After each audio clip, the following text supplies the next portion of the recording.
The hour grows late, and the shadows lengthen, don't they? Welcome, brave souls, to Night Creepypasta Rules, where the silence of your room is about to be violated. Each week, we unearth the most unsettling, the most exquisitely terrifying tales, those whispers that slither from the darkest corners of the human psyche. Before we begin our descent, I must ask, what unseen things do you believe stir when the world sleeps? Let your theories crawl into the comments below, and if you find a perverse comfort in the chill that's about to embrace you, ensure you subscribe and ring that damnable bell. Tonight, my friends, we have a vintage horror, a truly magnificent piece of dread. Steel your nerves, for the twist lurking at the end of this particular abyss is deliciously cruel. Don't you dare look away.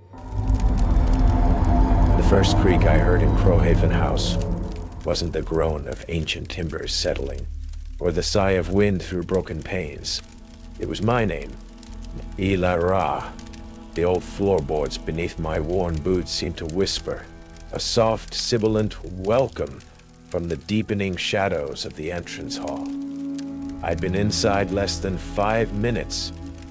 So much for a quiet writer's retreat. My name is Ilara Monroe, though lately, struggling author felt more accurate. My agent had called Mr. Julian Vance's offer a godsend. 6 months, rent-free, in a historic Virginia manor, all expenses paid, in exchange for me simply living there, and perhaps finding inspiration for my next Gothic novel. The catch? Crowhaven House, nestled deep in the aptly named Widow's Hollow, had a reputation, a dark one, and a rather particular set of house rules. Mr. Vance himself, when he'd met me at the rusted wrought iron gates, was anything but dark. Early 30s, impeccably dressed, with a lawyer's precise diction and a reassuring smile that seemed just a little too practiced. He'd handed me a heavy antique key and a crisply typed sheet of paper. Just a few idiosyncrasies of the estate, Miss Monroe, he'd said, his voice smooth as polished mahogany, to ensure your stay is harmonious and, shall we say, undisturbed. Crowhaven loomed before me now, a sprawling stone edifice silhouetted against a bruised twilight sky. It was beautiful in a decaying, melancholic way, like a forgotten queen draped in ivy and sorrow. The air was thick with the scent of damp earth, decaying leaves, and something else, a faint, sweet fragrance I couldn't quite place. Jasmine, perhaps, or night-blooming phlox, strangely out of season. Reese Kendrick, the groundskeeper Mr. Vance had briefly introduced, was silently raking leaves near a gnarled oak, his back to me, a man of few words and even fewer smiles. He'd only offered a curt nod, his eyes the color of storm clouds, holding a fleeting expression that might have been pity, or perhaps a warning. I unfolded the typed sheet. 3 rules. Just 3 rules. Just 3. Do not open the attic door. It locks from the inside. If the mirrors in the house fog over inexplicably, do not wipe them. She is watching. When the floorboards creak your name, do not attempt to sleep in your designated bedroom. She's under the bed. My Aunt Bruxfall laughed. My writer's curiosity thrilled. My very human survival instinct screamed. She. The ubiquitous, unnamed she. Just a quaint local legend, Miss Monroe. Mr. Vance had said when I'd raised an eyebrow. Mr. Vance had said when I'd raised an eyebrow. A personification of the house spirit, if you will. Old houses, they have their habits. Adhere to the guidelines, and you'll find Crowhaven a most inspiring muse. His smile hadn't wavered, but his eyes, for a split second, had seemed to hold a flicker of something else. Anticipation. Or was it calculation? Now, standing in the echoing silence of the hall, the floorboards having already offered their unsettling greeting. Inspiring wasn't the word that came to mind. Malevolent felt closer to the mark. Widow's Hollow and its weeping heart, Crowhaven House, had welcomed me. and I had a chilling feeling that the welcome was far from over. The first few days at Crowhaven were a strange dance between mundane settling in and a growing, pervasive unease. I explored the cavernous rooms, each draped in dust sheets like ghostly shrouds, the air thick with the scent of aged wood, decaying paper, and that persistent, sweet floral note, now tinged with something a little sharper, a little more like the silence was profound, broken only by the house's own groans and sighs, and the occasional distant caw of a crow from the skeletal branches of the trees surrounding the hollow. I tried to write, to conjure the gothic atmosphere required for my languishing manuscript, but the house itself seemed to be writing its own, far more compelling story around me. The attic door at the far end of the second-floor landing became an obsession. It was a plain, unadorned wooden door, its paint peeling, its brass knob tarnished, nothing outwardly menacing, yet it radiated a palpable something, a coldness, a sense of ancient grief, and, as per Mr. Vance's first chilling rule, it locked from the inside. I tried the knob, gently at first, then with more force. It was solid, unyielding. Pressing my ear against the wood, I could hear nothing. Or was it? Sometimes, in the dead of night, when the old house was at its most vocal, I'd creep out and listen. And then, I'd hear it. A faint, rhythmic scratching, like fingernails on dry wood, or the soft, almost inaudible whisper of a pen on parchment. An unsane scribe, locked away in a room no one could enter. Reese Kendrick, the taciturn groundskeeper, appeared infrequently, tending to the overgrown gardens with a grim, methodical efficiency. He rarely spoke, but his eyes, those stormy gray pools, often followed me as I moved about the house. One afternoon, as I was struggling with a jammed window latch, he appeared at my elbow. "Some windows here.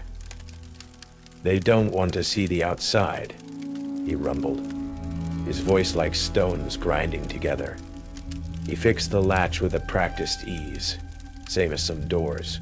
Best left to keep their secrets. He glanced pointedly towards the attic door at the end of the hall. The Crowhavens. They had a lot of secrets, a lot of sorrows, especially Isabella, the first Mrs. Crowhaven, according to the local historical society pamphlets I'd found tucked away in the library. Died young, tragic circumstances, no details. That evening, a name popped up in my email inbox that made me sit bolt upright. Zerafina Saramoon, a folklorist, a researcher of the esoteric, whose work on liminal spaces and their spectral inhabitants I'd peripherally followed. Her email was brief, almost a little breathless. She'd heard, through academic channels, that I was residing at Crowhaven. She offered a stark, unadorned warning. Crowhaven doesn't just have a history, Miss Monroe. It has a memory, and it seeks resonance. Be careful what sorrows you share with its walls. Resonance. The word chilled me. It echoed the strange vibrations I sometimes felt from the house itself. The way my own moods seemed to dip and darken within its oppressive embrace. Later that night, I found it, tucked into the back of a drawer in the massive four-poster bed in my designated room. The room I was beginning to dread was a small, leather-bound diary. The ink was faded, the handwriting delicate, feminine. The early entries were filled with the joys of a new bride, of a new home. Then, a shift. Talk of loneliness, of a child longed for, of a coldness from her husband. And then, entries about the attic. He forbids me to go up there. Says it is unsafe. But I hear her, crying. Always crying. My little one. The last few pages were violently torn out. The penmanship on the final ragged edge was barely legible. She doesn't want us near her child. She has locked herself in with her grief, locked from the inside. My blood ran cold. Isabella hadn't been the one crying. The feeling of being watched at Crowhaven became a constant, unwelcome companion. It wasn't just a prickle on the back of my neck. It was a palpable pressure, a sense of unseen eyes following my every move. I'd find objects slightly out of place. A book I hadn't touched open to a specific passage. A teacup moved from one side of the table to the other. The house was alive, and it was interacting. Rule number 2. If the mirrors in the house fog over inexplicably, do not wipe them. She is watching, made its presence known with a chilling subtlety. It wasn't just the bathroom mirror. One crisp morning, I walked into the grand, dust-sheeted dining room, and every reflective surface, the tarnished silver serving dishes on the sideboard, the glass of the china cabinet, even the dark, polished surface of the mahogany table, was filmed with a delicate, opaque mist. It wasn't steam. The air was cool, dry, and through that pearlescent veil, I had the distinct, horrifying impression of movement, of a tall, slender silhouette standing just beyond the edge of my vision. A woman in a long, dark dress, her head bowed as if in sorrow. I backed out of the room, my heart pounding. The mist clung to the surfaces for hours, slowly receding, leaving behind no trace except a profound, bone-deep chill and the lingering, sweet, sad scent of faded jasmine. She is watching. The words were no longer an abstract rule. They were a terrifying, observable truth. Mr. Julian Vance made one of his infrequent check-in visits. He listened with polite, sympathetic interest as I, cautiously, recounted some of the house's quirks, omitting, of course, the floorboards creaking my name or the whispers from the attic. He nodded sagely. "Old houses have an atmosphere, Miss Monroe," he said, his smile never quite reaching his eyes. "They absorb the emotions of those who have lived and suffered within them. Crowhaven, understandably, has a more pronounced atmosphere than most." He then reiterated, with a gentle but firm emphasis, the importance of maintaining the house's delicate equilibrium by strictly adhering to the rules.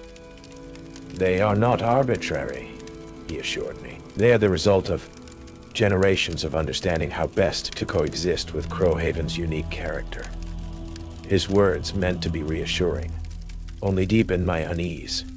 It sounded less like coexisting and more like appeasement. Zara Moon, via a secure video call, provided more specific, if equally unsettling context.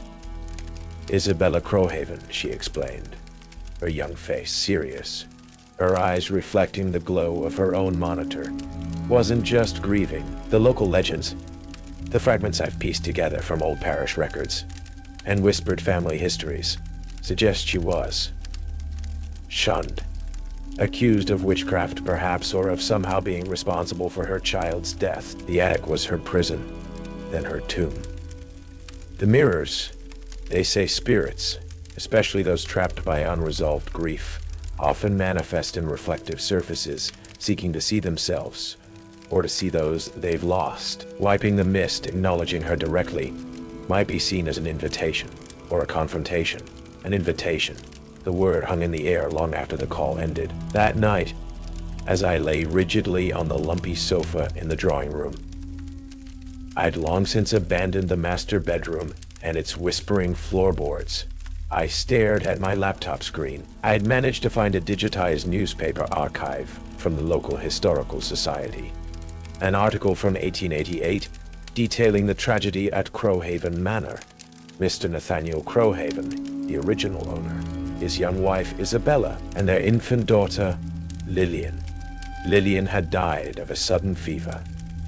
Isabella, inconsolable, had locked herself in the attic nursery and refused to emerge. Days later, she was found. The article became vague, citing a decline brought on by extreme grief. No mention of suicide. No mention of locks from the inside. But then, a small, almost overlooked detail at the end of the article. A brief mention of the unusual fog that had plagued Widow's Hollow. That particular autumn, a chilling, persistent mist, the reporter had written, that seemed to cling to the windows of Crowhaven, obscuring all within, as if the house itself sought to draw a veil over its sorrows. A veil like the mist on the mirrors. As I read those words, every mirror in the drawing room, the ornate gilt mirror above the fireplace, the glass in the grandfather clock, even the dark screen of my unlit television, simultaneously fogged over, a milky white film instantly obscuring their surfaces. And from behind me, a soft, almost inaudible sigh, and the faintest whisper of my name, Ilara. This time, it wasn't the floorboards. It was closer, much closer. The uncanny rhythm of Crowhaven House began to seep into my bones, into my writing, into my very sanity. The creative block that had plagued me for months was gone, replaced by a feverish, almost manic productivity. I wrote for hours, day and night, the words pouring out of me, dark, gothic, filled with themes of loss, betrayal, and trapped spirits. But sometimes, rereading what I'd written, I barely recognized the prose. It was more ornate, more melancholic, more Isabella than Alara. It felt as if she wasn't just under the bed or watching from the mirrors, but was now also guiding my hand, whispering her own tragic story through mine. Rule number 3. When the floorboards creak your name, do not sleep. She is under the bed became a nightly torment. It started as subtle creaks, indistinct whispers.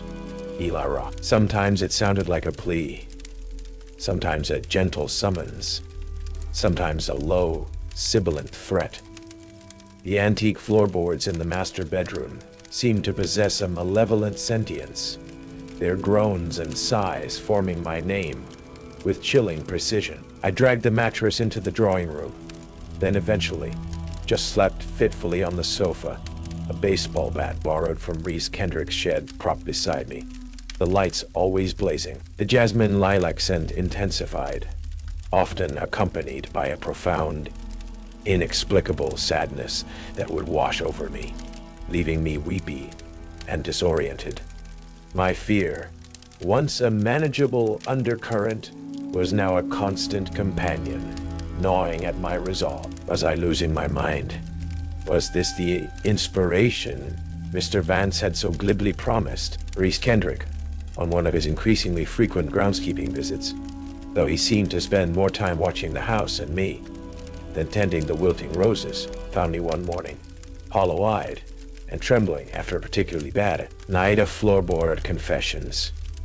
He didn't comment on my disheveled state, just silently handed me a thermos of strong black coffee and a small, intricately carved wooden bird, its paint faded. My grandmother whittled these, he said, his voice a low rumble.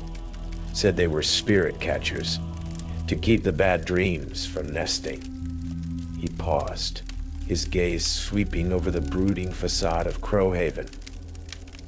This house, it don't like to be empty, but it likes its company, in particular.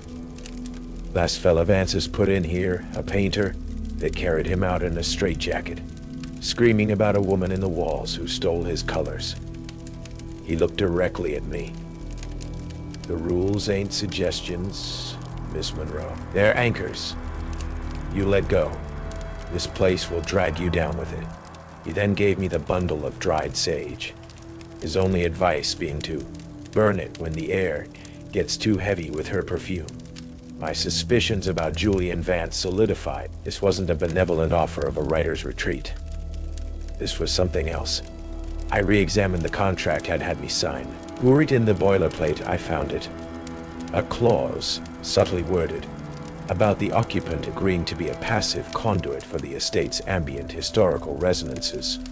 And another, even more disturbing, granting the Crowhaven Heritage Trust, Vance was the sole trustee, rights to any creatively inspired works produced during residency. particularly those reflecting the unique atmospheric qualities of the property. He wasn't just offering me a house. He was offering me to the house, or to her. Sierra Moon, during another hushed video call, confirmed my growing dread. Vance isn't just a lawyer, Ellie. He's a collector. Not of antiques, but of... He believes certain locations, certain spirits, can infuse chosen individuals with creative genius. But there's always a price. The weeping widow of Crowhaven. She doesn't just inspire Ellie. She consumes. She seeks to merge, to relive her sorrow, her rage, through a new vessel. And you, a writer specializing in the very darkness she embodies. You're a perfect match. That night, the floorboards didn't just creak my name, they sang it. A mournful, multi-layered dirge that seemed to rise from the very foundations of Crowhaven. And beneath the song, another sound. The distinct, rhythmic creak, creak, creak of a rocking chair.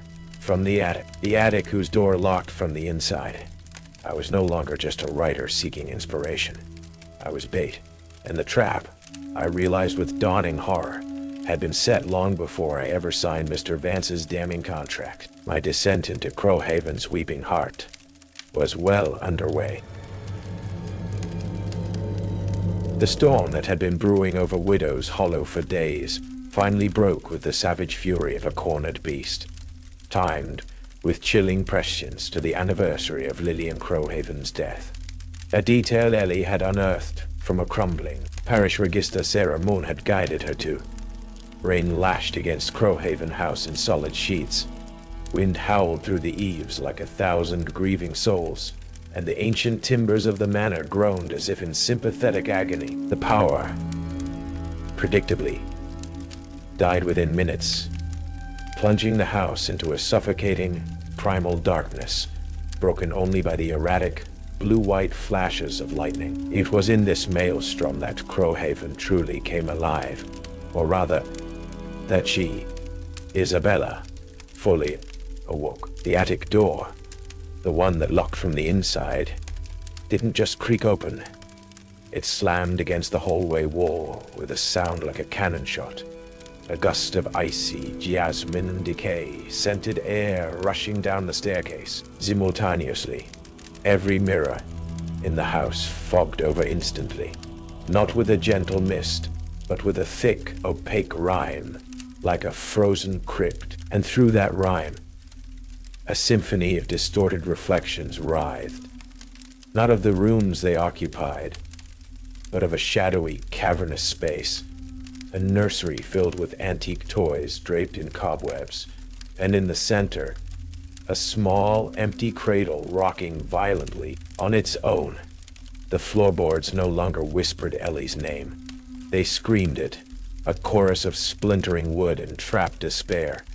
Ilara, Ilara, join us, feel our sorrow. The sound was everywhere, under her feet, in the walls, in her very bones. The feeling of Isabella being under the bed was no longer a creeping dread. It was a suffocating certainty, as if cold, spectral hands were reaching up from the abyss beneath the floor. Ellie, huddled by the dying embers of the drawing-room fireplace, clutching Reese Kendrick's carved spirit-catcher bird and the bundle of sage, knew this was it. The house and Isabella were demanding their due. She had to face it. She had to go to the attic. As she stumbled up the grand staircase, each step a battle against the shrieking wind, and the house's own malevolent will, a figure emerged from the shadows of the landing. Julian Vance. His usually impeccable suit was disheveled, his hair plastered to his forehead by a sheen of sweat or rain, his eyes burning with a feverish, almost ecstatic light. He carried a single flickering candelabra. "Magnificent, isn't she, Miss Monroe?" he said, his voice a low, rapturous hum above the storm's roar. The raw, unadulterated grief, the sublime creative energy. Tonight is the night of perfect resonance. Vance, you knew this would happen. Ellie accused, shrinking back. Shrinking back. You set me up? He laughed. A chilling, mirthless sound. Set you up? My dear Alara, I selected you. Crowhaven chooses its vessels carefully. It tasted your latent sorrows, your writer's empathy, your quiet desperation, Isabella. She's been so lonely, so uninspired. He gestured towards the open attic door.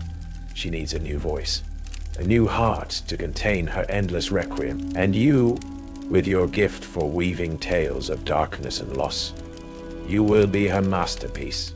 The twist was sickeningly clear. Vance wasn't a mere lawyer. He was a connoisseur of suffering, a orchestrator of spectral symbiosis. He wasn't a descendant of the Crowhavens, but a member of a clandestine society. The Morning Quill, he called it, that believed true artistic genius, true immortality, could only be achieved by merging with a potent, tormented spirit. Crowhaven was their high temple, Isabella, their tragic muse, and Ellie, their latest, most promising offering. The previous tenants, the painter who went mad, the poet who vanished, they were all failed experiments. You're insane, Ellie cried. Perhaps. Vance conceded with a predatory smile. But imagine the stories you will write, Alara. Stories that will echo through eternity, infused with the sorrow of ages. You will become Isabella, and Isabella will live again through you. From the attic, a low, keening wail began, a sound of pure, unadulterated anguish that householed through Ellie's very soul. It was Isabella's voice, but also, disturbingly, her own. The house shook. Just as Vance took a step towards her, a heavy thud came from the main door downstairs, followed by Reese Kendrick's gruff voice shouting her name. Zara Moon was with him, her face pale but determined, clutching an old, leather-bound book filled with esoteric symbols. They had braved the storm, sensing the culmination. Vance, leave her be, Reese bellowed, appearing at the foot of the stairs, a heavy woodsman's axe in his hand. Sierra was beside him, already chanting in a low, rhythmic language. The battle was joined. While Reese physically confronted Vance, a desperate, brutal struggle in the storm-lashed hallway. Sierra guided Ellie towards the attic. You have to face her, Ellie. But not as a victim, as an equal. She's trapped by her sorrow, by this house, by him.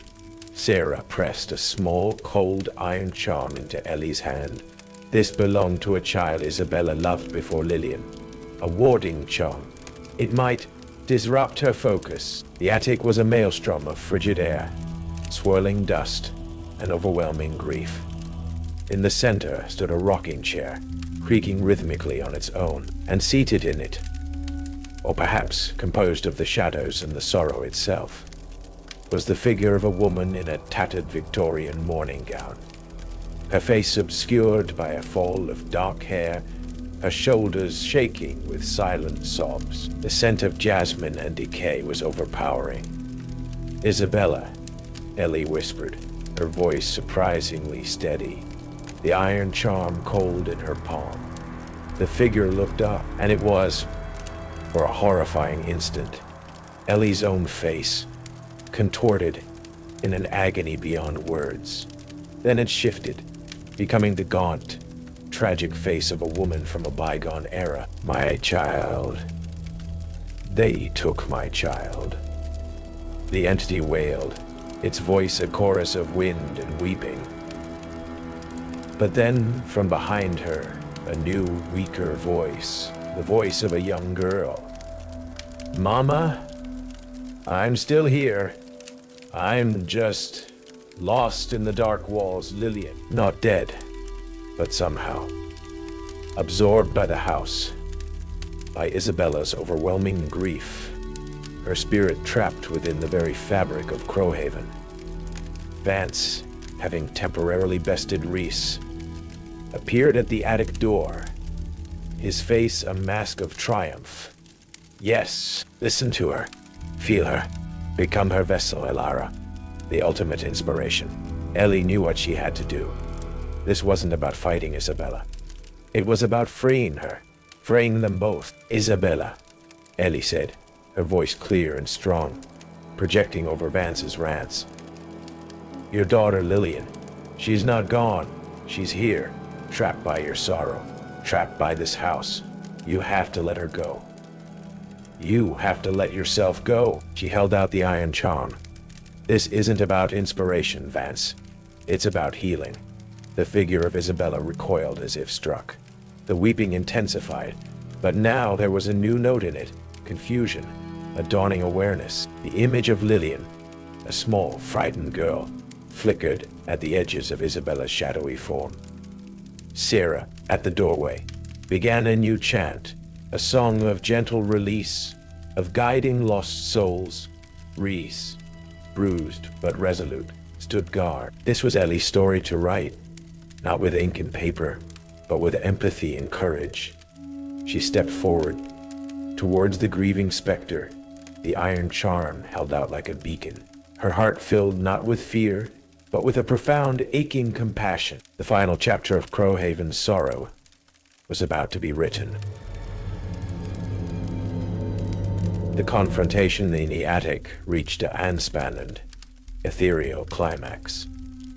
As Ellie spoke, her voice resonating with a genuine empathy that cut through the centuries of Isabella's sorrow, the shadowy form of the weeping widow began to waver. The image of the child, Lillian, within her spectral outline grew clearer, her small, translucent hand reaching out.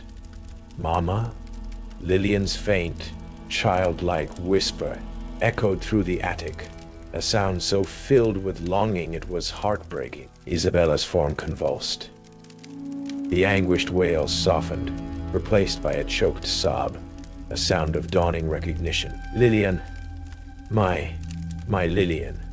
Julian Vance, witnessing his grand design unraveling, his perfect vessel offering compassion instead of surrendering to despair, let out a howl of incoherent rage.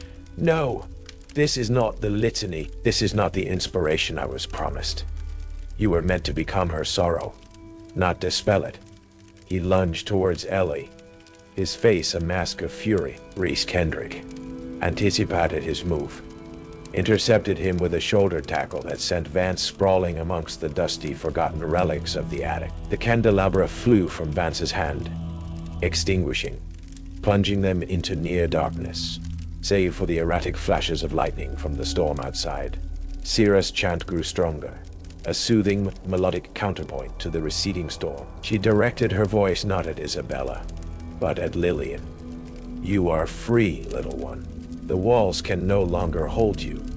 Go to the light. Your mother will follow. Isabella's shadowy form turned towards the faint, flickering image of her daughter. A profound, almost unbearable wave of love and regret washed through the attic, so potent it brought tears to Ellie's eyes. The scent of jasmine and decay began to dissipate, replaced by the clean, fresh smell of rain and damp earth. My child, Isabella whispered, her form becoming more translucent, less defined by sorrow, more by a fragile, emerging peace. She reached out a shadowy hand towards Lillian. As their spectral fingers touched, a soft, golden light enveloped them both. For a moment, they were just a mother and child, reunited. Then, with a final sighing exhalation that seemed to carry all the pent-up grief of centuries, they faded, not into darkness, but into the light, leaving behind only the scent of rain-washed air and a profound, almost sacred silence. The attic was still. The oppressive atmosphere that had choked Crowhaven for generations was gone. The house itself seemed to exhale, the creaks and groans no longer malevolent, but simply the sounds of an old structure settling. Vance lay whimpering on the floor, his grand ambitions reduced to dust. The mourning quill would find no immortal inspiration here tonight. Reese hauled him roughly to his feet. Sierra, her chant finished, looked pale but serene. Ellie stood in the center of the attic, the iron charm still warm in her hand, tears streaming down her face. Tears not of fear, but of a profound, bittersweet release. She had come to Crowhaven seeking a story, and she had found one, but it was not the one she, or Julian Vance, had expected. She had not become a vessel for sorrow, but a conduit for healing. As the first rays of dawn broke through the storm clouds, painting the hollow in hues of gray and tentative gold, Crowhaven House stood silent. The rules, Ellie realized, were no longer needed. The attic door remained open, revealing an empty, dust-filled space. A room no longer locked from the inside by grief, but by a memory finally at peace. The mirrors reflected only what was there, and the floorboards were finally, blessedly, silent. The weeks that followed the storm and the spectral departure from Crowhaven's attic were a blur of official reports, bewildered local authorities, and the quiet, painstaking process of piecing together the fractured sanity of Widow's Hollow. Julian Vance, stripped of his manipulative charm, was a broken man, his ramblings about symbiotic creative energies and the sublime sorrow of eternal muses earning him a one-way ticket to a secure psychiatric facility. The Morning Quill, if it ever truly existed beyond Vance's deranged fantasies, remained an elusive, unsubstantiated whisper. Reese Kendrick, his stoicism softened by a shared, unbelievable experience, became a quiet, steady presence. He helped Ellie sort through the practicalities, his gruffness a comforting anchor in the unsettling calm that had descended upon Crowhaven. Zara Moon, her task seemingly complete, departed as quietly as she had arrived, leaving Ellie with a small, hand-bound book of folk remedies for spiritual imbalances and a cryptic smile. Ellie found she couldn't leave Crowhaven immediately. The house, no longer a source of terror, now felt empty, but also strangely peaceful, like a patient recovering from a long, debilitating fever. She spent her days wandering its rooms, the silence no longer oppressive, but contemplative. The scent of jasmine was gone, replaced by the simple, honest smell of old wood and clean air. She began to write again, but her story was different. It wasn't the gothic horror she had planned, nor was it the sorrow-drenched saga Vance had envisioned. It was a quieter tale, a story about grief, memory, and the difficult, often painful path to healing. It was about Isabella and Lillian, yes, but it was also about herself, about the shadows she had carried into Crowhaven, and the fragile light she was beginning to find. The town of Widow's Hollow, too, seemed to breathe a little easier. The pervasive gloom that had clung to it for generations began to lift, ever so slightly. The locals, though still wary of Crowhaven, no longer spoke of it in hushed, fearful tones, but with a kind of distant, melancholic respect. One crisp autumn afternoon, as Ellie was packing her few belongings, preparing to finally leave, Reese found her in the attic. It was just a dusty, empty room now, sunlight streaming through the newly cleaned window. "Think she is really gone?" he asked, his voice unusually hesitant. Ellie looked around the quiet space. "I think Isabella found her peace, Reese. And Lillian, too." She paused. "But places like this, they remember. The echoes might fade, but they never truly disappear." She never published the book she wrote at Crowhaven.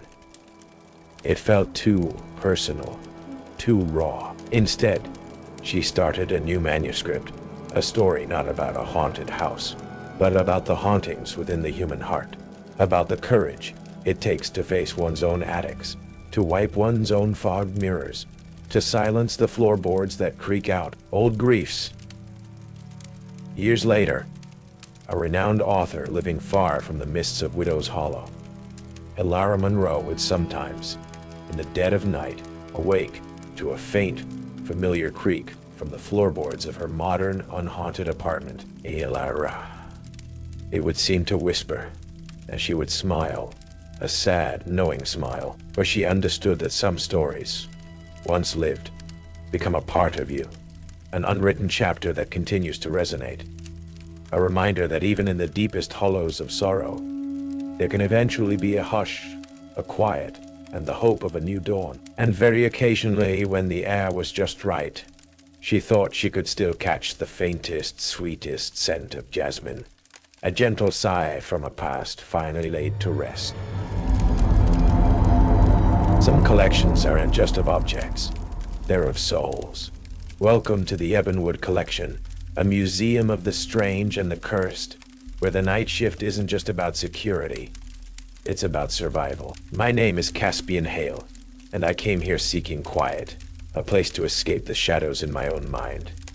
Instead, I found myself bound by 3 strange rules to survive a museum that is horrifyingly alive. What's the most unsettling object you've ever seen? Share your thoughts in the comments below. And if you dare to join me behind these velvet ropes, subscribe to Night Creepypasta Rules and ring that bell, because once you step inside, you might just become a part of the exhibit. Let's begin.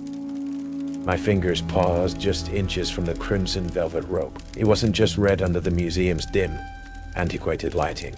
It seemed to pulse with an inner glow, radiating an unnatural warmth, a kind of slow, feverish heat that I knew, with a visceral certainty that had nothing to do with logic, didn't come from any normal source. And that's when my first night shift at the Atherton Collection began its slow, inevitable slide away from reality. My name is Caspian Hale. My life used to be quiet, meticulous work, the delicate restoration of antique books and manuscripts, coaxing secrets from faded ink and crumbling parchment. But one particular text, a volume bound in human skin, found in a collection no one dared name aloud, had changed things. It hadn't just shown me words. It had shown me images, sounds, feelings, things that lingered even after the book was sealed away. Now, I saw glimpses of unsettling symbols in blank walls, heard whispers in the rustle of normal paper, and sleep was a battle I was steadily losing.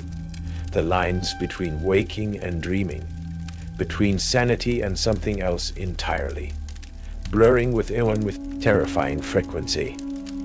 I needed a job where I could exist in the quiet dark, away from the harsh glare of day that seemed to amplify the distortions. The Atherton Collection, a sprawling, Gothic mansion overlooking the cold, indifferent Maine coast, converted into a private museum of the peculiar and the cursed, offered just that. Mr. Corvus Blackwood, the museum's proprietor and my new employer, was a man sculpted from nervous energy and an unnerving enthusiasm. In his early 30s, dressed in tailored suits that seemed slightly out of place in the dusty halls, he had the look of a predator who'd just discovered a particularly fascinating specimen. His handshake was dry and brief, his smile wide but without warmth, and his eyes, the color of polished obsidian, sparkled with a strange, almost manic glee when he spoke of his exhibits. "Welcome to Atherton, Mr. Hale," he'd said, his voice high-pitched and eager as he'd unlocked the massive oak doors that first evening. The air inside was thick with the scent of old wood polish, ozone, and something else. Something sweet and heavy, like wilted flowers and a faint metallic tang. A unique opportunity for a man of your discerning sensibilities. He'd known about my past, or at least enough of it. The tour that followed was a blur of shadowed galleries and silent, watchful artifacts. Blackwood strode through the halls, speaking of provenance and history, but his focus always seemed to be on the subtle energies, the resonances of the collection. He paused before a glass display case holding a collection of antique jewelry. "These pieces," he breathed, his voice dropping conspiratorially, "they don't just hold history, Julian. They hold memory, raw, potent. Sometimes they sing." He shivered, a quick, almost imperceptible movement, but his eyes gleamed. It was in the main exhibit hall, a vast echoing space filled with shadowed pedestals and velvet ropes, that he laid out the rules. His voice became serious, though that disturbing sparkle remained in his eyes. Atherton has its peculiarities, Mr. Hale, he stated, his gaze sweeping across the silent, watchful collection. The things within these walls, they are not inert. They require certain consideration for your safety and the integrity of the collection. I waited. The prickle of unease I'd felt ever since that ill-fated book. Now, a cold knot in my stomach. First, he began, holding up a finger. Those crimson velvet ropes, they define the boundaries, yes, but they are more than mere barriers. They are permeable membranes. Do not touch them, Mr. Hale. Not inadvertently, not intentionally. They are warm, unnaturally so. I glanced at the nearest rope, its dark red seeming deeper, richer in the dim light. That brief, near touch earlier had sent a jolt through me. Second, he continued, his voice steady. You may find that some of the paintings weep a substance like blood, but not quite. If this occurs, do not attempt to clean it. Do not touch it.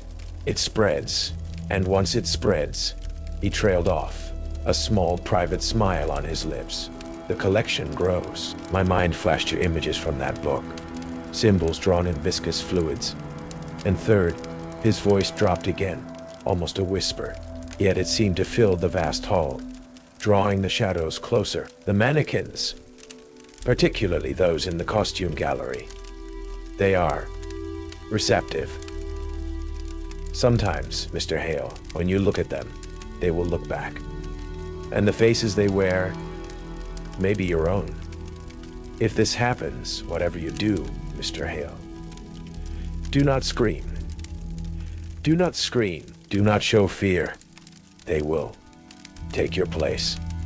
He gestured towards a group of antique mannequins arranged in a tableau, their blank faces eerily uniform. As my gaze rested on them for a split second, the contours of one seemed to shift, the smooth plaster gaining a fleeting, disturbing semblance of me. My breath hitched. He handed me a heavy ring of keys. Miss Eleanor Vance, our daytime archivist, will oversee the transition until 9. She is traditional. Respect her methods. After that, Atherton is yours until dawn. An entire museum of history and mystery, all to yourself. His eyes gleamed. Enjoy the quiet, Mr. Hale, though I suspect you'll find it's never truly silent here. As he walked away, his footsteps echoing down the long hall, I felt a presence settle around me. Not just the silence of an empty building, but a stillness charged with unseen energy, a multitude of unheard whispers, and that strange, sweet, metallic scent, now stronger, wrapping around me like a shroud. My fingers trembled as I pocketed the keys. The first rule, the warm rope, already felt like a brand. The nightmare had begun. The silence of the Atherton collection was unlike any silence I had ever known. It wasn't the absence of sound.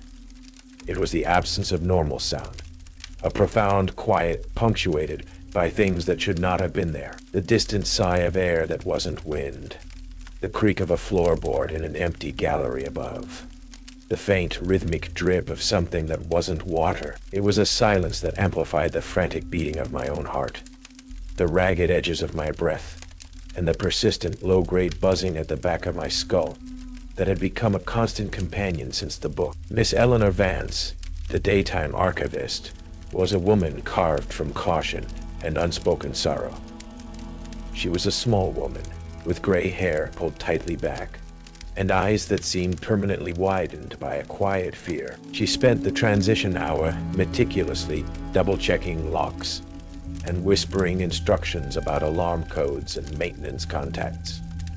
When I asked her about the history of the collection, her face would close off. When I mentioned the rules Mr. Blackwood had given me, her lips would tighten, and she'd just say, "Mr. Blackwood has his methods.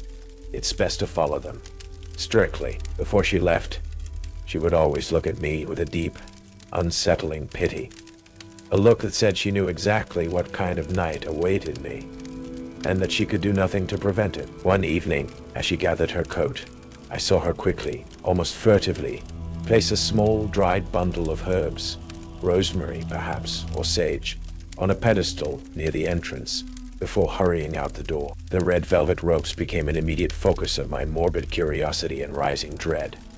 They were everywhere, snaking around exhibits, cordoning off sections of galleries. Even from a distance, I could feel a faint heat radiating from them, a warmth that had nothing to do with ambient temperature. One night, unable to resist a morbid experiment, I held my hand inches above one of the ropes dividing the curiosities of the occult exhibit. The warmth was palpable, emanating not just from the surface, but from within the thick velvet. It felt like life. Slow, sluggish, but undeniably alive. And then I felt something else, something that bypassed my ears and settled directly into my mind. A faint chorus of whispers, not words, but raw, potent emotions. A wave of fear, followed by a flash of piercing pain, then a deep, bone-weary despair. It was like touching a nerve ending connected to the collective suffering of everything within that roped-off space. The rope itself seemed to tighten, almost imperceptibly, as if recoiling from my proximity. The whispers weren't always tied to the ropes.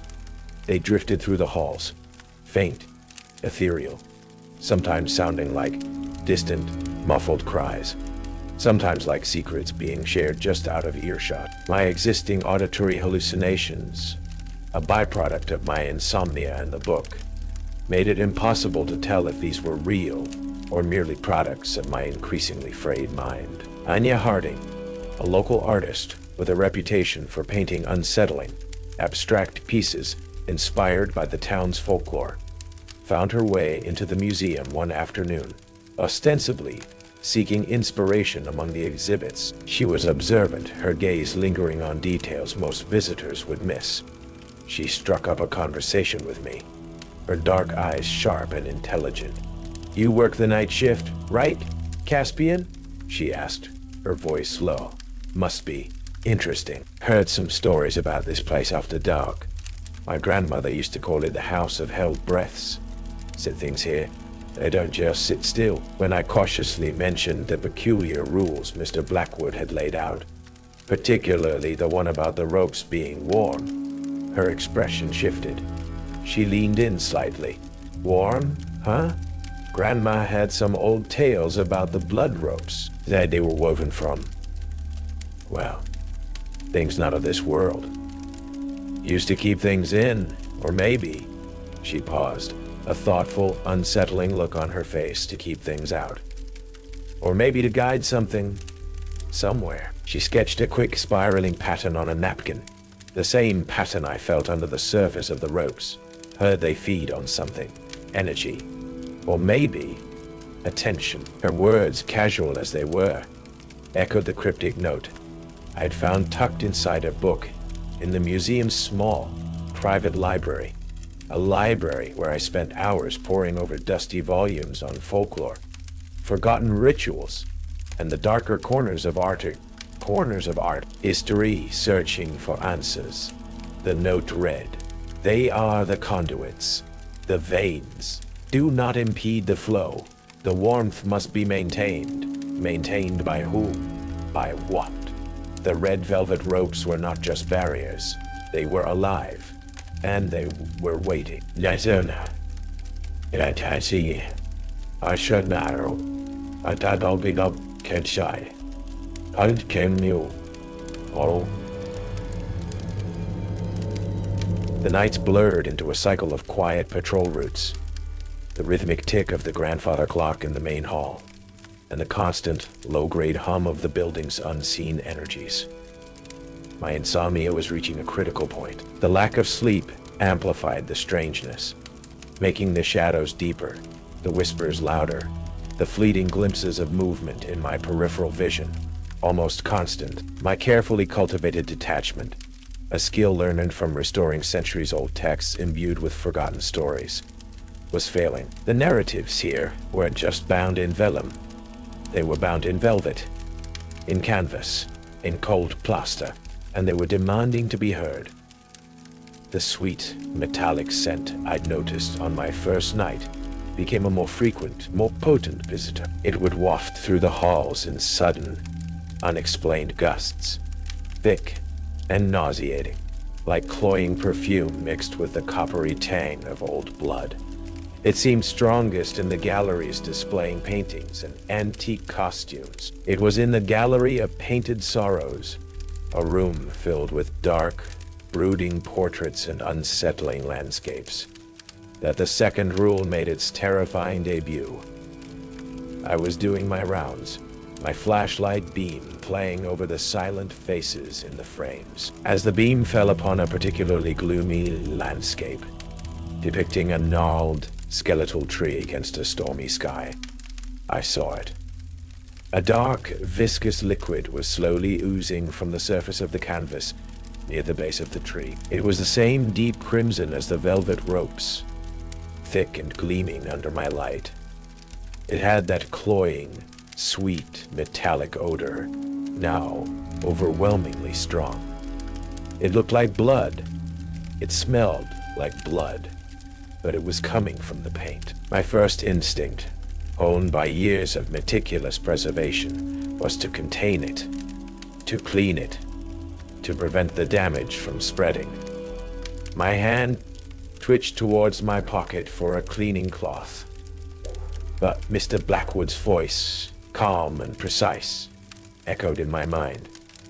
If the paintings bleed, don't clean them. It spreads. I froze, watching, a knot of pure horror tightening in my stomach. The liquid wasn't just spreading outwards in a simple puddle. It was flowing across the canvas, forming thin, dark lines, branching out like capillaries, weaving intricate, swirling patterns. And within the moving liquid, I could swear I saw fleeting, ghostly images, a face contorted in pain, a hand reaching out, a single wide eye staring back at me from the viscous pool. These were the narratives, made manifest, bleeding out onto the canvas. The painting seemed to pulse faintly as the liquid flowed, its surface shifting subtly. After a few minutes, the flow stopped. The liquid began to dry, leaving behind dark, angry-looking stains, deepening the shadows on the landscape.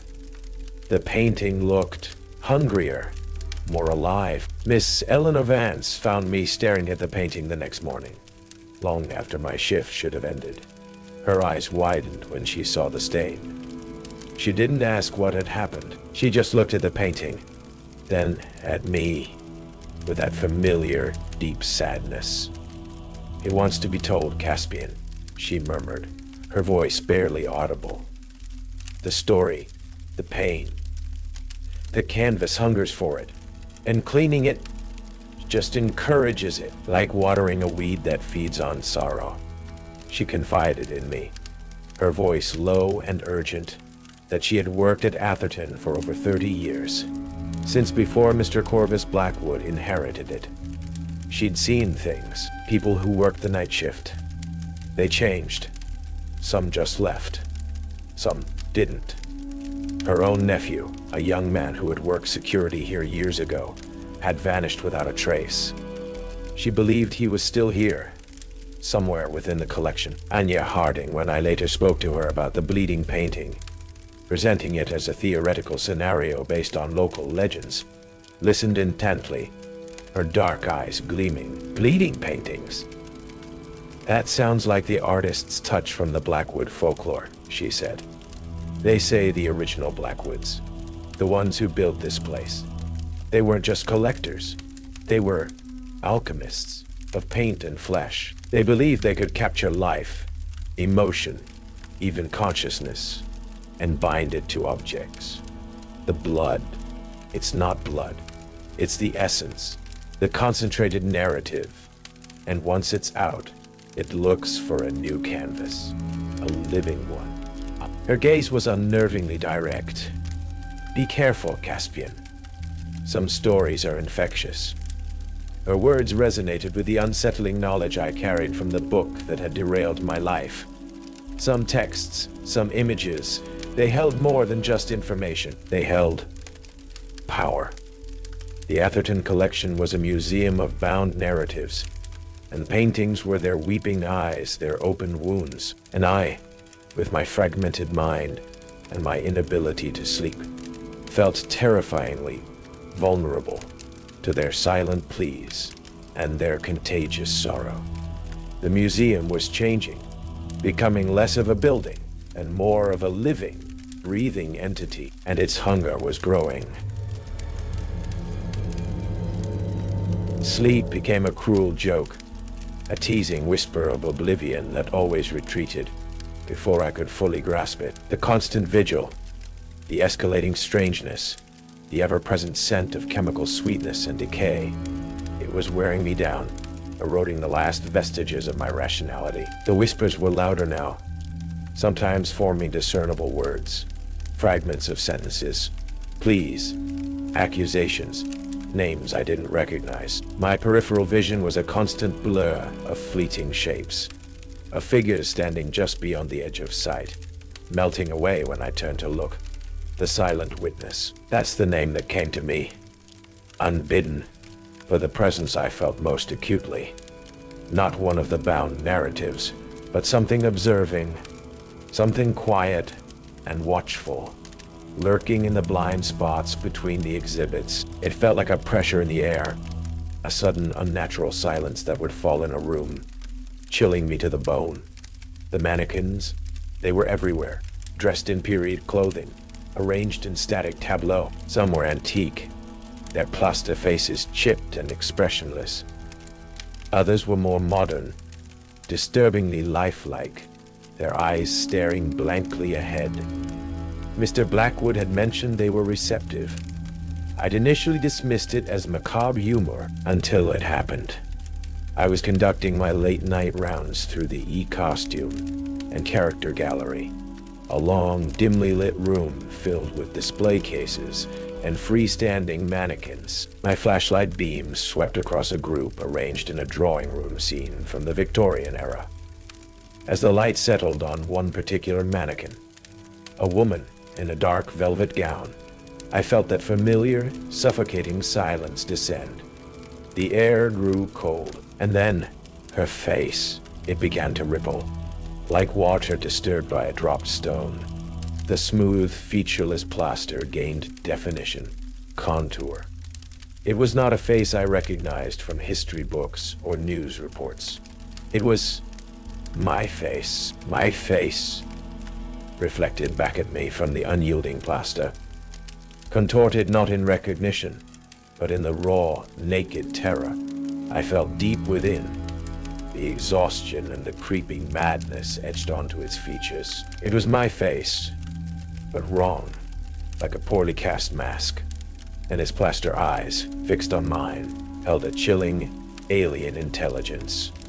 A powerful, visceral urge to scream rose in my throat, a primal need to expel the horror, to break the suffocating silence. My lungs burned, my hands trembled, itching to smash the glass display case, to shatter the thing that wore my face.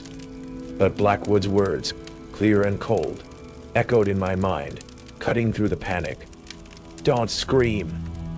They'll take your place," and woven into the edges of my own rising panic, I heard other whispers, weak, desperate, seemingly emanating from the other mannequins in the room. "Don't scream. He's waiting for the sound. Our places. They took our places. Don't let him." He, the silent witness, or Blackwood, or the artist. They needed the scream. It was the key. I bit down hard on my lip, tasting copper, focusing on the pain, forcing my trembling body to remain still. I fixed my gaze on the mannequin, refusing to break eye contact, trying to project. Nothing. Emptiness. Silence. It was the hardest thing I had ever done. The seconds stretched into an eternity. The face on the mannequin remained. a horrifying mirror of my own terror. The silence in the room was absolute, heavy with anticipation. Then, as slowly as it had appeared, the face began to recede, melting back into the smooth, featureless plaster. The uncanny intelligence faded from its eyes, leaving only blankness. The suffocating silence lifted. The room felt empty once more. Shaking, I stumbled back, leaning against a display case, trying to catch my breath. The other mannequins stood motionless, innocent in their rigid poses. But I knew they were watching and waiting. Later that night, Anya Harding appeared at the back employee entrance, her face grim. She wasn't looking for inspiration tonight. "Caspian," she said, her voice low, urgent. I dug deeper. My grandmother had some old family records. The Blackwoods weren't just collectors. They had a tradition, a living collection. People, they believed certain people with certain sensitivities could be preserved, made into works of art. She held up a brittle, yellowed photograph. It showed a group of people posing stiffly. In the background, partially obscured, was a mannequin. Its face, it looked eerily like one of the people in the photo. And next to the photo, she laid a small, faded newspaper clipping. A missing person report from decades ago. The person in the photo was the missing person. "Those people who vanished, Caspian," Anya whispered, her dark eyes wide with horror and certainty. "They're not gone. They're still here. They're the collection, and I think..." She looked towards the dark exhibit halls, her voice trembling. "Mr. Alaric Blackwood is looking for a new piece. Maybe he's found one." Blackwood's face, when I saw him near dawn, wore that disturbing, expectant smile. "A long night, Mr. Hale?" he asked, his eyes gleaming. "I trust you found the exhibits engaging. Some are more interactive than others. But remember the rules, Julian, especially the third one, the scream. It's the final brushstroke. The moment the canvas accepts the paint." He knew. He hadn't just given me rules. He'd given me instructions on how to become a part of his collection. The terror, the struggle for silence, it was all part of the process. And I, the insomniac restorer of old stories, was becoming the next unwritten narrative, bound in velvet, painted with sorrow, and displayed for the silent witness to admire. The museum wasn't just haunted. It was a living, growing, terrifying work of art, and I was next in line for the final exhibit. The air in the Ebonwood collection was thick enough to chew. It pulsed with an unseen energy, humming with a low, discordant frequency that resonated in my teeth and vibrated through the soles of my feet. Tonight was different. A storm raged outside, not of wind and rain, but of pure, atmospheric pressure and disorienting static, rattling the old mansion down to its foundations. It felt like the sky itself was screaming, and the museum was answering. This was the event Anya had read about in the Blackwood family journals. The night when the veil thinned, when the collection became active. All three rules were in violent effect. The red velvet ropes weren't just warm. They were hot to the touch, glowing with a deep, internal crimson light, writhing subtly like thick, sluggish veins. The whispers emanating from them were no longer subtle emotions, but a cacophony of desperate voices, 1,000 cries of terror, pain, and pleading, all layered over each other. In the gallery of painted sorrows, the canvases weren't just bleeding, they were hemorrhaging. Thick, viscous crimson liquid, smelling overpoweringly of lilies and metal, gushed from the paintings, pooling on the floor, slithering outwards like dark tendrils. Within the flowing substance, faces twisted in agony, mouths opened in silent screams, eyes stared out with vacant horror. The paintings themselves seemed to bulge and warp, their surfaces shimmering like disturbed water, and the mannequins were moving. Slowly at first, a stiff, lurching gait, their plaster joints creaking with disturbing realism. Their blank faces were gone, replaced by a terrifying gallery of expressions. The wide-eyed terror of sudden realization, the blank stare of utter despair, the slack-jawed emptiness of a mind broken. Some of them wore faces I recognized from Anya's research, faces of the missing.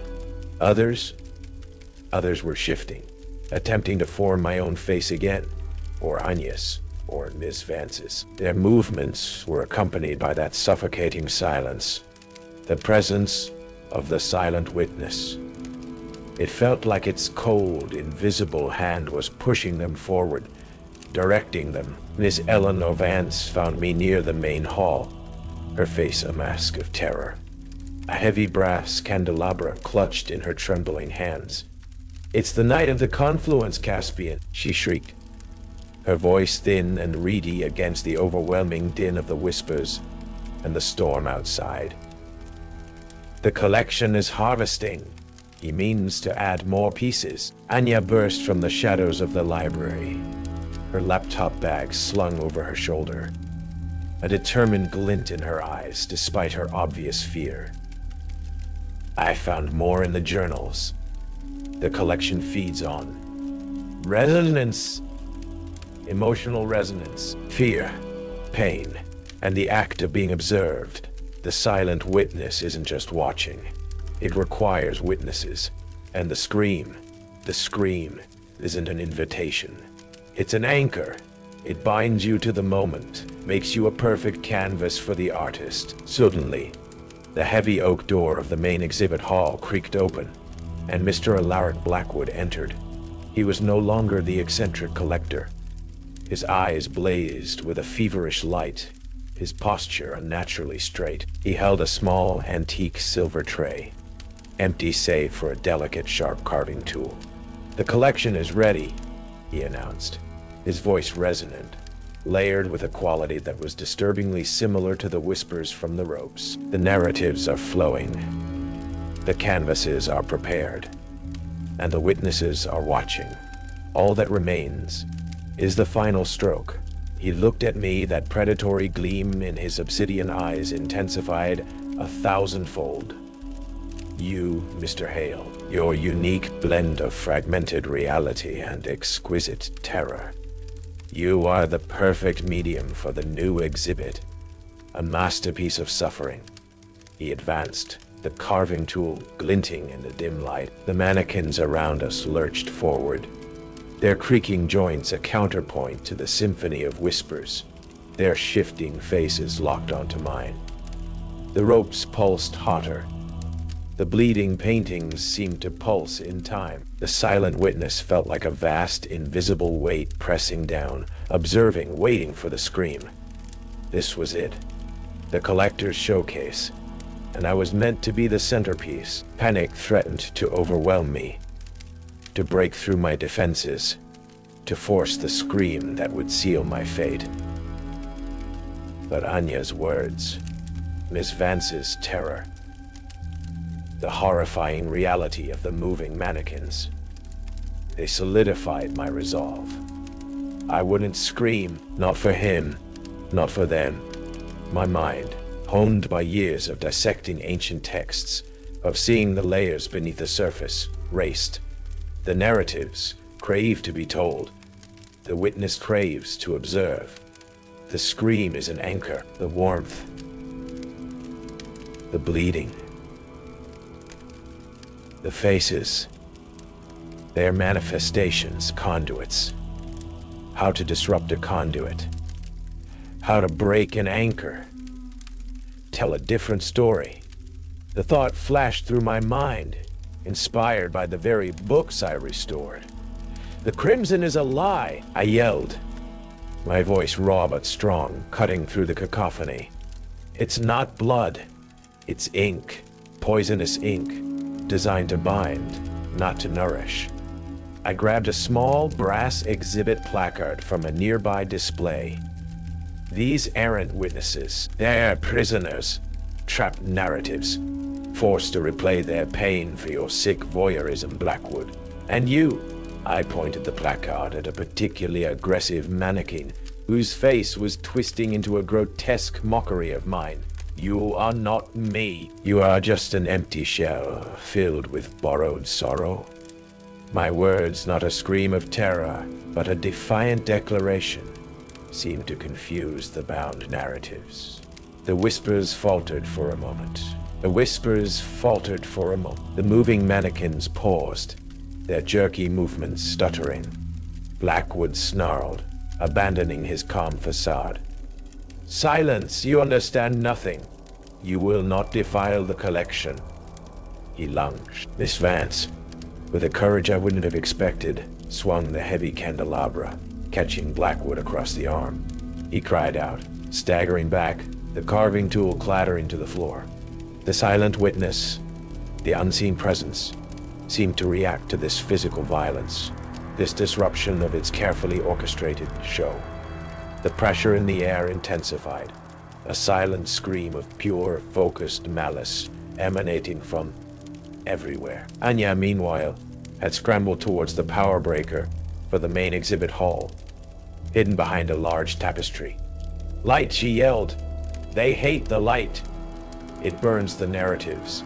She threw the heavy switch. The overhead lights in the exhibit hall blazed on, harsh and sudden, a stark contrast to the usual dim illumination. The effect was immediate and dramatic. The crimson glow of the ropes dimmed. Their writhing lessened. The bleeding painting seemed to recoil, the flow of crimson liquid slowing, then stopping. The moving mannequins froze, their joints locking with a series of sharp snaps, their grotesque faces solidifying into fixed masks of horror. The overwhelming whispers faded, replaced by faint, whimpering sounds. Blackwood, blinded by the sudden light, roared in frustration. No, the ritual, the confluence, you've broken it. But the silent witness was still here. The feeling of being watched was stronger than ever, cold and suffocating, and it was angry. It wasn't just focused on me anymore. It was focused on us, on Anya, on Miss Vance, on Blackwood himself, anyone who had disrupted its showcase. The air around Blackwood shimmered, distorting, and then, with a soft, implosive gasp, a wave of pure silence, a void of sound and sensation, radiated outwards from him. He crumpled to the floor, not screaming, not crying out, just gone, as if he had been absorbed into the silence itself. His elegant suit lay empty on the floor, a discarded piece of clothing. The terror didn't lessen. It merely changed form. The aggressive chaos of the bound narratives was gone, replaced by the absolute, terrifying stillness of the silent witness. We were alive, but the thing that had been watching was still here, and it had just collected its most recent piece. The silence in the Atherton collection after Alaric Blackwood's terrifying absorption was absolute. It felt like the air had been sucked out of the building, leaving behind a vacuum of sound and life. The storm outside seemed to vanish with him, the wind dying down, the distant roar of the ocean becoming the only natural sound to fill the void he left behind. The museum was a scene of eerie stillness. The red velvet ropes were limp and cool to the touch. Their vibrant crimson faded to a dull, rusty red. The bleeding paintings were still, the crimson stains dried and dark, but the twisting, fluid patterns were fixed, like horrifying tattoos on the canvas. The mannequins were frozen in place, some locked in their final, grotesque expressions of fear or despair, others with their faces still disturbingly blank. Alaric Blackwood's suit lay empty on the floor, a silent testament to his horrifying end. Miss Eleanor Vance and Anya Harding stood beside me, their faces pale and drawn, their eyes wide with a mixture of shock and disbelief. We had survived, But the reality of what had transpired was almost too much to bear. The whispers were gone. The feeling of being watched was gone. For now. Miss Vance, her voice barely a whisper, pointed to the empty suit. He became one of them. A piece for the collection. A piece for the collection. Her nephew, her missing nephew. I saw the dawning horror in her eyes as she realized what might have happened to him. Anya, ever the artist, looked at the static, terrified faces of the mannequins with a macabre fascination. The scream. The anchor, she murmured, more to herself than us. Maybe they couldn't take your place, Caspian, because you didn't scream. You didn't anchor your terror to the moment. We spent the next few hours in a daze trying to piece together what had happened and what we would tell the authorities. A break-in, a psychotic break on Alaric Blackwood's part. The truth was simply too outlandish. Dr. Graves' words about preserving historical integrity while acknowledging local lore came back to me. Some truths were best filtered. We decided on a story built around Alaric Blackwood's descent into madness, perhaps fueled by his obsession with the collection and the isolation. A struggle had ensued. Evidence of the bleeding paintings and the moving mannequins. Well, in the chaos, perhaps things had been knocked over, paint cans spilled. The empty suit, harder to explain. We settled on a theory of him, perhaps having fled into the storm, leaving his coat behind, or maybe having suffered a heart attack and somehow vanished into the surrounding woods in his delirium. It was weak, but it was plausible enough for a remote town with a history of strange occurrences. Miss Vance insisted on retrieving Alaric Blackwood's journals and some of the more disturbing artifacts that hadn't been explicitly part of the main exhibit. "They can't stay here," she said, her voice firm despite her fear. Not for the wrong eyes to find. She entrusted them to Anya, whose earlier initiative and genuine desire to understand had proven her capable. When the local police arrived the next morning, followed by the county sheriff, we stuck to our story. The officers, though skeptical about some details, the empty suit, the inexplicable damage, seemed almost resigned. Crimson Hollow had its share of strange tales, and the Blackwood Museum had always been at the center of them. They secured the building, launched an investigation into Alaric Blackwood's disappearance, and began the long, complicated process of documenting the site. As I left the Ebonwood collection, the morning sun painting the old mansion in deceptively warm light, I looked back at the silent building. The stillness inside felt different now. Not just empty, but expectant, like a stage waiting for the next performance. The silent witness was still there. I could feel its vast, unseen presence observing and waiting for its next piece. It's been nearly a year since that night at the Ebonwood collection. The museum remains closed, tied up in legal battles and investigations that are going nowhere. Alaric Blackwood is still officially a missing person, though the local theories range from having been lost in the storm to having simply abandoned his life and fled. Only Miss Vance, Anya, and I know the chilling truth. Miss Vance retired shortly after, her face holding a piece it hadn't known before, perhaps having finally found some closure regarding her nephew. She sends me a quiet nod of recognition whenever we pass on the street, a shared acknowledgement of the horrors we witnessed. I left Crimson Hollow a few weeks later. The quiet of the town, the way people avoided looking at the old mansion on the hill, felt too heavy, too knowing. I'm back to restoring books and manuscripts, the familiar scent of old paper, and binding glue a comfort. But the work is different now. I find myself looking at the intricate illustrations, the faded marginalia, with a new, unsettling intensity. I look for the patterns, the symbols, the hidden flows of energy. I look for the stories that are too raw, too potent to be just ink on paper. My sleep hasn't improved. The virtual reality of my dreams now includes dimly lit museum halls, the suffocating silence of the silent witness, and mannequins with faces that shift and writhe. Sometimes, I see Alaric Blackwood's blank, wide-eyed face among them. Sometimes, I see faces I don't recognize. Faces of other missing people from other towns. Other times, Anya Harding and I keep in touch. She's become a successful artist, her work dark, abstract, and deeply unsettling. Her pieces, exhibited in galleries in Boston and New York, feature swirling crimson patterns, figures with distorted faces, and an unnerving sense of being watched. Critics call it powerful, raw, a visceral exploration of the human condition. I call it familiar, disturbingly familiar.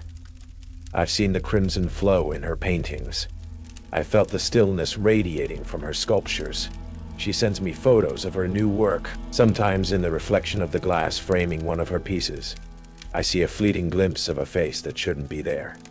I wonder if she sees it too, or if she's becoming the next conduit for the crimson artist. The journals of Alaric Blackwood, along with some of the less overtly supernatural artifacts Miss Vance and I salvaged, are now in my possession. Anya and I study them. They are filled with cryptic notes about the bound narratives, the witness, and the artist's palette. The process of collecting human emotion and experience and binding it into physical form. Blackwood believed the Ebonwood collection was just one gallery in a much larger, unseen museum, curated by the silent witness itself, and that the pieces were waiting to be displayed to an unknown audience. One entry chilled me to the bone. It was about the third rule, the mannequins and the scream. Blackwood wrote about how the scream, the moment of ultimate terror and vulnerability, didn't just anchor the victim to the spot.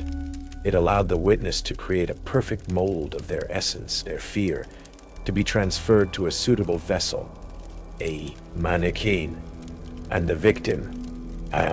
Once the mold was complete, they were freed from their physical form, becoming a raw, unbound narrative, ready to be absorbed back into the collection's energy flow, perhaps to manifest later as a whisper, a smell, or a fleeting image in another painting. The last entry in the journal is not in Blackwood's hand. It's in a script I recognize, meticulous and precise, yet shaky. It's a fragment, written after the night he disappeared. The artist collects, the witness watches, and the collection, it hungers. It remembers the face that did not scream. It was Miss Eleanor Vance. She'd returned to the museum sometime after we left that morning, and she knew I hadn't screamed. Sometimes, when I'm working late at night, surrounded by old books, the silence of my apartment feels heavy, expectant. I find myself looking at the faces in old photographs, in illustrated texts, searching for something that wasn't there before. I check the mirrors quickly, hoping not to catch a glimpse of a face that isn't my own staring back. I still struggle with insomnia, but now I'm afraid to fall asleep. Afraid of where my mind might wander, afraid of what kind of narratives I might encounter or become. The Ebonwood collection may be closed, its doors barred, but the museum is still open. It's just elsewhere. And I, Caspian Hale, the restorer of old stories, the man who didn't scream, am a piece in its vast unseen gallery. A piece that the silent witness is still watching and waiting to fully collect. The Ebonwood collection, it keeps its secrets and its guests close. Caspian Hale thought he was just working a job, but he became a part of a far more terrifying narrative. The collector is gone, but the witness is still watching, and the collection is always growing. Seriously, if you haven't watched until the very end, you've missed the chilling truth. The legacy of the Ebonwood collection that extends far beyond its walls. The final reveal will leave you with a profound sense of dread. What do you think the silent witness truly is? What happened to the people in the collection? Share your theories in the comments below. And if you survived the night shift, if the whispers haven't claimed you, then you are a part of our community now. Subscribe to Night Creepypasta Rules, because some collections, they never truly close, and the artist is always looking for new pieces. Some towns have secrets, Grimveil is a secret. And at Evergreen Chapel, where the dead come to rest is a relative term. My name is Reese Croft. I came here chasing entropy, the universe's slow slide into chaos. Instead, I found a place where decay isn't just a concept. It's a physical force, and the Nightshift comes with 3 strange rules to survive its pull. What's the most unsettling feeling you've ever experienced in a quiet place? Tell me in the comments below. And if you dare to face the gravity of decay with me, subscribe to Night Creepypasta Rules and hit that notification bell. Because in Grimveil, the silence, it's full of noise. Prepare to listen. It wasn't the smell of lilies, or even the faint chemical tang of formalin. The smell at Evergreen Chapel was older, deeper, the scent of decay. Yes, but mixed with something metallic, like rusted iron being slowly ground into dust, and the dry, woody aroma of something vital being leached away. And on my first night here, when the streetlights outside Grimveil seemed to dim, and the old building settled around me, I heard it. Not a sound, not really, but a low, resonant hum. A vibration felt deep in the bone, like the very ground beneath me was unraveling. My name is Reese Croft. I'm a physicist. Or I was before the grant funding dried up and the academic world decided that focusing on the implications of entropy at the quantum level was a bit too theoretical. My research isn't about death, not in the biological sense. It's about decay, about disorder, about the universe's slow, inevitable slide towards absolute thermodynamic equilibrium. I see entropy everywhere. In a crumbling building, in a fading photograph, in the way even the most intricate structures eventually give way to chaos. It's a concept that fascinates and terrifies me in equal measure. I needed a place that was quiet, isolated, where I could work on my equations, and maybe, just maybe, find a way to understand, or even counteract, that inexorable pull. Evergreen Chapel, a funeral home in a town whose very name suggested gloom, offered exactly that. A graveyard shift, minimal interaction, a place steeped in the ultimate manifestation of decay. My new colleague, and the only other soul on the night shift, was Jasper Thorne. He was young, maybe early 30s, with sharp features and eyes that seemed to miss nothing. He wasn't what I expected from a mortuary assistant. He had the air of a meticulous scientist, or perhaps a watchmaker, precise and observant. He spoke with a quiet intensity, his focus unwavering. He was the one who gave me the rules, not with the solemnity of someone sharing dark secrets, but with the detached curiosity of someone listing variables in an experiment. The night shift here is simple, Rice, he'd said, showing me around the silent, polished halls. Maintenance, receiving, and a few protocols, not from the owner. The location itself, Grimveil, has certain properties. He gestured to a dark mahogany coffin on display. Observe, don't interfere, and you'll be fine. I just nodded, my mind already analyzing the air pressure, the temperature fluctuations. First, Jasper said, his voice low, don't polish the coffins at night, especially the older ones. They hum back. My brow furrowed. Hum back, like resonant frequencies. Jasper's eyes gained a spark of interest. Perhaps, or something else. A low vibration, a sort of sympathetic decay. It accelerates the process, unpredictably.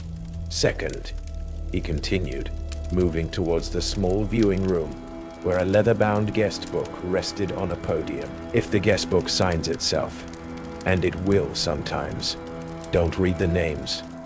Don't look at them. Just close the book. Why?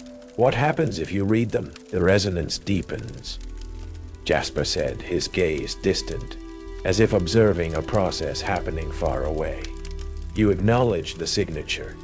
It acknowledges yours. A form of entanglement, unwanted entanglement. unwanted. And third, he led me into the preparation room, its sterile steel surfaces gleaming under the fluorescent lights.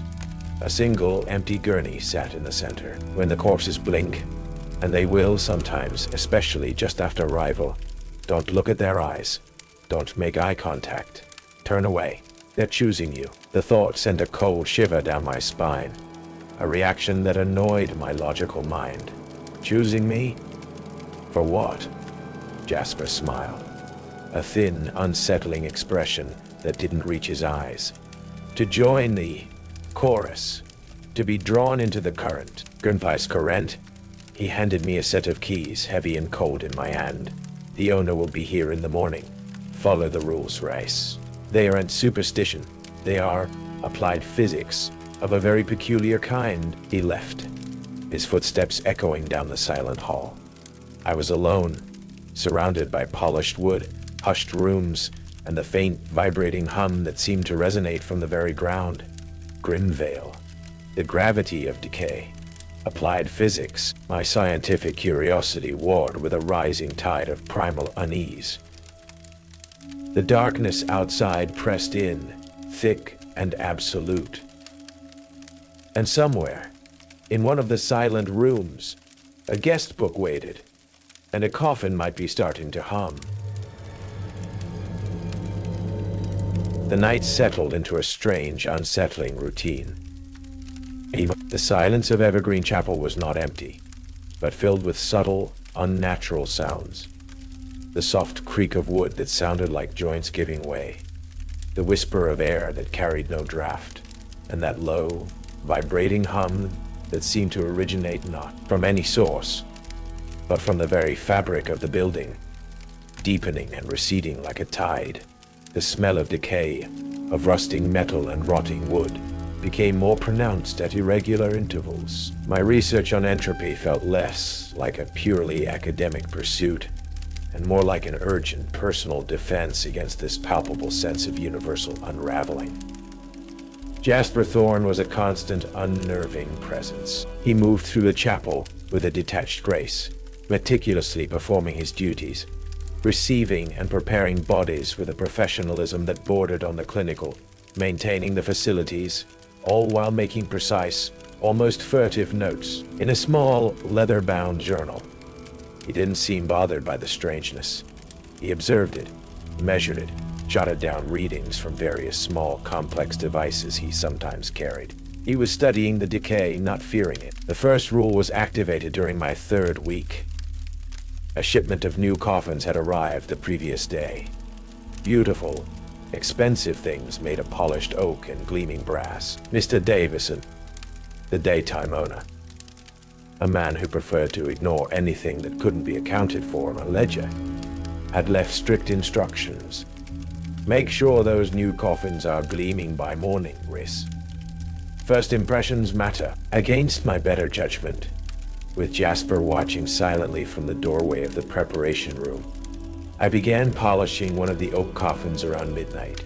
The wood felt smooth, cool under my cloth. As I worked, I felt it, a low vibration starting in the wood itself, transferring through my hand, up my arm, settling deep in my chest. Then came the sound. Not a sound heard with the ears, but felt through the bones. A low, resonant hum that seemed to emanate from the entire coffin. It was a mournful sound, deep and rich, like a distant, resonant chord being held indefinitely, and as it hummed, I could swear the polished surface of the oak seemed to dull slightly, the grain looking older, more tired. The brass fittings felt colder, harder to polish, as if resisting my touch. I stopped polishing, my hand froze. The humming slowly faded, leaving a ringing silence in my ears. Jasper stepped into the bay, his eyes fixed on the coffin, then on me. Sympathetic resonance, he murmured, more to himself than me.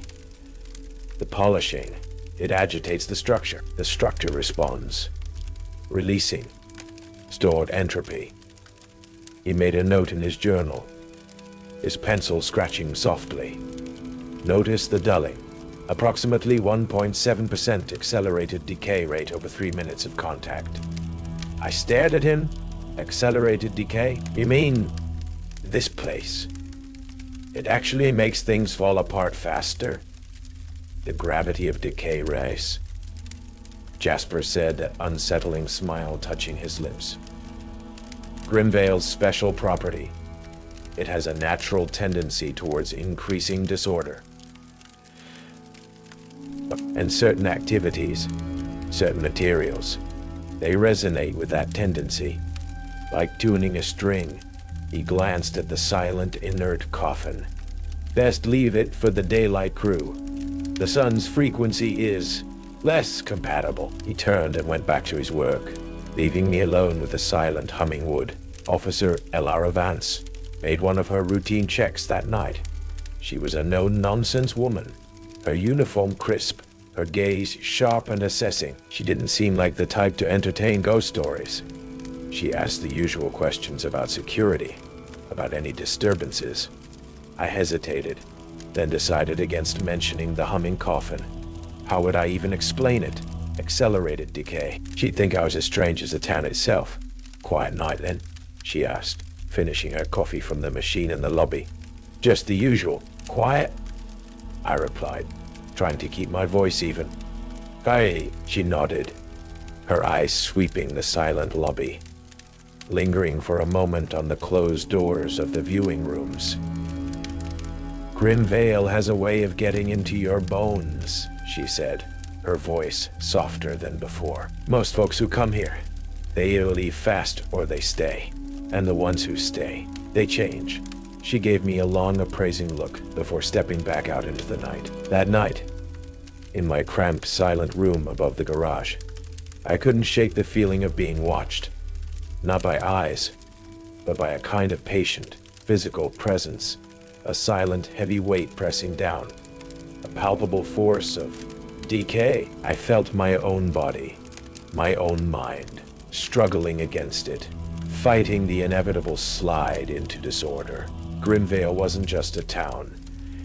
It was a field of force, and I was standing right in the middle of it. The gravity of decay was becoming increasingly difficult to ignore. The low hum was almost constant now, a subtle vibration beneath the floorboards, within the walls. A physical manifestation of the town's peculiar property. I started noticing small things everywhere. A faint rust-like dust appearing on polished metal surfaces overnight. Flowers wilting at an alarming rate. The colors in old photographs in the office appearing faded, almost monochrome from one shift to the next.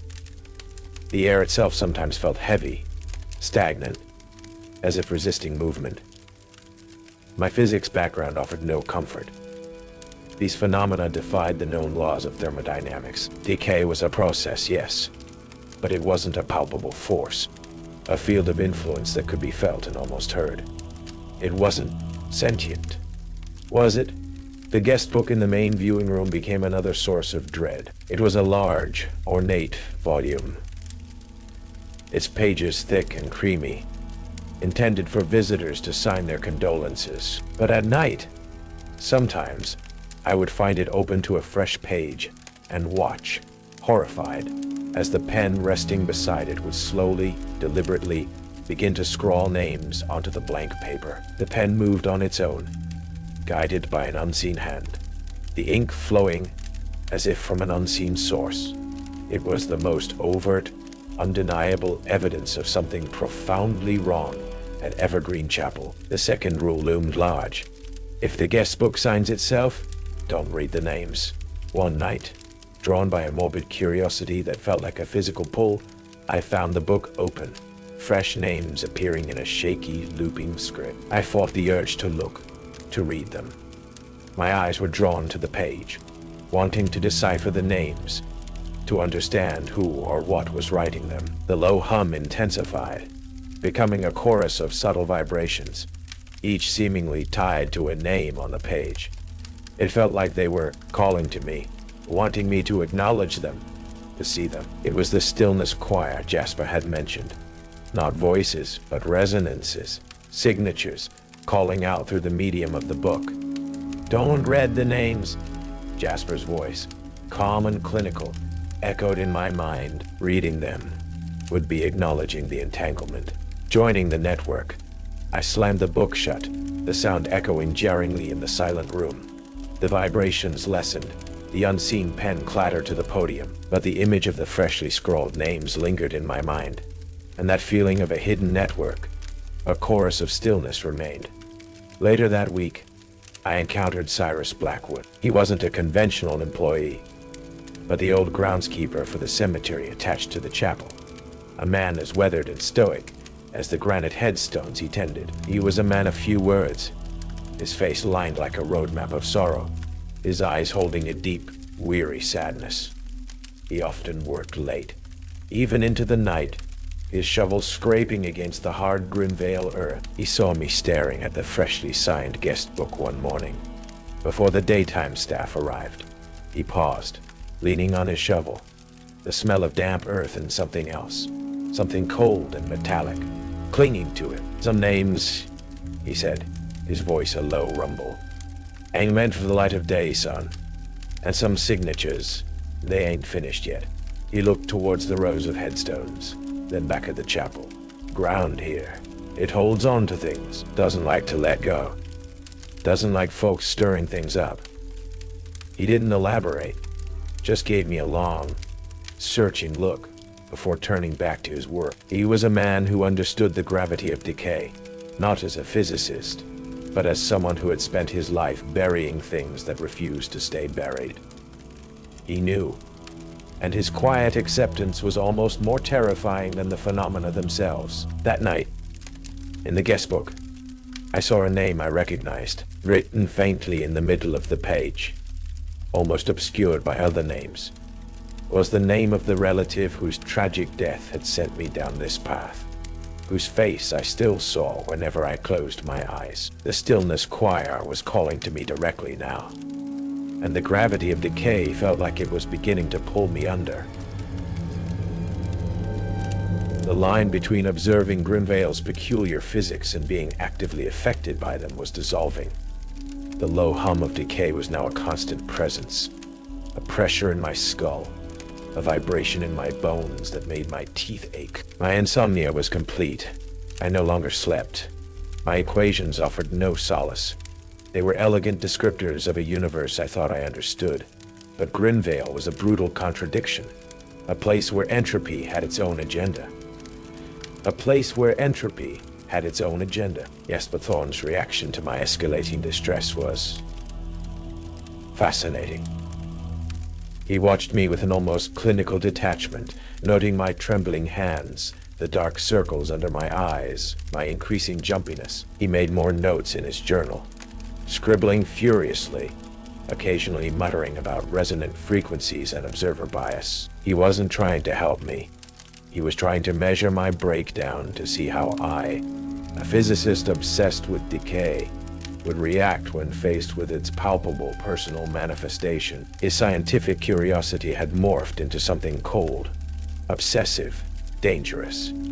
He was no longer just studying the gravity of decay. He was working with it, testing its limits, pushing its boundaries. The ethos themselves became the most visceral manifestation of the gravity of decay's pull. They were still quiet, treated with dignity and respect, awaiting their final rest. But at night, sometimes in the silent, refrigerated preparation room, or in a closed coffin in a viewing room, I would see them. Subtle movements, a finger twitching, a head tilting almost imperceptibly, and the eyes would blink. This was the third rule, the most terrifying. When the corpses blink, don't look. They're choosing you.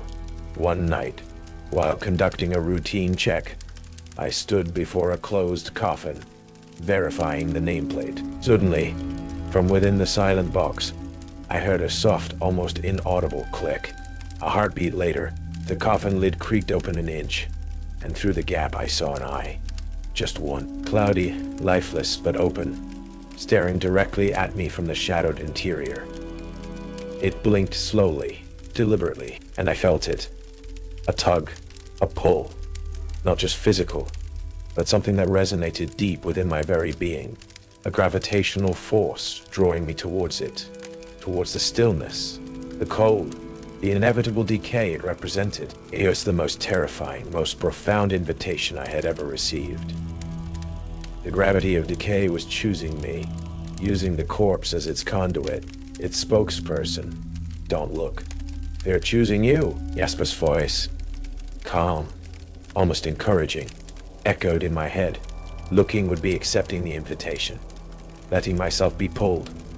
I fought the urge with every fiber of my being. My muscles tensed, my jaw clenched. The pull was like a physical current, strong and insistent, trying to drag me forward. My vision swam. The hum of decay intensified, becoming a chorus of low, resonant vibrations. A silent song of entropy sung by the chosen. I could almost hear my own name being added to that dreadful harmony. With a desperate effort, I wrenched my gaze away, turning my back on the partially open coffin, on the single staring eye within. The pull lessened, slowly, reluctantly, but it didn't disappear. It merely shifted. When I turned back, the coffin lid was closed again, silent and inert, but the air around it felt colder, and the hum it radiated was subtly different, lower, more resonant. Later, Officer Elara Vance arrived for her check. She found me sitting on the floor in the hallway, shaking, covered in a cold sweat. She didn't ask many questions this time. Her eyes, sharp and observant, swept over the silent chapel, lingering for a moment near the viewing room with the closed coffin. She felt a shift in the atmosphere. "Yes," she said, her voice quiet, devoid of her usual brisk authority. "There are things happening in Grimveil, things I can't explain, things my training, it doesn't prepare me for." She hesitated, then lowered her voice. I looked into those old town records. The history of this land. It's complicated. There are stories, legends, about the ground here, about how it holds onto things, doesn't like leaving. Her hoarseness suggested she was beginning to believe in the impossible. Jasper Thorne saw me talking to Officer Vance.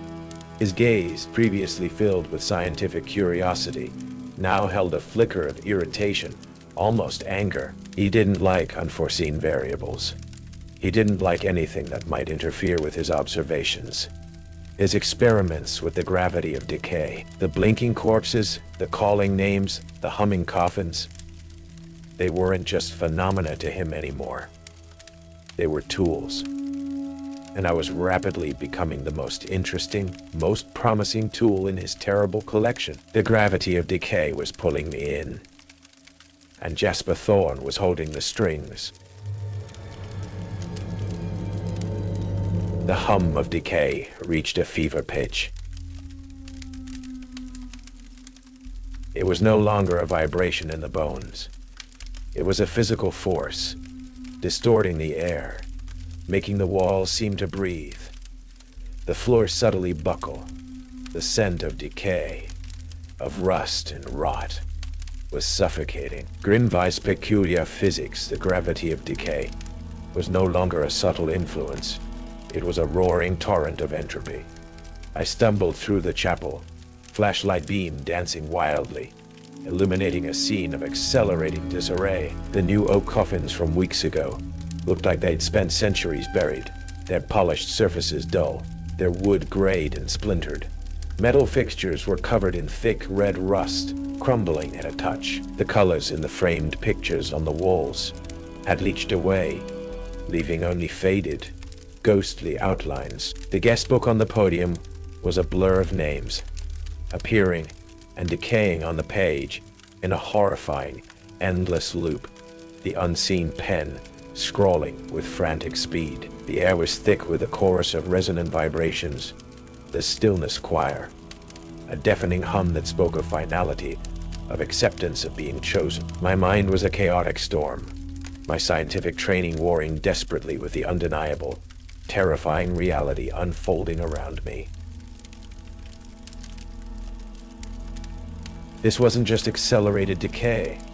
This was directed entropy, a physical force with intent, and its intent felt singularly focused on me. The pull I'd felt from the blinking corpses was now everywhere, a relentless gravitational force trying to drag me down, to make me Chung-Shung, to join the state of absolute decay. Jasper Thorne appeared at the entrance to the preparation room, his figure silhouetted against the sickly fluorescent lights that flickered violently, resisting the encroaching disorder. His face, previously a mask of scientific detachment, was alight with a terrifying, almost divine fervor. He held a complex device, a mass of humming copper coils and glowing vacuum tubes, its energy reading spiking wildly on a small digital display. "Magnificent, Rhys," he practically shouted over the din, his voice resonant with excitement. "The confluence is perfect. The gravity of decay is at its zenith. All variables are converging." "Jasper, what are you doing?" I choked out, fighting the pull that was trying to bring me to my knees. "Doing? I am redefining existence," he declared, advancing into the room, the device humming louder. "Entropy is not just a process, Rhys. It's a force, a fundamental property of the universe, strongest here in Grimveil. I've learned how to measure it, to predict its fluctuations, and now I'm learning to control it." He gestured around the room, at the rapidly decaying materials, the vibrating air. "This is my lab, Evergreen Chapel, a place where the barriers between ordered existence and total chaos are thinnest." He stopped before a gurney, where a fresh they, one that had arrived just hours before, lay covered by a sheet. The sheet rippled slightly. "The corpses," Jasper continued, his eyes blazing. "They are the perfect conduits. They are already halfway there. And the moments of transition, the blinking, the choosing, they are peaks, spikes of pure directed entropic force. And you rise." He turned the full intensity of his gaze on me, and I felt the pull redouble, centering on a specific point within me. A cold, aching void of fear. A cold, aching void of fear. Your obsession with entropy, your fear of decay, it makes you resonate with the gravity. You are not just an observer. You are a receiver, an amplifier. You are the variable I needed to initiate the final phase. He raised the device. "I will not just observe decay, Rhys. I will master it, control it, reverse it. Imagine perfect order, eternal preservation. Grimveil is the key, and you are the final lock." He moved towards the gurney. "This one." He tapped the sheet covering the Titha, died resisting, full of energy, the perfect catalyst. "I just need you to anchor the process. Focus the gravity." The under the sheet shifted. A hand, pale and still, slid out from beneath the fabric, fingers twitching. Then, a sudden, sharp sound. A blink. The sheet lifted slightly, revealing an eye, open, milky white, looking at me. Not just looking, pulling. The gravity was converging on this one point, using the corpse as its anchor, and me as its target. "Don't look. They're choosing you." The rule wasn't just a warning. It was a command to resist the pull. "Look at it, Rhys," Jasper urged, his voice a feverish whisper. "Look into its eyes. Let the gravity connect. Let the process initiate. Your fear, your struggle, it's fuel. It's fuel." I fought the pull, fought the urge to look, my scientific mind screaming in defiance at this twisted parody of physics. Entropy wasn't meant to be controlled. Decay wasn't meant to choose, but the force was overwhelming, dragging me forward, my feet scraping on the floor. Suddenly, the front door of the chapel burst open, letting in a gust of ordinary, non-decaying air. Officer Alara Vance stood there, her uniform wet, her face grim. She'd followed her hunch. "Thorn, stop this. What in God's name is going on?" she yelled, gun drawn. Jasper, startled, turned his device towards her. Another variable, disrupting the field. The gravity of decay surged outwards, affecting the newcomer. Officer Vance cried out, her gun arm drooping, her body slumping slightly, as if she'd aged decades in an instant. Her uniform seemed to gray, her skin sag, the very air around her warped. Then, a low, resonant voice from the doorway behind her. Cyrus Blackwood. He held a rusted ancient shovel, its wood handle looking dangerously fragile. "Grimveil doesn't like being forced, boy," he rumbled, advancing. "Some things ain't meant for your equations." The conflict erupted. Jasper, obsessed with maintaining the field, aimed his device at Vance and Blackwood, trying to use the gravity against them. The stillness choir's hum intensified, focusing its pull on anyone who wasn't succumbing to it. The mannequins in the viewing room next door began to creak and shift, their expressions of decay deepening. The blinking corpse on the gurney's eye remained fixed on me, pulling, a silent, horrifying invitation. My physics, my understanding of resistance, of counterforce, it wasn't about external force. It was about internal state. Entropy increased in a closed system. Disorder spread where there was no resistance. But what if the resistance wasn't physical? What if it was conceptual? What if it was order? My research, my equations, they were all about imposing order on chaos, with a desperate burst of energy, ignoring the pull, ignoring the chaos. I focused my mind on my equations, on the fundamental principles of stability, of structure, of anti-entropy. I began to recite them aloud, not whispering, but speaking with the clarity and focus of a lecture. Not equations of decay, but equations of conservation, of form, of being. The effect was unexpected. The gravity of decay, the stillness choir's hum, seemed to recoil from my words, from the imposition of order. The resonance wavered. The blinking corpse's eye seemed to flicker, the pull lessening. Jasper stared, his eyes wide with disbelief. "What are you doing? You're disrupting the field. You're creating coherence. I'm fighting entropy, Jasper," I yelled, my voice gaining strength.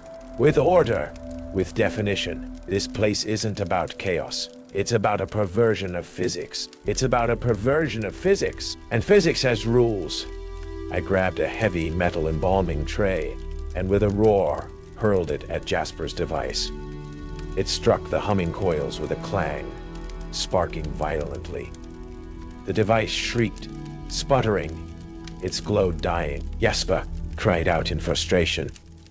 The stillness choir's hum faltered, then broke into a chaotic, discordant cacophony before collapsing into silence. The intense pull from the blinking corpse vanished. The rapid decay in the room paused, but the gravity of decay was still Grimveil's property, and it was angry. It turned its silent entropic force directly on Jasper, the one who had tried to harness it, to control it. Jasper stumbled back, his body twisting, his skin shimmering, aging decades in seconds. He let out a soundless gasp, his form seeming to collapse inward, like a structure whose load-bearing walls had suddenly vanished, with a soft rustling sound, like paper turning to dust. He was gone. Nothing remained but a faint metallic residue on the floor, and the lingering smell of ozone. The terrifying force receded. The aggressive decay slowed to Grimveil's usual, unnerving rate. The blinking corpse's eye closed. Officer Vance, leaning against a wall, her breath coming in ragged gasps, stared at the empty space where Jasper had stood. Cyrus Blackwood lowered his shovel, his ancient face etched with grim understanding.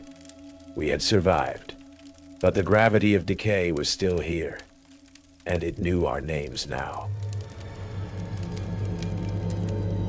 The silence after Jasper Thorne's horrifying disappearance was a fragile, uncertain thing. It wasn't the absolute vacuum left by the chrome leash, but a relative stillness, a pause in the roaring current of entropy that had just threatened to consume us. The rapid decay subsided, leaving the house with the permanent, unsettling patina of extreme age, but no longer actively crumbling around us. The oppressive hum of the stillness choir had dissipated, replaced by the natural sounds of the old building groaning in the quiet night, amplified by our heightened senses. Officer Laravance pushed herself away from the wall, her body trembling, her face pale and drawn.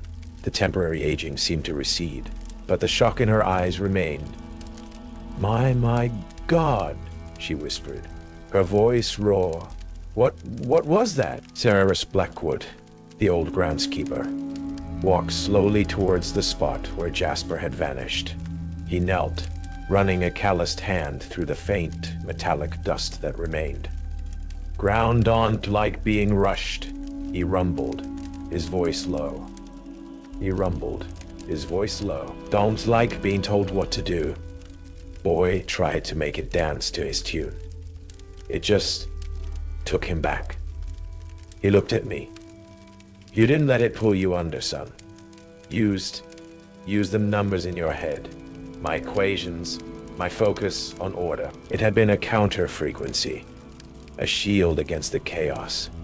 Not magic, but perhaps a different kind of physics, a different kind of resistance." We stood there, the three of us, in the silent, damaged preparation room, surrounded by inert corpses and the lingering scent of decay, knowing a truth that no police report, no scientific paper, would ever be able to contain. Officer Vance, regaining some of her composure, took out her radio. "Vance to dispatch. Situation at Evergreen Chapel. Shots fired. 1 casualty. Apparent accident. Chemical exposure. Possible structural collapse." She paused, her voice tight. "Need backup.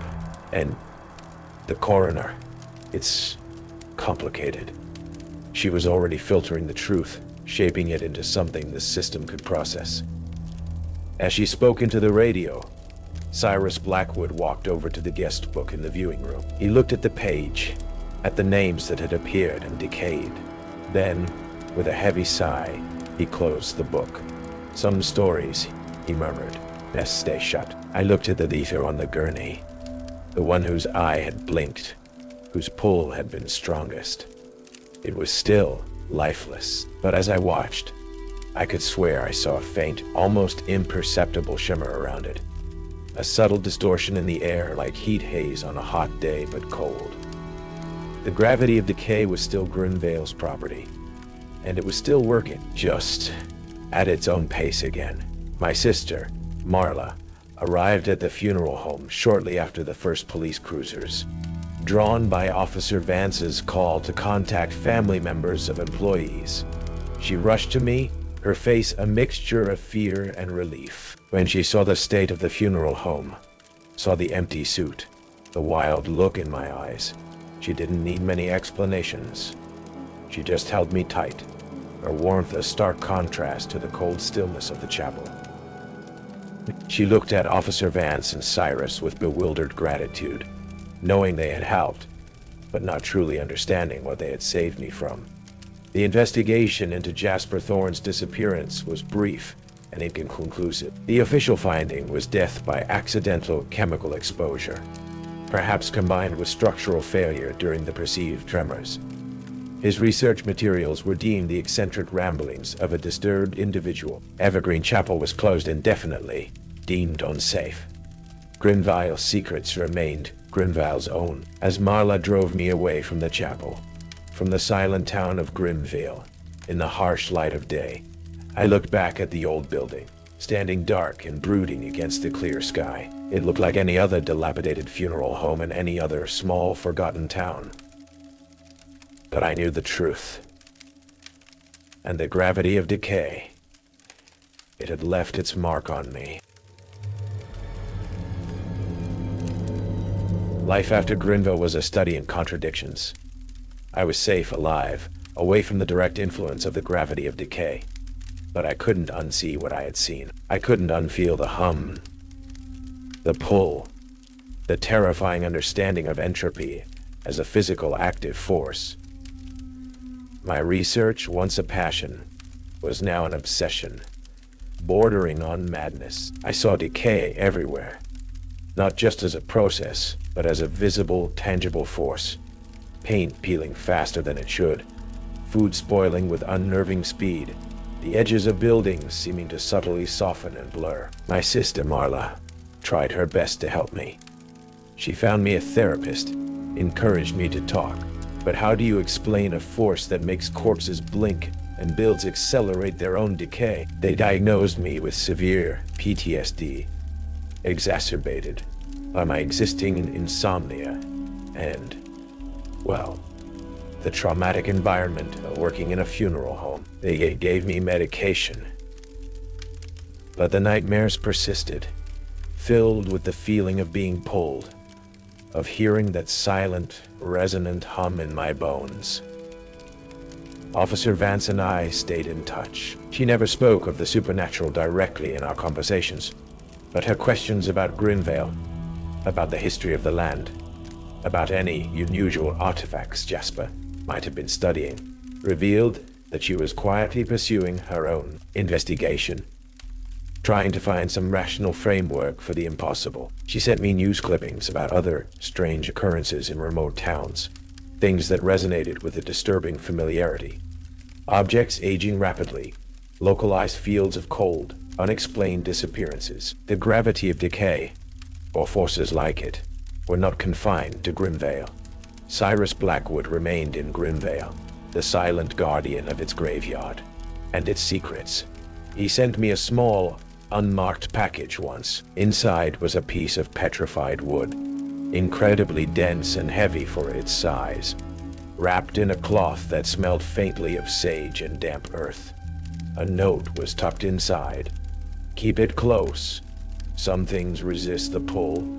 For a while, it was a tangible reminder that resistance was possible, however temporary.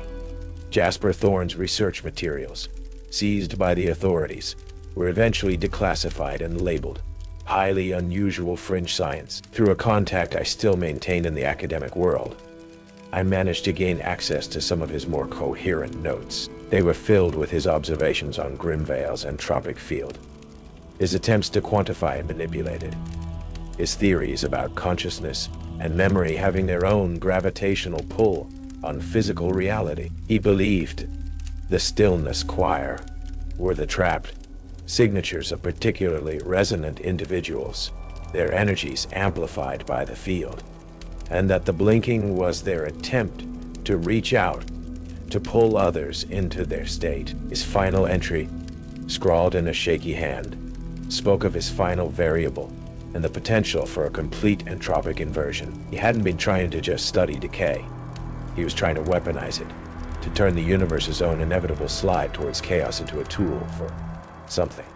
His theories were terrifyingly close to my own. I still work with old books, but now, I don't just see the history in the pages.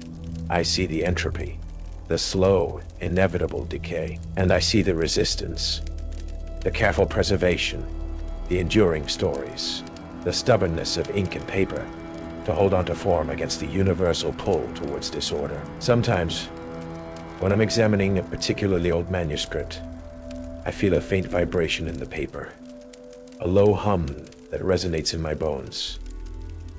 I look closely at the fading text, at the intricate illustrations, and I wonder if the stories themselves have their own kind of gravity, their own kind of pull.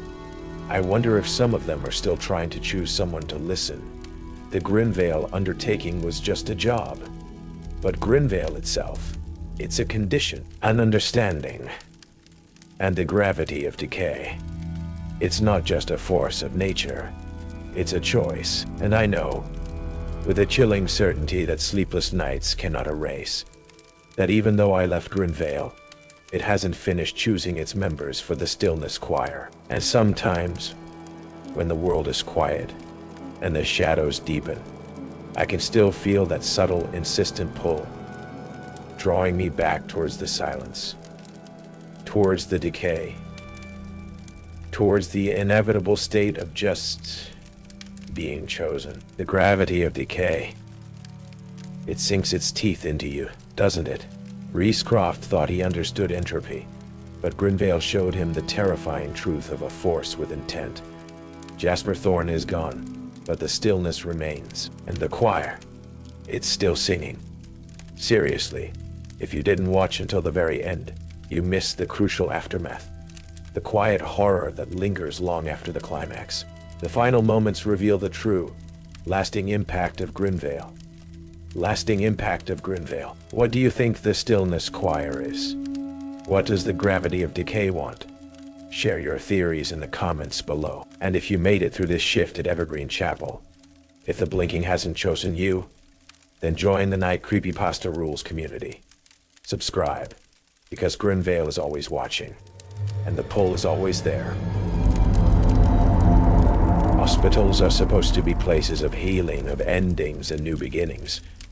But some places are stuck in a cycle they can't escape. Welcome to Crimson Creek Community Hospital, where the night shift comes with a past that refuses to stay buried, and 3 strange rules are all that stand between you and something ancient and hungry. What's the most terrifying place you've ever been? Tell me in the comments below.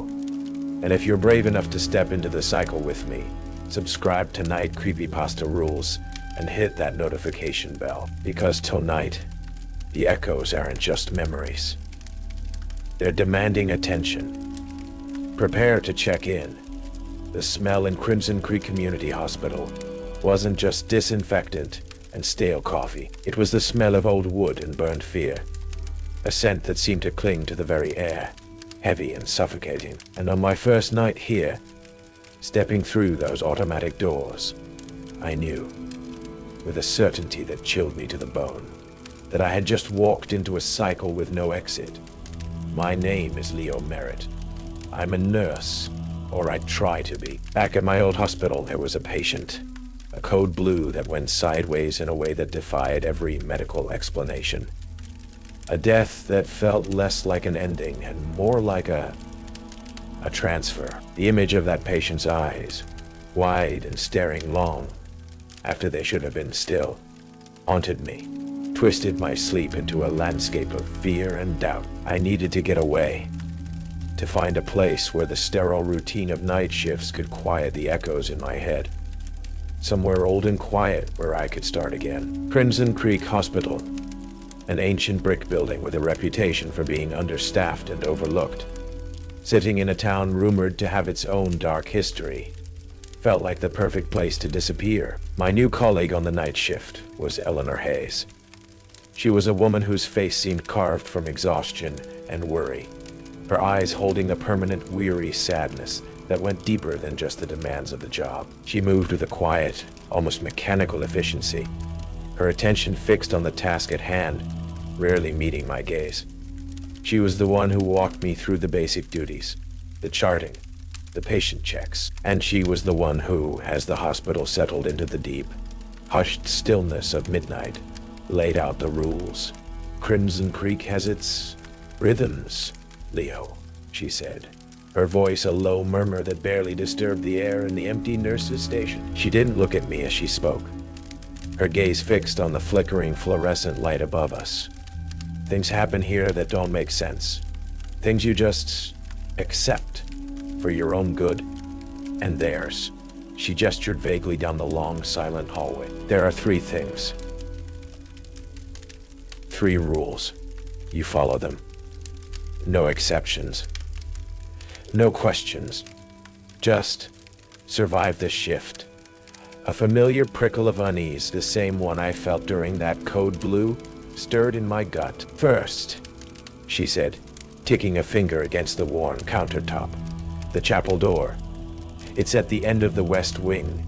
It's always locked after visiting hours. Keep it that way. Don't open it after midnight, no matter what you hear inside. No matter what you hear inside. It's not a priest. My eyes flicked involuntarily down the hallway towards the dark, distant end of the west wing. The air suddenly felt colder. Second, she continued, her voice flat. "The patient list. It updates at midnight. Sometimes a name appears. Ann Putnam. Room. Somewhere that isn't on the floor plan." Her eyes finally met mine, and for a split second, I saw a flash of raw terror beneath the exhaustion. "If you see that name, Leo, Ann Putnam, you skip her room. Don't go near it. Don't check on her. She's not alive. Ann Putnam." The name resonated with an unsettling familiarity, a name pulled from the dark, shadowed pages of history. "And third," Eleanor's voice dropped to a near whisper, just above the low hum of the hospital's HVAC system. "Sometimes, deep in the night, when the halls are quietest, you'll hear the chants echoing from everywhere, voices layered, ancient, judging. When you hear the witch trial chants, don't speak, don't make a sound, don't react. They're judging you, and they're listening for your voice." The 3 rules hung in the air, heavy and suffocating. They weren't warnings. They were pronouncements of a reality I wasn't prepared for. "Eleanor," I began, my voice a little shaky. What are these rules about? What's in the chapel? Who is in Putnam?" She finally looked at me fully, and I saw the deep, weary sadness in her eyes. The eyes of someone who had seen too much. "Crimson Creek. It holds on to things, Leo," she said, her voice barely audible. "History isn't just in books here. It's in the walls, in the air, in the cycles. Follow the rules. Don't break the cycle. For your own sake." She turned back to the counter, ending the conversation. "Midnight's approaching. The list will update soon." A glance at the clock on the wall confirmed her words. The digital numbers glowed red. 11:58 p.m. 2 minutes until the cycle potentially began. A wave of profound dread washed over me, settling into the marrow of my bones. I hadn't just found a quiet place to hide. I had walked straight into a storm. The hours after midnight stretched and warped, losing their familiar shape. Time in Crimson Creek didn't seem to flow in a straight line. It pooled. It eddied. It seemed to loop back on itself in subtle, disorienting ways. I find myself walking down a hallway I'd just patrolled, certain I'd checked every room, only to see a light on in a room that should have been dark, or a door slightly ajar that I'd sworn I had closed. The air grew heavy, charged with a palpable, unseen energy, smelling faintly of ozone and that disturbing mix of old wood and something burnt. The chapel was a focal point of this temporal unease. It sat at the very end of the west wing, a small, dark alcove with a heavy wooden door, usually locked tight. But after midnight, sometimes I would hear sounds from within, not loud sounds, but small, intimate noises that carried in the unnatural silence of the hospital. A soft rustle of fabric, the creak of a floorboard, a long, drawn-out sigh. It was just as Eleanor had said, not the sounds a priest would make, more like someone settling in, or someone trying to get comfortable in a space they didn't belong. The first rule echoed in my mind: don't open the chapel door after midnight. The temptation, however, was almost unbearable. My nursing instincts, my training to investigate unusual sounds, screamed at me to check, to see if someone had gotten in, if a patient had wandered off. But Eleanor's terrified eyes flashed in my memory. One night, driven by a morbid curiosity and a desperate need to rationalize the strange sounds, I crept down the west wing hallway, my rubber-soled shoes silent on the linoleum. The air grew colder as I approached the chapel door. The sounds were clearer here. A rhythmic scrape, like something being dragged across a rough floor, followed by a wet, gurgling sigh. I leaned closer to the heavy wooden door, my ear pressed against the cool wood. The sound stopped instantly. The silence that followed was absolute, profound, sucking the very air from the hallway. I felt a pressure from the other side of the door, not a physical weight, but a kind of dense, watchful presence, as if something were listening, waiting. I resisted the urge to reach for the doorknob. The second hand on my watch seemed to stutter, jumping several seconds at once. Eleanor Hayes saw the look on my face when I returned to the nurse's station, my heart pounding. She just shook her head, her eyes holding that deep, weary sadness. "The chapel. It's a bottleneck, Leo," she murmured, her voice flat. "Things, they get stuck there, repeating themselves. Don't try to let them out." Or in her words were cryptic, but the fear behind them was real. She spoke of past night shift workers who had become obsessed with the chapel, with the sounds, who had tried to open the door, only to, well, her story would trail off here, ending in a shrug and a haunted look. Her lack of concrete answers only fueled my need to understand. Her narratives were broken, unreliable, but they were all I had. Dr. Alaric Croft, the night resident, was a man of science through and through. Young, sharp, with a brisk, no-nonsense demeanor, he relied solely on data, charts, and diagnoses. He saw my growing fatigue and anxiety, attributing it to the demands of the night shift and the quiet of the old hospital. When I tentatively mentioned the strange sounds or the feeling of being watched, he'd offer logical explanations. Old pipes, wind whistling through cracks, stress, lack of sleep causing auditory hallucinations. "It's a classic phenomenon in isolated, quiet environments," Nurse Merritt, he'd said with a dismissive wave of his hand. "The mind fills the void." His skepticism was a solid wall against the rising tide of the impossible. And for a while, I clung to it like a lifeline. Just before dawn one morning, while walking down the west wing, I noticed something new near the chapel door. Tucked under the mat was a small antique brass key, not one of the hospital's standard keys. It felt old, heavy, and it had a faint metallic scent, like rust and something else, something vaguely sweet. I pocketed it, a jolt of fear and curiosity shooting through me. Whose key was it? And what did it open, if not the locked chapel door? The cyclical nature of time at Crimson Creek became undeniable. Nights would start with the same hushed quiet, the same routine checks, but subtle details would repeat or shift. A particular chart misplaced in the same bin. The clock in the lobby stuck at the same time for a moment before jumping forward. The same set of footsteps echoing down a far-off hallway, even when no one was there. It was like living in a broken record, the needle skipping back occasionally, creating unsettling repetitions. The patient list, updating on the computer screen at midnight, was another anchor of this temporal loop and the focus of the second rule. Most nights, it was just the usual list of names, admissions, transfers, discharges. But some nights, after the clock struck 12, a new name would appear, flickering onto the screen, always towards the end of the list. Ann Putnam. And always, her room number was listed as something impossible. A room number that didn't exist on that floor. Or perhaps, a room number from a floor that had been closed off years ago. If the patient list includes Ann Putnam, skip her room. She's not alive. Eleanor's rule. My nursing duty, the core of my being, screamed at me to check on this patient, to verify the listing, to ensure no one was overlooked. But the sheer impossibility of the room number, combined with Eleanor's desperate warning, froze me. Ann Putnam. The name echoed with history, a name from a time of fear and accusation. What did it mean?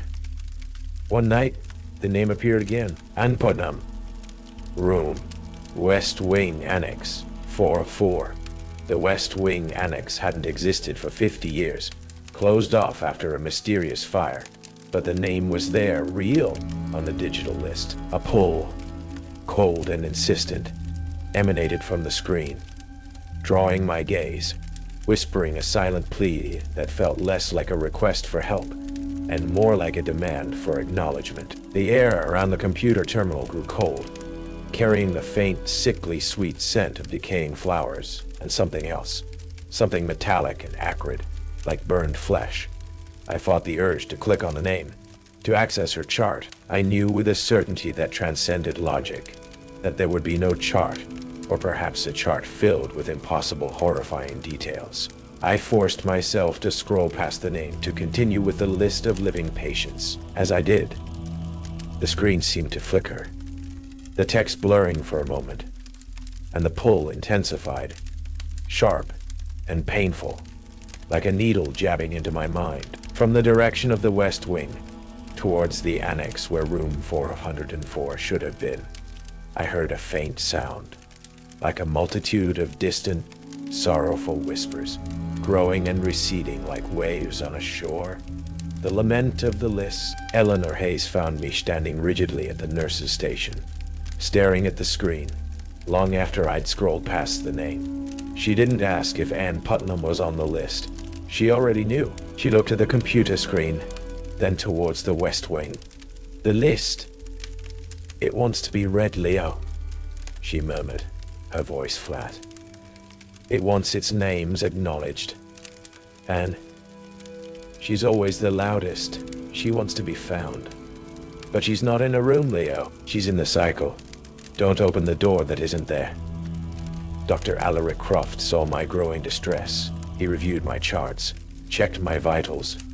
You're running on fumes, Nurse Merritt, he said, his brow furrowed with professional concern. The human body isn't meant for this kind of sleep deprivation. It can cause delusions, paranoia. He ordered blood tests, checked for underlying conditions. His scientific mind was working overtime to find a medical explanation for the unexplainable. His skepticism was beginning to wear thin, however, replaced by a forced adherence to the empirical evidence, even as that evidence became increasingly contradictory. He was caught between his training and the unsettling reality of Crimson Creek. Searching through old hospital archives in the basement during my off hours, I found oblique references to the hospital's past, built on the site of a much older building, whispers of experiments conducted there, allegations of patients disappearing, and a specific reference to a fire in the West Wing annex decades ago, and the subsequent sealing of that section. There were rumors about a patient who died there, a woman with a name similar to Ann Putnam, involved in something unsavory. The history wasn't just in the walls. It was trying to force its way out. The repetition, the temporal dislocation, was accelerating. Minutes would feel like hours, and hours would vanish. I experienced brief, unsettling loops, walking down a hallway, turning a corner, only to find myself back at the beginning of the same hallway, having to repeat the same actions. The feeling of being watched was constant, intensified by the oppressive silence of the deep night. The air often carried the sharp, acrid smell of sulfur, the same smell associated with old tales of witchcraft. Then came the chants, not heard with the ears but felt in the mind, echoing through the empty halls like a chorus of accusatory voices. Guilty, witch, condemned. They were cold, ancient voices, layered, seeming to emanate from the very stones of the building, from the air itself. They were judging, and I knew with a terrifying certainty that they were judging me. Oh, every mistake I'd ever made, every regret, every fear. They were picking at the raw nerves, twisting my past into a tapestry of sin and damnation. The memory of that code blue patient, their wide, staring eyes, became a focal point of the accusation. You failed. You let her die. When the witch trial chants echo in the halls, don't speak. They're judging you. Eleanor's rule. The urge to respond was overwhelming. To defend myself. To scream back my innocence, my fear, my humanity. To tell them they were wrong. But the rule was absolute. Don't speak. Don't give them a voice to latch onto. Don't become a part of their accusation. The physical sensation was agonizing.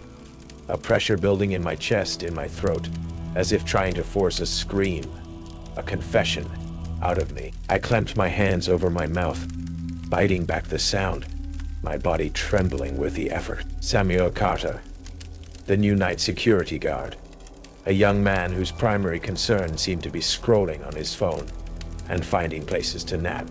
Unwittingly became an agent of the curse, bored and curious. He'd started trying to open the chapel door.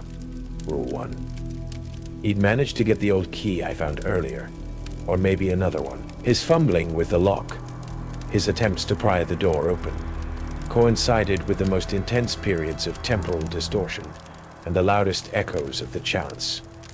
His simple, mundane actions were amplifying the curse. "Hey, Nurse Merritt," he called out one night, his voice echoing down a hallway where the chants were particularly strong. "You hear that? Sounds like singing?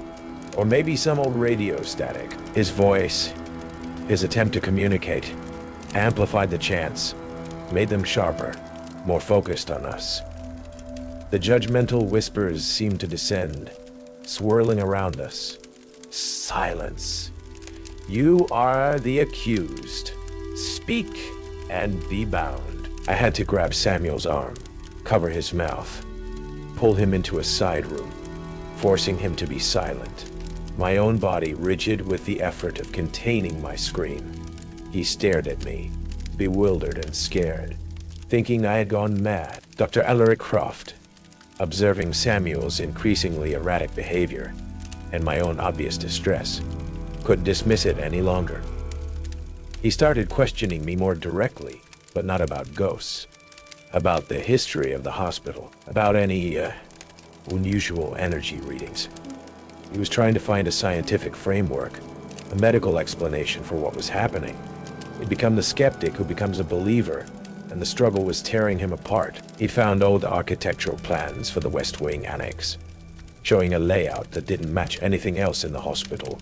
Rooms labeled with strange symbols, connected to the chapel by sealed-off tunnels.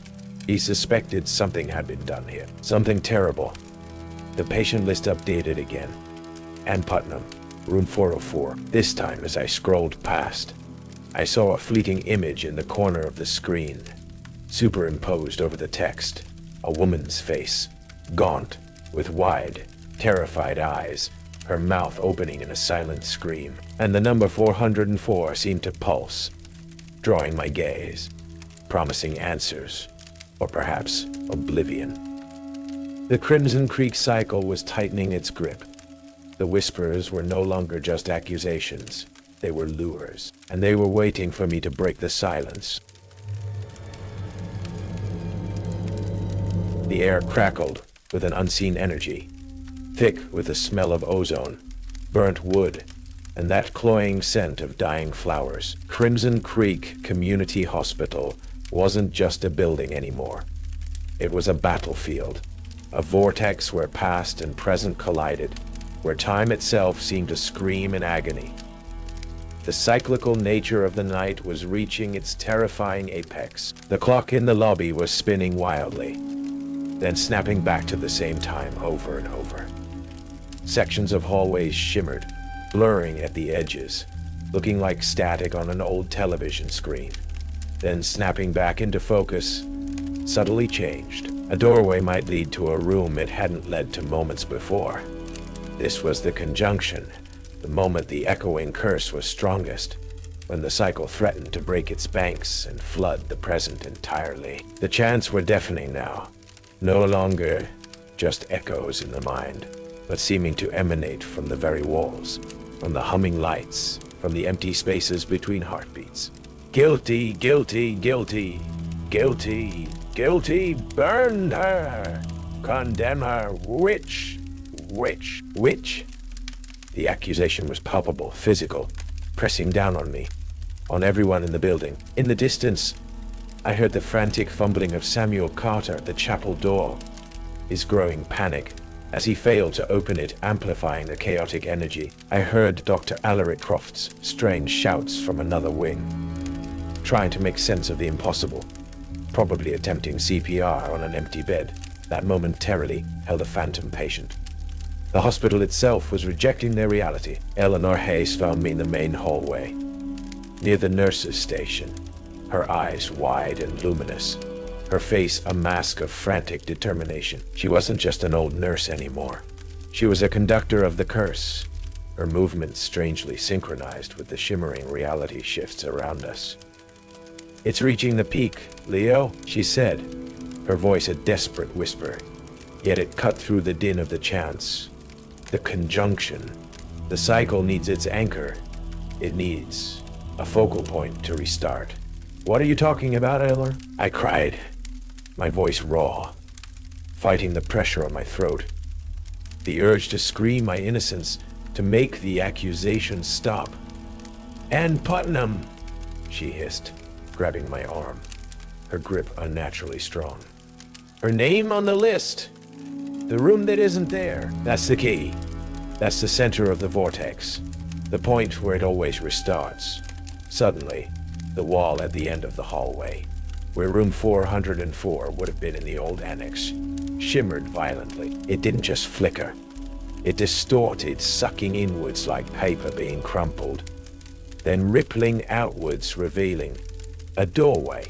Not a modern hospital door, but an old, heavy wooden door, scarred and blackened from another era. It swung inward with a slow, agonizing creak, revealing not a hospital room, but a space of oppressive darkness, smelling powerfully of smoke, sulfur, and decay. And from that doorway, the whispers of Ann Putnam, of the countless others trapped with her, emanated, soft, sorrowful, laced with a deep, burning anger. Find us. Join us. Judge them. Judge yourself. She's reaching out. Eleanor's voice was frantic now, closer to a shriek. The cycle needs a new anchor. It tries to pull someone in, to take their place in the vortex. My nephew. Others. They went through that door. They became part of the cycle. She looked at me, her eyes pleading, desperate. I've kept it contained, Leo, for years, by following the rules, by making sure the anchor point is strong, by making sure Ann Putnam is always on the list, I thought, a horrifying realization dawning. By making sure the rules are followed, to keep the cycle running but contained. But tonight, Eleanor's voice dropped, her eyes losing their frantic light, replaced by a terrible resignation. Ben, he's messing with the chapel door. Alaric is trying to fight the physics. You, Leah, you're sensitive. You resonate. The cycle is unstable. It needs a new anchor, a strong one. She looked at me, and her eyes held a desperate, terrible resolve. You're already chosen, Leo. You felt the pull from her name, from the chance, your guilt, your fear from that old patient. It makes you resonate perfectly. You're the perfect anchor point. And then, the twist. Agnes Hayes wasn't trying to save me by making me follow the rules. She was trying to sacrifice me, not to the curse directly, but to the cycle. To insert me as the new, strong anchor point, hoping my presence, my struggle, would stabilize the Crimson Creek loop, reset it, keep it from breaking out into the town. She had done this before, hinted at it with her unreliable narratives. She was a keeper of the cycle, not a victim. She lunged at me, her grip like iron, trying to drag me towards the open dark doorway of room 404. Anchor it, Leo! Anchor the cycle. Be the new Ann Putnam. The chants from the walls intensified, morphing from accusation into a chilling, triumphant chorus of voices. The anchor, the anchor. The cycle restarts. Join us, join us. The distorted doorway pulsed, a terrifying vortex promising oblivion and eternal recurrence. Visualizing the horror, from the darkness of room 404, spectral hands appearing like smoke and shadow reached out, clawing, pulling. On the floor, the air shimmered, and fleeting, terrifying images from the past flickered into existence. Figures in archaic clothing, bound and gagged. Faces contorted in silent screams, fleeting glimpses of fire and accusation. Dr. Alaric Croft stumbled into the hallway, his eyes wide with horror, finally witnessing the impossible firsthand. He saw Eleanor trying to force me into the vortex, saw the spectral hands. He didn't hesitate. "Eleanor, stop!" he yelled, lunging at her, trying to pull her away from me. Samuel Carter, drawn by the commotion, appeared, phone in hand, ready to call for help. He saw the doorway, the hands, Eleanor, me, Alaric. His face went slack with pure, unadulterated terror. The echoing curse, the vortex, reacted violently to the interference. Alaric was thrown back against the wall with invisible force, his body momentarily distorting like a reflection in warped glass. Samuel Carter, rooted to the spot by terror, suddenly let out a choked scream, and the air around him shimmered violently. A witness, the chants shrieked, splitting into 1,000 accusatory voices, no longer focused on me, but on him. The vortex shifted its pull, briefly, toward Samuel. This was my chance. Eleanor was distracted, fighting Alaric. Samuel was a target. The rules were about not participating in the cycle, not opening the door, not acknowledging names, not speaking during the chants. But what if breaking a rule in a specific way could disrupt the cycle? What if acknowledging something else, something outside the curse, could break its focus? My past, that patient, that death. That was my anchor, my unresolved narrative. The curse fed on judgment, on being trapped in the past. What if I acknowledged that past, but in a way it didn't control, ignoring the pull, ignoring the chaotic scene, ignoring the terrifying screams from the vortex as it briefly focused on Samuel? I turned towards the open doorway of room 404. I looked directly into the darkness, into the source of Ann Putnam's sorrow and rage. "I see you," I yelled, my voice raw, defiant. "Ann Putnam! And I see all of you, the accused, the forgotten. But you're not here to judge me. You're here because you're judged, trapped in your own loop, in your own fear."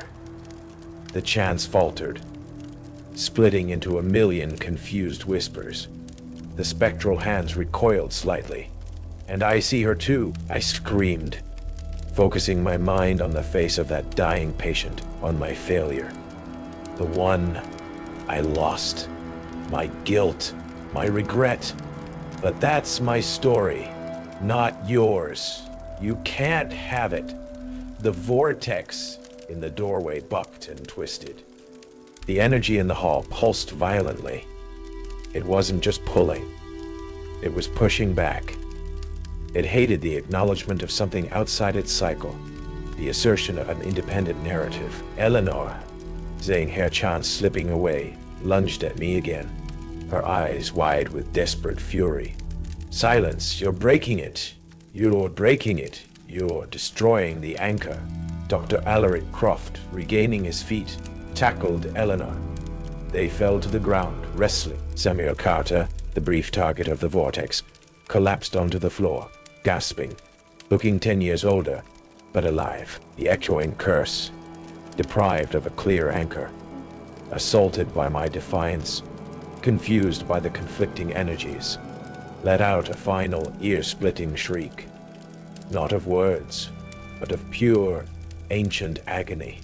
The sound of reality, tearing. The distorted doorway of room 404 slammed shut with a force that shook the entire hospital, and the wall at the end of the hallway snapped back to normal. Smooth, solid, no sign of a doorway ever having been there. The chants died. The shimmering reality shift ceased. The wild clock in the lobby snapped back to the correct time, ticking steadily. The silence returned. Not the charged, watchful silence of before, but an empty, ringing silence. We were left in the aftermath. Alaric and Eleanor tangled on the floor, both injured. Samuel hyperventilating, clearly traumatized. And me, shaking, my throat raw, but alive. The Crimson Creek cycle had been interrupted, but I had a chilling feeling that cycles, once started, never truly end. The silence that followed the violent closure of the phantom doorway was profound, absolute. It felt as though the hospital had exhaled, releasing a breath held for centuries. The oppressive energy dissipated, leaving behind only the mundane hum of the hospital's systems and the sound of our own ragged breathing. The bizarre distortions vanished, the hallways looking blessedly normal, if a little dusty. Dr. Alaric Croft, bruised but functional, managed to restrain Eleanor Hayes, who was now sobbing uncontrollably. Her strength vanished, replaced by the exhaustion that had always been lurking beneath the surface. Her words were a torrent of fragmented confessions about Ann Putnam, about the cycle, about needing an anchor, about trying to keep it from breaking out, about her nephew, about others. Her narrative was broken, filled with impossible details, but the raw human despair was undeniable. Samuel Carter, still gasping for air, stared at the wall where the doorway had been, then at Eleanor, then at me, his face a mask of pure, unadulterated terror. His skepticism, like Alaric's, had been annihilated by undeniable, terrifying reality. He was a believer now, whether he wanted to be or not. Alaric, despite his shock, was all business. He used his phone to call for backup, for a psychiatric team, for something to deal with the impossible. He glanced at me, his eyes holding a new, wary respect. You did something, Leo, he said, his voice low. With your words, with that other story, I didn't have answers. Only the raw certainty that I had asserted a different narrative, a different resonance, one that the echoing curse couldn't assimilate. I had faced the judgment and refused to accept its premise. I had acknowledged my past, but outside its twisted framework.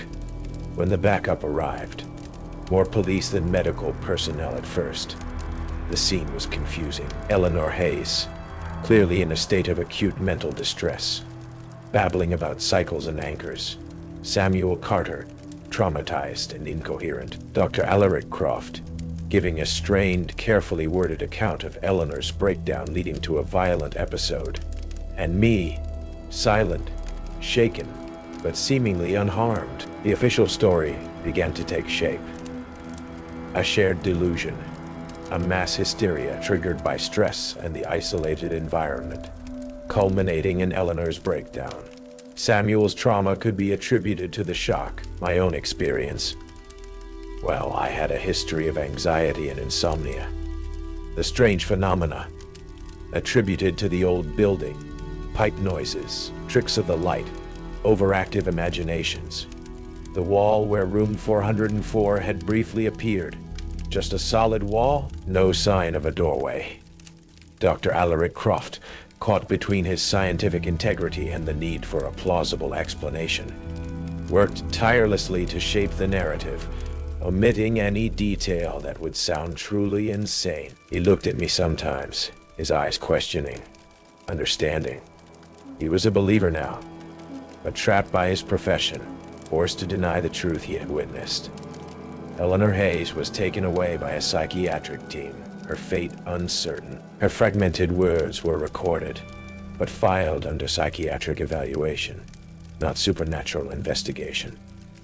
Samuel Carter was debriefed, given counseling, and likely transferred to a less eventful position. As dawn broke over Crimson Creek, painting the old hospital in pale, tired light, the air felt clean. The scent of burnt fear and decay was gone. The silence was just silence, but the memory of the chance, of the distorted doorway, of Eleanor's desperate eyes, of Alaric's forced skepticism, and Samuel's pure terror, they were burned into my mind. I left the hospital that morning, not in an ambulance, but on my own 2 feet, changed forever. Crimson Creek had tried to pull me into its cycle, to make me an anchor for its curse, but I had refused. I had survived. But cycles, I knew, never truly break. They just wait to restart. It's been several months since my last shift at Crimson Creek Community Hospital. The hospital wasn't closed down, not entirely. Budget cuts and the need for local health care meant it remained operational, though the West Wing was permanently sealed off, supposedly for renovations that never seemed to begin. Eleanor Hayes is in a state psychiatric facility, her condition described as chronic delusional disorder. Samuel Carter transferred to a different town, a different job. His eyes, I hear, still hold a flicker of fear. I moved away from Crimson Creek, away from the smell of old wood and burned fear. I found work in a smaller, quieter hospital, in a town where the history was safely contained in books, not in the walls. But I didn't find peace. The sleep hasn't improved, and the nightmares are different now. They're less about that old patient, more about long, empty hallways, whispering walls, and the feeling of time stretching and snapping back. Sometimes I dream of a doorway appearing at the end of a familiar hall, a dark opening smelling of smoke and decay, and I hear the faint, sorrowful whispers calling my name. Dr. Alaric Croft and I still communicate. He writes to me, long, rambling emails filled with scientific theories about residual energy fields, temporal anomalies, and the psychosomatic effects of trauma. He's trying desperately to find a rational explanation, a medical diagnosis for what we experienced. But sometimes, buried within the scientific jargon, I find a phrase, a question, that reveals he knows. He knows it wasn't just a delusion. He asks about Ann Putnam. He asks if I've ever seen a room number. That doesn't exist. His skepticism has been replaced by a desperate scientific kind of faith in the impossible. He sends me copies of old medical journals, articles about rare psychological phenomena. He's trying to find a prescription for the trauma, for the memory, for the curse. But I don't think one exists. The patient list. Sometimes, late at night, when I'm working in my new hospital, checking the digital charts, a wave of cold dread washes over me. My eyes are drawn to the screen, scanning the names. I half expect to see it. Ann Putnam. Room. Somewhere impossible. It hasn't happened yet, but the possibility is a constant cold prickle on my skin. I find myself scrolling past the end of the list quickly, just in case. I've come to understand Ann Putnam, and the others in the cycle, not as evil spirits, but as echoes, trapped narratives, repeating their moments of terror and injustice, forever reaching out for a connection, for a release, for an anchor to stabilize their fragmented reality. The rules weren't just about protection. They were about interaction, about navigating a space where the past was a physical force. Crimson Creek left its mark. The heightened senses, the sensitivity to the unspoken, the way I can almost feel the history in old buildings now. I see the world differently. It's not just physics and biology. There are other forces at play, other cycles, other rules. One night, researching an obscure medical case from the 18th century, I came across a name in a digitized archive. Ann Putnam. A victim, or an accuser, or both. And next to the name, a note about her place of confinement before the end. A room number, 404. Crimson Creek didn't hold Ann Putnam. It held the echo of what happened to her, and by refusing to become its anchor, I didn't break the cycle. I just delayed it. Or maybe I carried a piece of it with me. The taste of burned fear, the smell of old wood and dying flowers, the feeling of time looping, the echo of judgment. They are my prescription now. A reminder that some wounds in history never truly heal. Some cycles never truly end. And some patients, they are never truly discharged. I am out of Crimson Creek, but I wonder if Crimson Creek is truly out of me. The echoes are quiet tonight, but I'm listening. I'm always listening. I'm always listening. And I know that the chance could begin again, anytime, any place. They're always judging, and they're always waiting for a voice. The Crimson Creek cycle, it draws you in, doesn't it? Leo Merritt thought he could escape his past here. But he just stepped into a cycle that's been repeating for centuries. And Putnam, the chance, the impossible rooms. The rules were just a way to survive, but surviving doesn't mean escaping. Seriously, if you didn't watch until the very end, you missed the chilling implications, the lingering terror that follows Leo long after he leaves. The final moments reveal the true unsettling nature of the cycle. What do you think of Eleanor's actions? What is the true nature of the echoing curse?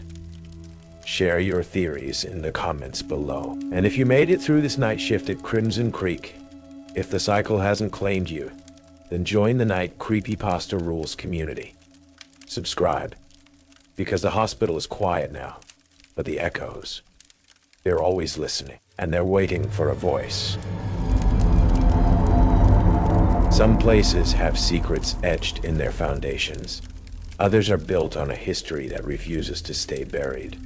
Welcome to the Black Cat Inn in Salem, Massachusetts, a place where the past isn't just a story, it's a haunting. My name is Daniel Sterling, and I came here to disappear, only to find myself living by 3 strange rules just to survive the night.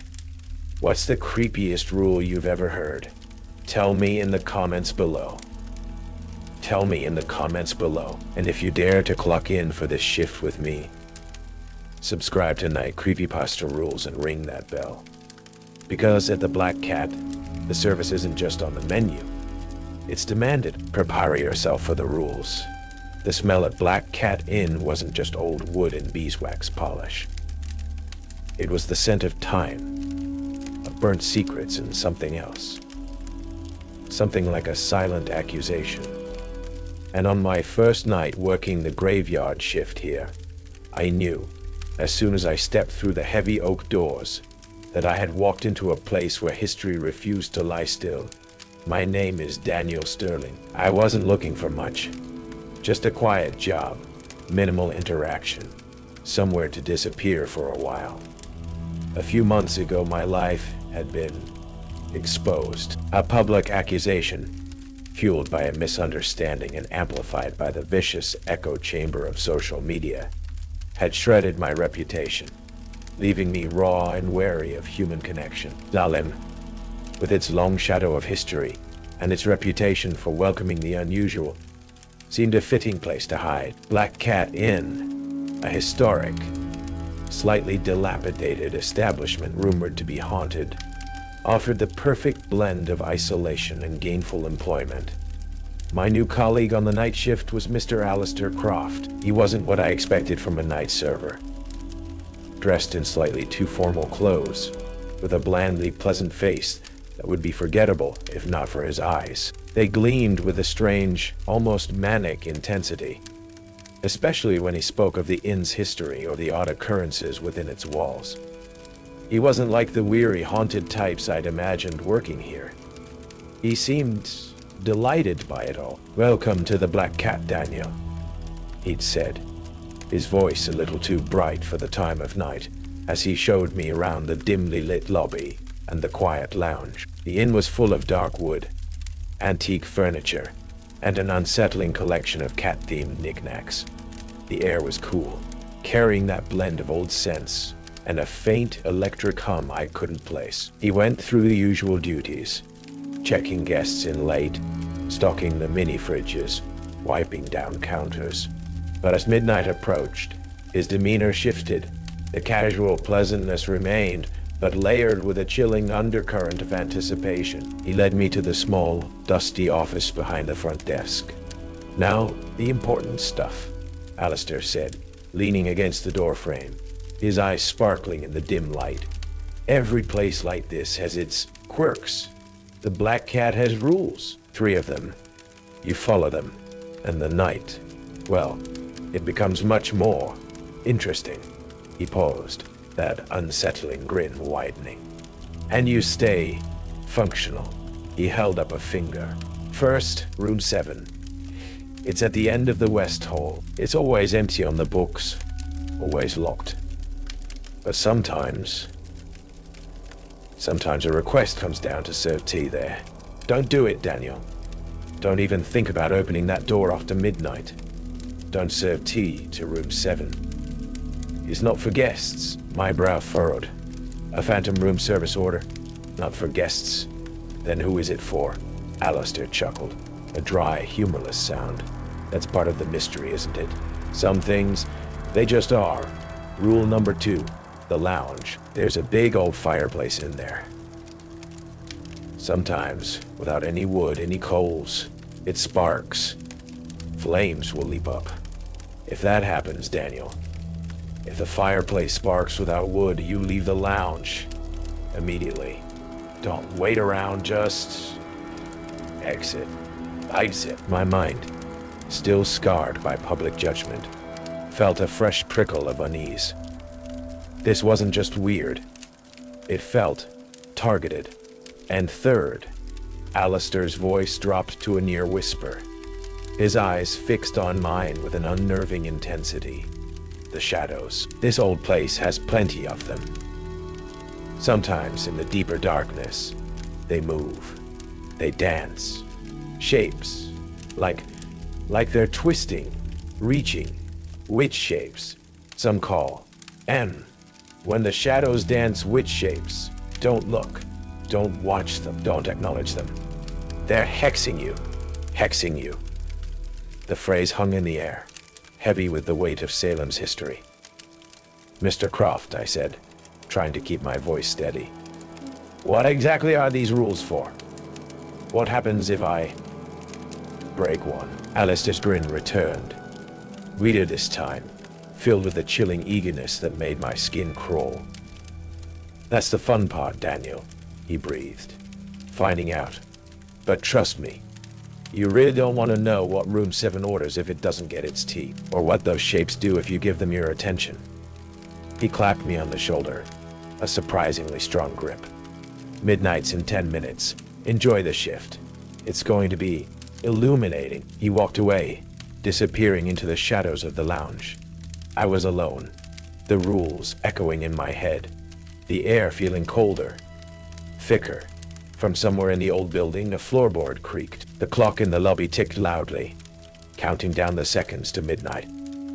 I had come here seeking quiet, anonymity. Instead, I had found a set of rules for surviving something I didn't understand, in a town built on a foundation of accusation and fear. And my cheerful, unsettling colleagues seemed to be looking forward to seeing me fail. The silence of Black Cat Inn after midnight wasn't empty. It was watchful. Every creak of the old building, every distant sigh of the wind outside, seemed amplified, imbued with a strange, unsettling significance. My attempts to focus on the mundane tasks of the night, wiping counters, restocking towels, were constantly interrupted by the low hum of unseen energy that seemed to permeate the air, and the unsettling feeling of being observed. My past, the memory of feeling exposed and judged under the harsh glare of public scrutiny, made me acutely sensitive to this feeling. Alistair Croft was a constant, unsettling presence. He rarely spoke, but his eyes, visible from across the lobby or from the doorway of the kitchen, seemed to follow me, watching my reactions to the subtle strangeness of the inn. Sometimes I would catch him jotting something down in a small notebook, a faint, amused smile on his lips. He wasn't just a colleague, he was an audience of one, waiting for the show to begin. The first rule, about room 7, became an immediate source of dread and fascination. The room itself was unremarkable, just a door at the end of a quiet hallway on the 2nd floor, always listed as vacant on the daily occupancy report, always locked from the outside. But after midnight, the hallway leading to it felt different, colder, heavier, and sometimes I would hear faint sounds emanating from behind the locked door, a soft shuffling, a low murmur like someone patiently waiting. One night, around 1 a.m., a small handwritten note appeared on the front desk, tucked under a reservation card. The handwriting wasn't familiar. It simply read, Room 7, 1, T, black, urgent. My heart hammered against my ribs. Don't serve tea to room 7. It's not for guests. Alistair's voice, filled with that disturbing glee, echoed in my mind. Who wrote the note? There were no guests checked into that hallway. And who, or what, was waiting in room 7? The temptation to ignore the rule, to treat it as a prank, to serve the tea and solve the mystery, was powerful. My past, the humiliation of being publicly exposed, had left me with a deep-seated wariness of the unknown, but also a desperate need to understand. To pull back the curtain, I almost reached for the teapot in the kitchen. Then, the temperature in the lobby plummeted. The air grew sharp, carrying a sudden strong scent of something sweet and rotten, like decaying lilies left on a gravestone. From the direction of the room 7 hallway, the faint murmurs intensified, becoming a chorus of agitated whispers, not words, but raw, frustrated feelings, impatience, hunger, a cold, seething anger. The doorknob of room 7, even seen from the lobby, seemed to glint with an unnatural cold light. I froze, rooted to the spot, the teapot forgotten. The intensity of the reaction to my mere hesitation was terrifying. Alistair appeared from the shadows near the lounge, watching me, that knowing smile on his face.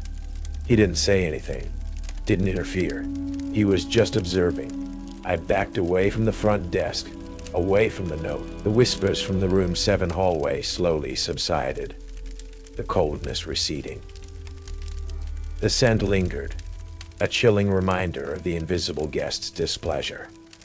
Later, I saw Alistair near the room 7 hallway. He was holding the note, examining it with a small magnifying glass. He looked up as I approached, his smile wider than ever. "They're persistent tonight," he murmured, more to himself than me. "Getting bolder. Good. Adds flavor to the evening." He didn't explain who. That. He didn't need to. I knew. Thomas Harding, the history student working security, found me looking shaken. He was young, earnest, full of academic theories. He believed all the inn's ghost stories were fascinating examples of local folklore, amplified by the building's atmosphere. "Hey, you all right, Daniel?" he asked, his voice concerned. "This old place can play tricks on you at night. Drafts, settling sounds. The mind does the rest." When I tried to describe the cold, the whispers, the note, he nodded sympathetically. "Classic auditory and sensory hallucinations induced by stress and isolation. Fascinating case study, actually." His skepticism was a frustrating yet almost comforting shield against the terrifying reality. Before dawn, when I was cleaning the lobby, I noticed something near the trash bin where I'd discarded the room 7 note. A single antique silver spoon, tarnished and cold to the touch. It wasn't from the inn's silverware. It felt old, and it had a faint metallic smell, like blood and rust. Room 7 hadn't gotten its tea, but it had left a calling card. The feeling of being watched intensified. It wasn't just room 7 anymore. There was a presence that seemed to permeate the entire inn, lurking in the shadows of the hallways, the corners of the rooms. The whispers followed me. Faint, sibilant sounds that seemed to emanate from the air itself, always just at the edge of intelligibility, laced with that undercurrent of accusation. My past, the public shaming, felt like a wound that the inn's atmosphere was constantly picking at. Alistair Croft continued his unsettling vigil, his eyes tracking my movements, his notebook always nearby. He seemed delighted by my growing distress, his smiles wider, his questions more pointed. He would ask about my nightmares, about the sounds I heard, about what I felt when I was alone in the darker parts of the inn. He wasn't just observing the phenomena. He was observing my reaction to it, like a conductor studying his instrument. He wasn't afraid.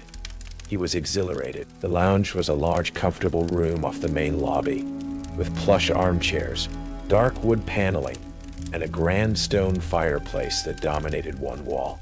It felt like a relic of a grander era, and according to Rule 2, it was another focal point for the inn's peculiar energy. It was during a particularly silent, oppressive night The kind where the air felt heavy and expectant, that the second rule was put to the test. I was walking through the lounge, checking that everything was in order. The fireplace was cold, empty of wood or embers. The air around it felt still.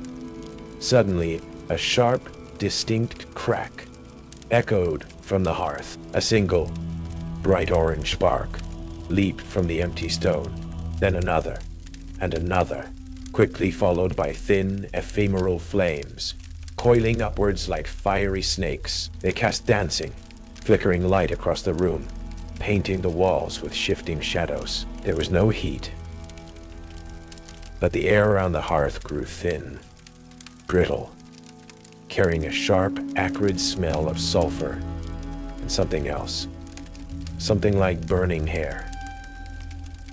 The flames danced without fuel, soundless, save for the spectral crackling that seemed to exist only in my mind. If the fireplace sparks without wood, leave the lounge. Alistair's voice, clear and calm, cut through the silent crackling. A wave of pure, unreasoning terror slammed into me. The shadows in the lounge, illuminated by the impossible flames, stretched and writhed. From the edges of the room, the whispers intensified, becoming a chorus of frantic, sibilant voices, no longer mournful, but filled with a cold, malicious glee. Burn, burn! See the flames. See the judgment. See yourself. The feeling of being watched, of being judged, intensified 100-fold. It felt like the entire lounge was a stage, and I was the unwilling performer in a play of damnation. I didn't hesitate. My legs propelled me towards the nearest exit, away from the impossible fire, from the burning hair smell, from the judging whispers. I stumbled out of the lounge, nearly tripping over my own feet, not daring to look back. As I crossed the threshold, the ghostly flames seemed to snap and die, the crackling sound ceasing instantly. The temperature returned to normal. The oppressive feeling lifted, replaced by the usual watchful silence of the inn. Alistair appeared from the lobby, a smile playing on his lips. He looked at the lounge entrance, then at me. Right on time, he murmured, a note of satisfaction in his voice. The hearth responds well tonight. Your reaction? Very potent. Very potent. He made a quick note in his book, his pencil scratching. The lounge. It doesn't like static energy, Daniel. It likes movement. Fear, leaving, acknowledges its power. He didn't explain whose power. Thomas Harding, the history student, found me leaning against the wall near the lounge, trembling. He'd heard the commotion, the strange crackling sound. He looked into the lounge, saw the empty fireplace. Weird acoustics in this old place, huh? He said, trying to sound logical. Sometimes the air pressure or the old flues, they create strange echoes. Or maybe the wiring's faulty, but his eyes held a flicker of unease. He was trying to rationalize it, but the rational explanations were wearing thin. He mentioned that the inn was built on land with a long, complicated history, going back to the very early settlements, even before the trials. Some old families, with ties to both sides of the accusations, still lived in the area. Later, in the empty hearth of the lounge, where the impossible flames had danced, I found a small pile of fine gray ash. It had a faint, acrid smell, like sulfur and burnt secrets. Alistair was nowhere in sight, but I knew he had collected his sample. The inn was not just passively haunted. It was performing, and my fear was the fuel. Sleep was a distant memory, replaced by a state of perpetual, exhausting vigilance. The whispers were my constant companions, sometimes soft and mournful, sometimes sharp and accusatory, always just out of clear hearing, making it impossible to distinguish them from the sounds of the old building. The feeling of being watched was now a physical pressure, heavy and cold, especially in the darkest corners of the inn. I was a man stripped bare, my past failures and fears exposed to the silent judgment of the inn's unseen occupants. Alistair Croft's behavior became increasingly bold. His excitement barely contained. He would set up small, almost imperceptible experiments, leaving a specific object near a junction where the whispers were strong, placing a small, antique mirror in a dark hallway. He watched me with the detached intensity of a scientist studying a lab rat, his notes growing more numerous. He didn't try to hide his delight in my fear. He seemed to relish it. "The energies are high tonight, Daniel," he'd said one evening, rubbing his hands together with glee. "Almost electric. The third rule might come into play. If you're lucky. The word felt like a curse. The shadows, they were everywhere in the inn, long and deep, clinging to the corners, pooling in the unlit stairwells. They were usually static, passive, but Rule 3 spoke of them dancing. It happened during my patrol of the second-floor hallway, the one leading to Room 7. The usual sense of cold hunger emanated from that direction, but tonight, it was different. Sharper, and the shadows on the walls, cast by the weak emergency lights, and the distant street lamps filtering through the old windows, began to move, not just swaying. They were twisting, stretching, contorting into impossible grotesque shapes, thin, elongated figures, like limbs bound and broken. Angular, jagged forms that suggested something unnatural, inhuman. They seemed to detach themselves from the walls, shimmering, gaining a terrifying, two-dimensional solidity, and began to dance. A slow, jerky, terrifying dance down the hallway, moving towards me. They had no faces, but I could feel their gaze, cold and piercing, fixed on me. And from them, from the twisting, dancing darkness, the whispers intensified, becoming a chorus of sharp, sibilant sounds, laced with pure malice and condemnation. "Look at us. See what we are. See your own reflection. You are the accused. You are the witch. You are hexed.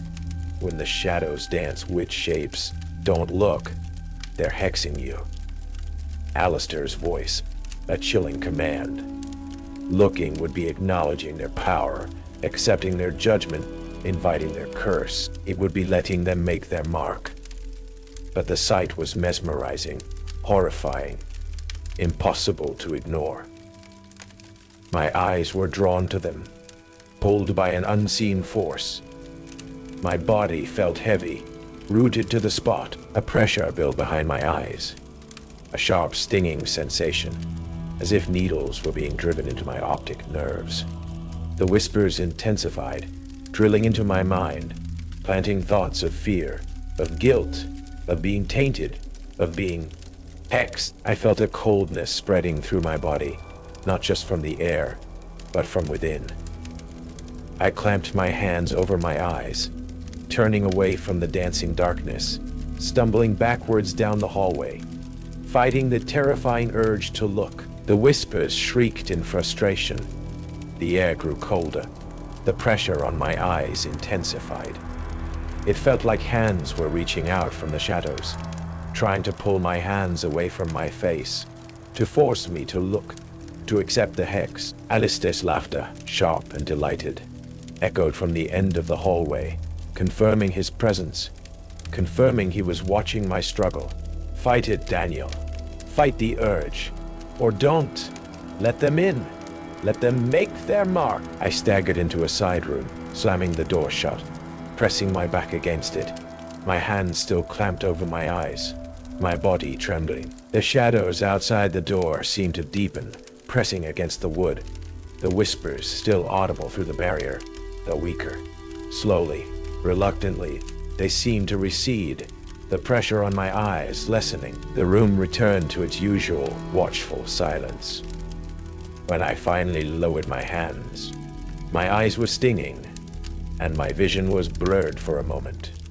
And on the palms of my hands, I saw it. Fine, gray ash. The same kind of ash I'd seen near the fireplace. It smelled faintly of sulfur. The shadows. They weren't just shadows. They were something else. Something that could leave a physical residue. Something that could touch you, even if you didn't look. Professor Thomas Harding found me later, sitting in the kitchen, staring blankly at a cup of cold coffee. He'd seen the shadows too, from a distance, swirling in the hallway. He tried to explain it as an optical illusion, a trick of the light and the old building. But his voice lacked conviction. His eyes held a new, dawning fear. He showed me an article he'd found in the local historical society. Mentions of strange phenomena at the inn going back centuries, tied to the land itself, to a specific family line, to a specific time of year, and mentions of shadow marks left on those who witnessed the dance. His skepticism was crumbling. He was beginning to believe, but believing wasn't enough. The rules, Alistair's glee, the terrifying reality of Room 7, the fireplace, and the dancing shadows. They were all part of a game, and I was the main piece. And the night was far from over. The air in Black Cat Inn grew thick, heavy with the weight of history and a palpable electric tension. The whispering chorus intensified, no longer just at the edge of hearing, but seeming to fill every corner of the inn, a symphony of accusation, fear, and ancient rage. The timestamp on the lobby clock began to jump erratically, then spin backwards, the inn's fragile hold on the present slipping away. This was it. The conjunction. The time when the echoing curse, the whispering accusers, reached their full, terrifying potential. Room 7 was no longer just a locked door. The entire end of the West Hall seemed to warp and shimmer. The familiar wooden door stretched and distorted, becoming a gaping maw of oppressive darkness. From within, the whispers became a deafening roar, a cacophony of tormented voices crying out in unison, punctuated by the sounds of splintering wood, tearing fabric, and wet, gurgling gasps. And through the gaping doorway I saw it. Not a room, but a repeating fragmented nightmare.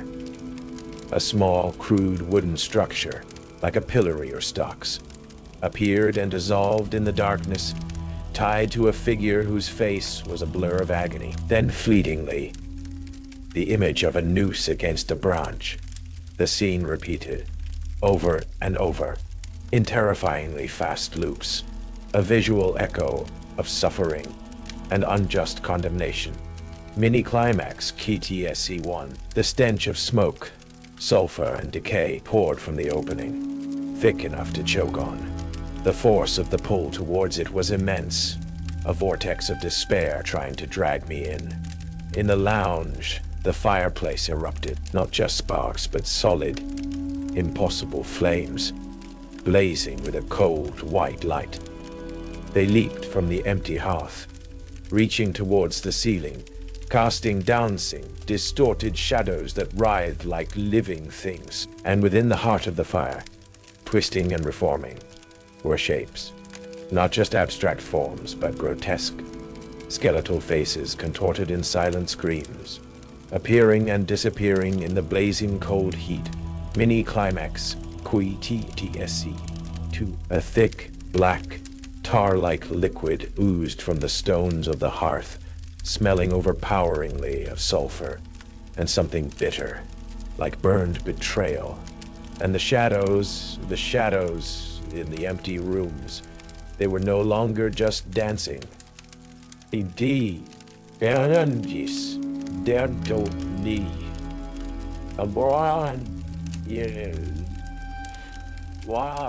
they were surging, pulling themselves free from the walls, gaining a terrifying, three-dimensional form. Gaunt, elongated figures made of pure darkness, with limbs like gnarled branches and heads that were simply voids. But their eyes were pinpricks of awe. Cold, malevolent light fixed directly on me. They glided silent and swift down the hallways, converging on my location. From then, the whispers became a deafening chant, a chorus of furious ancient voices. Guilty, hexed, burn, die, your soul is ours. Alistair Croft stood in the midst of this horrifying crescendo, near the lobby, his face illuminated by the impossible white fire from the lounge, his eyes blazing with a manic, unrestrained glee. He wasn't afraid. He was ecstatic. Beautiful, isn't it, Daniel? He practically shrieked over the din, his voice ringing with triumph. The full chorus, the complete spectacle, all the rules broken, all the energy unleashed. You're a magnificent conductor, Daniel. Your fear, your past. It resonates perfectly. He wasn't trying to escape. He wasn't trying to survive. He was orchestrating it. He was the agent of chaos, the Nihilis, who reveled in the raw, destructive power of the accusers. You did this, I yelled, my voice hoarse, barely audible above the chaos, fighting the shadows that were closing in, fighting the pull from room 7, fighting the burning judgment from the lounge. I opened the door. Alistair laughed, spreading his arms wide. I opened the door. Alistair laughed, spreading his arms wide. I amplified the signal. They were always here, Daniel. Trapped, suffering. I just gave them an audience, a stage. And you, Daniel, you are the final act. He pointed at me, his eyes shining with a terrible light. Your shame, your fear of judgment, it's the perfect fuel. Let them take you. Let them weave your terror into their song. It will be glorious. He wasn't working for them. He was playing with them, a twisted game of cosmic proportions. Suddenly, the main lobby doors burst open, letting in the cold, ordinary air of the outside world. Professor Thomas Harding stood there, his face pale with horror, but his eyes fixed on the impossible scene. He'd followed his hunch, armed with skepticism and maybe a flashlight. Behind him, I saw the terrified face of Robert Miller, the other night server, who had presumably let the professor in, or perhaps was just trying to escape. They were unwitting witnesses, now caught in the performance. Croft, what in God's name have you done? Professor Harding yelled, his voice shaking, his academic world shattered. Alistair snarled, his focus briefly shifting from me to the new arrivals. More witnesses. Excellent. The audience grows. He laughed again, a sound of pure, unadulterated madness. The shadows surging towards me paused, their featureless heads turning towards the new witnesses. The vortex of whispers from room 7 intensified, as if sensing new potential fuel. The impossible flames in the lounge leaped higher. This was my chance. Alistair was distracted by his audience. The accusers were momentarily diverted. I had to break the cycle, not by playing by the rules, or even just breaking them, but by injecting something that didn't belong, something that disrupted their performance, their judgment, my past, my public shaming, my accusation. It wasn't just a source of fear. It was a source of anger, of defiance. I had been judged by a mob once. I wouldn't let these ancient echoes do it again, ignoring the pull towards room 7, ignoring the burning judgment from the lounge, ignoring the hexing shadows that were starting to turn towards Professor Harding and Robert Miller. I took a deep breath. My throat was raw, my lungs burned, but I wouldn't scream in terror. I would speak with defiance. You wanted judgment? I roared, my voice raw, filled with a fury I hadn't known I possessed. You want someone to condemn? Look at him. I pointed at Alistair Croft, standing there in his ecstatic madness. He played with you, the whispering accusers, the shadows, the voices, the energy, let out a collective shriek of absolute, primordial rage. Their focus snapped away from me, away from Professor Harding and Robert Miller. It converged on Alistair Croft. He stared, his face freezing in a rictus of disbelief, his manic glee vanishing, replaced by pure, agonizing terror as the shadows surged towards him, wrapping around his body like grasping hands. The whispers became a roaring torrent, not of accusation but of consuming fury, directed solely at him. "No! Wait! It was a game!" he shrieked, but his voice was swallowed by the onslaught. His body contorted, his limbs twisting into impossible angles. The shadows tightened, crushing him, absorbing him, with a final gurgling cry that sounded like air being squeezed from a dying man. Alistair Croft was gone, consumed by the very chaos he had reveled in. Only a ripple of darkness remained. Then it too dissipated. The torrent of whispers subsided. The shadows recoiled, fading back into the corners of the inn. The impossible flames in the lounge died with a final hiss of sulfur. The distorted doorway of room 7 slammed shut with a resounding crack, and the hallway snapped back to normal. The clock in the lobby stopped spinning and resumed its normal steady tick. The air felt thin, cold, but blessedly silent. We were left in the aftermath. Professor Harding, his face pale but resolute, his skepticism shattered, staring at the spot where Alistair had stood. Robert Miller, hyperventilating, collapsing onto the floor, and me shaking, exhausted but alive. The Black Catenant had claimed its price, and the show for tonight was over. The silence that settled over Black Cat Inn was absolute, profound. It wasn't the quiet of a peaceful night, but the chilling stillness of a space from which something terrible had just departed, leaving a vacuum in its wake. The air tasted of ash, ozone, and a lingering metallic tang. The oppressive feeling lifted, but the memory of the chants, the dancing shadows, the gaping doorway, and Alistair Croft's final, terrified shriek were burned into my mind. But Professor Thomas Harding stumbled towards me, his face etched with shock and disbelief. His academic world had been obliterated in the space of minutes. "Daniel, what was that?" he stammered, his voice hoarse. Robert Miller was a shaking mess on the floor, covering his eyes, muttering about shadows and screaming. He had seen just enough to be permanently traumatized, perhaps too much to ever fully recover. I looked at the spot where Alistair had vanished. Nothing remained. Not a trace. Only the faintest smell of sulfur. "He was playing a game," I said, my voice rough, with things he didn't understand, and they decided he was the prize. Professor Harding, despite his shock, was already trying to process it, to fit it into some kind of framework. The accusers, the collective consciousness, they fed on the fear, the judgment. But he represented pure chaos, mockery. Maybe they saw him as a violation of their very nature. His historian's mind, even in this extremity, sought patterns, explanations. We had come up with a story. Alistair Croft's disappearance, the state of the inn. We settled on a narrative of a disturbed employee, possibly under the influence of something, who had vandalized the inn and then fled into the night.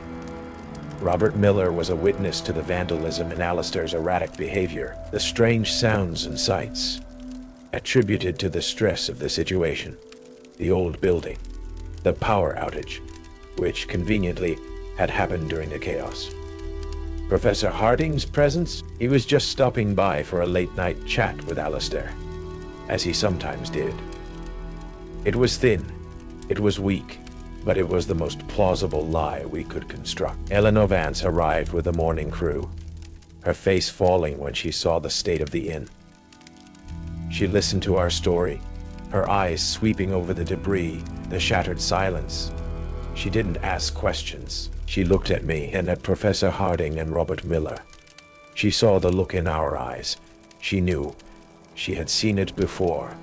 Her fatigue seemed to deepen, her weary sadness growing heavier. The police investigation was thorough, but ultimately inconclusive regarding Alistair's disappearance. He simply vanished. Black Cat Inn was closed indefinitely. deemed a potential crime scene and structurally unsound in places. Conveniently, the damage caused by the supernatural event was interpreted as vandalism or structural decay. The legend of the haunted inn would only grow stronger. As I left Black Cat Inn in the harsh light of day, leaving behind the wreckage and the silent judgment, I looked back at the old building. It stood there, quiet, unassuming. But I knew what lay beneath the surface, and I knew that the show for tonight was over. But perhaps it was only a temporary intermission. It's been nearly a year since my last shift at Black Cat Inn. Salem, Massachusetts remains a town steeped in history and legend. Black Cat Inn sits boarded up, another landmark fading into disrepair, its secrets locked within its silent walls. Alistair Croft is still a missing person, his disappearance a local mystery. I left Salem shortly after. I found a new job, a new apartment, in a city far from witch trials and whispering inns. I try to live a quiet life to avoid attention, to fade into the background. But the silence I craved is now filled with echoes. My sleep is still troubled. The nightmares are less frequent, but more vivid. Flashing images of distorted doorways, impossible flames, and twisting, dancing shadows. The scent of sulfur and burnt secrets sometimes wafts into my awareness, seemingly from nowhere. Professor Thomas Harding and I remain in contact. He's become an unlikely ally, a fellow survivor who understands the impossibility of what we witnessed. He's shifted his research. His new papers are on historical cases of mass hysteria, localized energy fields, and the intersection of trauma and geography. He's trying to find a rational framework for an irrational truth, a scientific language for the supernatural. He sends me cryptic notes sometimes, references to old texts he's found, stories of other places where the past doesn't stay buried, where shadows dance and voices judge. He's not just researching history anymore, he's researching the nature of curses and how to survive them. Robert Miller, he wasn't so lucky. The trauma was too much. He had a complete breakdown, babbling about shadows and accusations. He's in a psychiatric facility now, a casualty of Alistair's game. His scream, unlike mine, was heard, and it anchored his terror. Agnes McDowell sold Black Cat Inn for a pittance and moved away, seeking a fresh start, perhaps hoping to leave the judgment behind. I doubt she succeeded. I avoid old buildings now, especially ones with history. I avoid dark, narrow hallways. I avoid fireplaces. I try to live in well-lit modern spaces to surround myself with the mundane. But sometimes, in the quietest moments, I feel it. The pressure, the sense of being watched. And I hear it, the faint, sibilant whisper, just at the edge of hearing, too low to be words, but full of ancient anger. Professor Harding believes the whispering accusers are tied to the physical location of Black Cat Inn, but I'm not so sure. I think some of their energy, some of their judgment, attached itself to us that night. To those who witnessed the show. One evening, I'm walking down a busy street. It's getting dark. I see a crowd gathered around a street performer. He's doing a shadow puppet show. Just simple shapes on a wall. I feel a cold dread wash over me. I look at the shadows he's creating. They look thin, angular, and then I see it. At the edge of the light, where the performer's shadow meets the natural darkness of the alley, a shape twists. Just for a second, not a puppet, something else. Something moving on its own. I freeze, my heart hammering. The familiar pressure builds, the air grows cold. I fight the urge to look directly at it, to see the witch shape form in the darkness. The whispers begin, faint, insidious, a chorus of ancient voices rising from the sounds of the city. Look at us. See what we are. You are the accused. I turn away, walking quickly, focusing on the lights, on the sounds of traffic, on the mundane reality, but the whispers follow me for a few blocks. before finally receding back into the noise of the city. They were testing me, reminding me.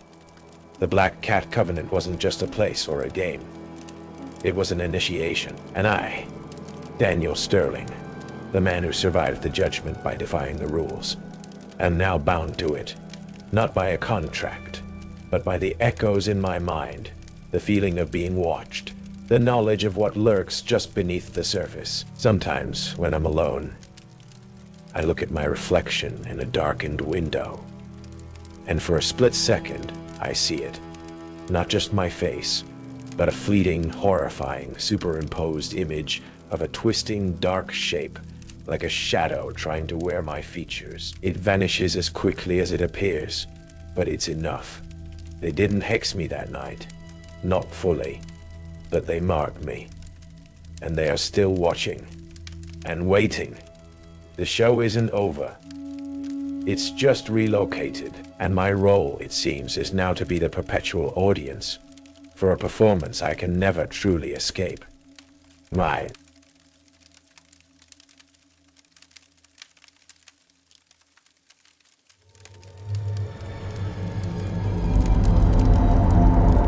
Some buildings aren't just made of stone and mortar.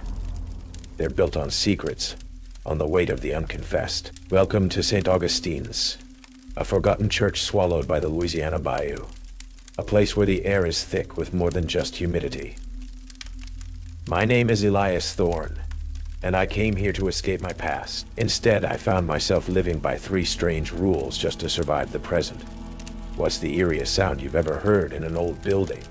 Share your experience in the comments below. And if you dare to step across this threshold with me, subscribe to Night Creepypasta Rules and ring that bell. Because in St. Augustine's, the silence isn't empty, it's listening. Let the service begin. The third hymnal smoldered to ash in the cavernous cold stone fireplace of St. Augustine's sacristy. Its pungent, acrid scent, a sacrilegious perfume mingling with the eternal dampness of the Louisiana bayou. Elias Thorne, diffuser of histories, weaver of sights. The accusations, penned in a rust-dark ink upon a page that had mysteriously opened to bear my name, were a judgment rendered. This was only my second night in this forgotten moss-draped Gothic relic, a place where even the shadows seemed to hold their breath. Already, the church knew me, or perhaps it had been expecting me. My name, or what's left of it in any reputable archival circle, is Elias Thorne. I was a historian, a conservator of fragile paper and faded ink, until the Ashworth collection, a moment's misjudgment, a breath of air too humid, a chemical agent too potent. The details hardly mattered anymore.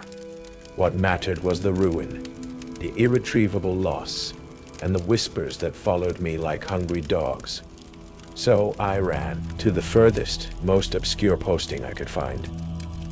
Temporary caretaker and restorer for the lost church of St. Augustine, offered by a cryptic entity calling itself the St. Augustine Heritage Preservation Society. My sole contact, a Miss Evangeline Dubois, communicated only through crackling, infrequent phone calls and stiff, yellowed letters bearing no return address. Just a New Orleans postmark as old as the ink she used. The keys had arrived by courier, along with a single sheet of brittle paper outlining 3 directives, not rules. She'd insisted in her low, resonant voice over the phone, a voice that sounded like cobwebs and old velvet. Doctrines for the well-being of the consecrated space and the temporal steward. That was me, the temporal steward, and judging by the hymnals, my stewardship was already on trial. The church itself was a magnificent, decaying beast, slowly being reclaimed by the bayou. Spanish moss hung from the skeletal branches of ancient oaks like funeral shrouds, their roots tangling with the crumbling foundations. The air was thick with the scent of swamp mud, decaying cypress, and a cloying sweetness I couldn't quite identify. Magnolia perhaps gone wrong, or some funereal bloom unique to this forgotten corner of the world. On my first brief, unnerving foray into the surrounding hamlet, a collection of weathered shotgun shacks and boarded-up storefronts almost swallowed by the encroaching swamp, I'd encountered Father Michael Moreau. Or rather, had found me. He'd emerged from the shadows of a leaning live oak, his eyes wide and bloodshot, his soutane stained and torn. He'd grabbed my arm, his fingers like the bells. He'd hissed, his breath reeking of cheap whiskey and something else, something like fear itself. Don't wake the bells. They don't call to God anymore. They call the congregation, the one that never leaves. He'd then scuttled away, a gaunt, terrified wraith swallowed by the swamp's green gloom. Now, watching the last embers of the third hymnal die, a new sound reached me. Not from the swamp, not from the wind sighing through the broken stained glass windows. It was a soft, collective sigh, impossibly close, seeming to emanate from the very plaster of the sacristy walls, from the dark, polished wood of the confessionals, from the cold flagstones beneath my feet. It was a sound of many voices, weary, mournful, yet undeniably aware. A chill, colder than the bayou night, traced its way down my spine. I wasn't just restoring a church. I was an uninvited guest in a place still very much inhabited, and I had the distinct, chilling sensation that my every move, my every thought, my every past sin was being meticulously, silently observed. The days at St. Augustine settled into a disquieting routine of painstaking restoration work by feeble lamplight, punctuated by the unnerving phenomena of the nights. My small cot in the draughty sacristy offered little respite. Sleep was a shallow, troubled affair, filled with dreams of crumbling paper, accusing eyes, and the distant, dissonant chanting of an unseen choir. The church was a symphony of subtle horrors. The way the shadows in the nave seemed to lengthen and twist when my back was turned, the faint, inexplicable scent of beeswax and incense in long-abandoned chapels, the soft, dry rustle from within the dear, locked organ pipes, as if something delicate and papery were stirring. My only link to the outside world, Miss Evangeline Dubois, remained a frustrating enigma. Her occasional, crackling phone calls were brief. Her inquiries focused solely on the progress of the restoration, her voice never betraying any emotion or offering any real answers to my increasingly urgent, if hesitantly phrased, questions about the church's peculiarities. The Heritage Society has every confidence in your discretion and adherence to the established protocols, Mr. Thorne, was her standard, chillingly polite sign-off. The first rule, don't ring the bell tower. It summons shadows. Was tested not by intent, but by the indifferent fury of a Louisiana squall. A sudden violent thunderstorm blew in from the Gulf one afternoon, the wind shrieking like a tortured soul, rain lashing against the ancient cypress timbers of the bell tower. I was in the main sanctuary, attempting to secure a loose shutter, when a deafening crack of thunder, closer than any I'd ever heard, shook the church to its foundations. It was followed, a split second later, by a deep, resonant boom. A massive rotten branch, torn from one of the ancient oaks, had crashed against the bell tower, its weight inadvertently, momentarily, tugging the old bell rope, a single, solitary toll. But it was enough. The already dim light within the church seemed to dim further, the shadows congealing, deepening, taking on an almost tangible quality. They stretched and flowed like black, viscous liquid up the stone pillars, across the vaulted ceiling, pooling in the darkened alcoves. They weren't just absences of light. They felt like presences, cold, watchful, and utterly alien. The temperature in the sanctuary plummeted. The air grew thick, heavy, pressing in on me, making it hard to breathe. And from within those animated shadows I heard it. A sibilant, collective whisper, a chorus of dry, rustling voices, like 100-year-old confessions stirred from a long sleep. They weren't forming words, not yet. But the intent was clear. Observation, judgment, and a cold, patient hunger. It was during the uneasy calm after that storm that Lena Baptiste appeared. I found her sketching the grotesquely beautiful gargoyles near the church's Gethsemane garden. Her charcoal stick flying across the page, her brow furrowed in concentration. She was young, perhaps early 20s, with an artist's keen, observant eyes and an air of fearless curiosity. She introduced herself as a local folklore student, researching the lost histories and silenced voices of the bayou, St. Augustine's being her current obsession. "That bell," she said, her gaze flicking up to the tower. "It only ever rings for a reason, they say.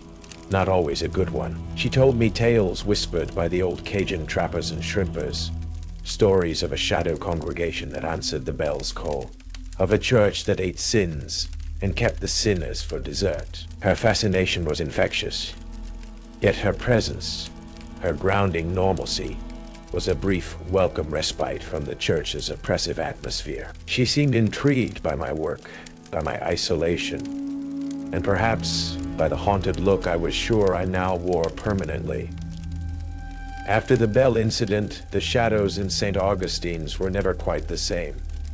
They seemed more alert. And late that night, as I was sweeping the chancel, my flashlight beam caught a fine black, almost greasy dust coating the pulpit, the altar, and the first few rows of pews, a dust that hadn't been there before the bell tolled. It had no discernible scent, but when a particle landed on my hand, it felt colder than ice, and left a faint oily smudge that wouldn't easily wipe away. The shadows had left their mark. The hymnals became my personal tormentors. It wasn't every night, not even every week.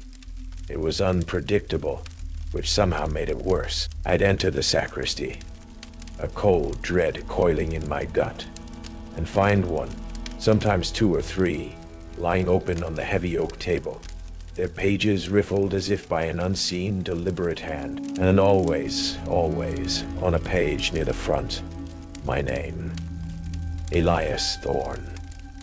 Beneath it, in that same rust, dark, blood-like ink, new accusations, new sins, dredged from the forgotten corners of my memory. Elias Thorne, he who stood by while truth crumbled. Elias Thorne, is silence a betrayal? They weren't just random condemnations. They were specific, intimate, targeting the very core of my past failures, my deepest shames.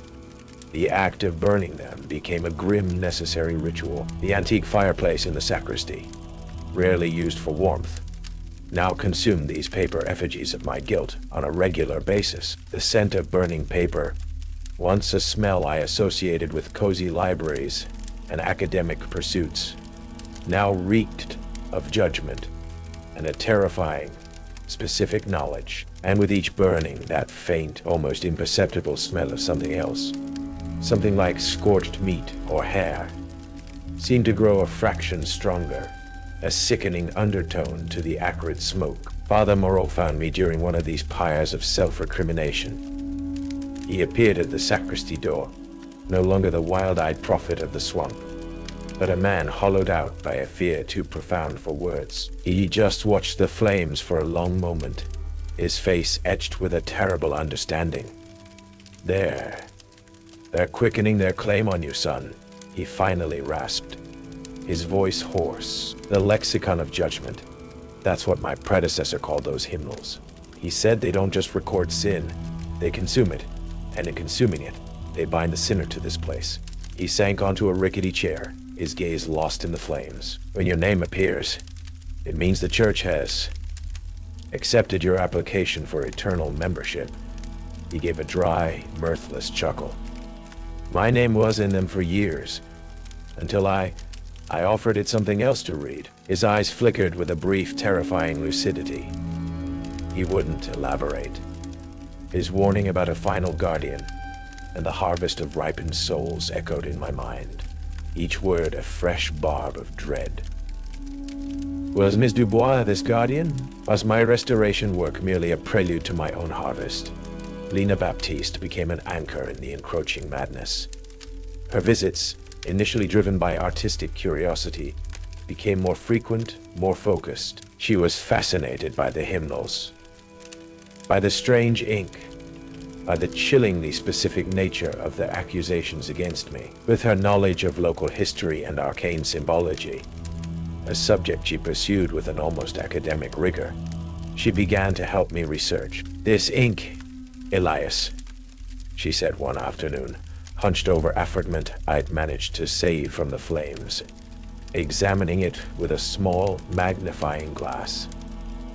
"It's not just iron gall. There are organic compounds, traces of something cellular, and these marginalia." She pointed to tiny, almost invisible symbols scribbled around my name.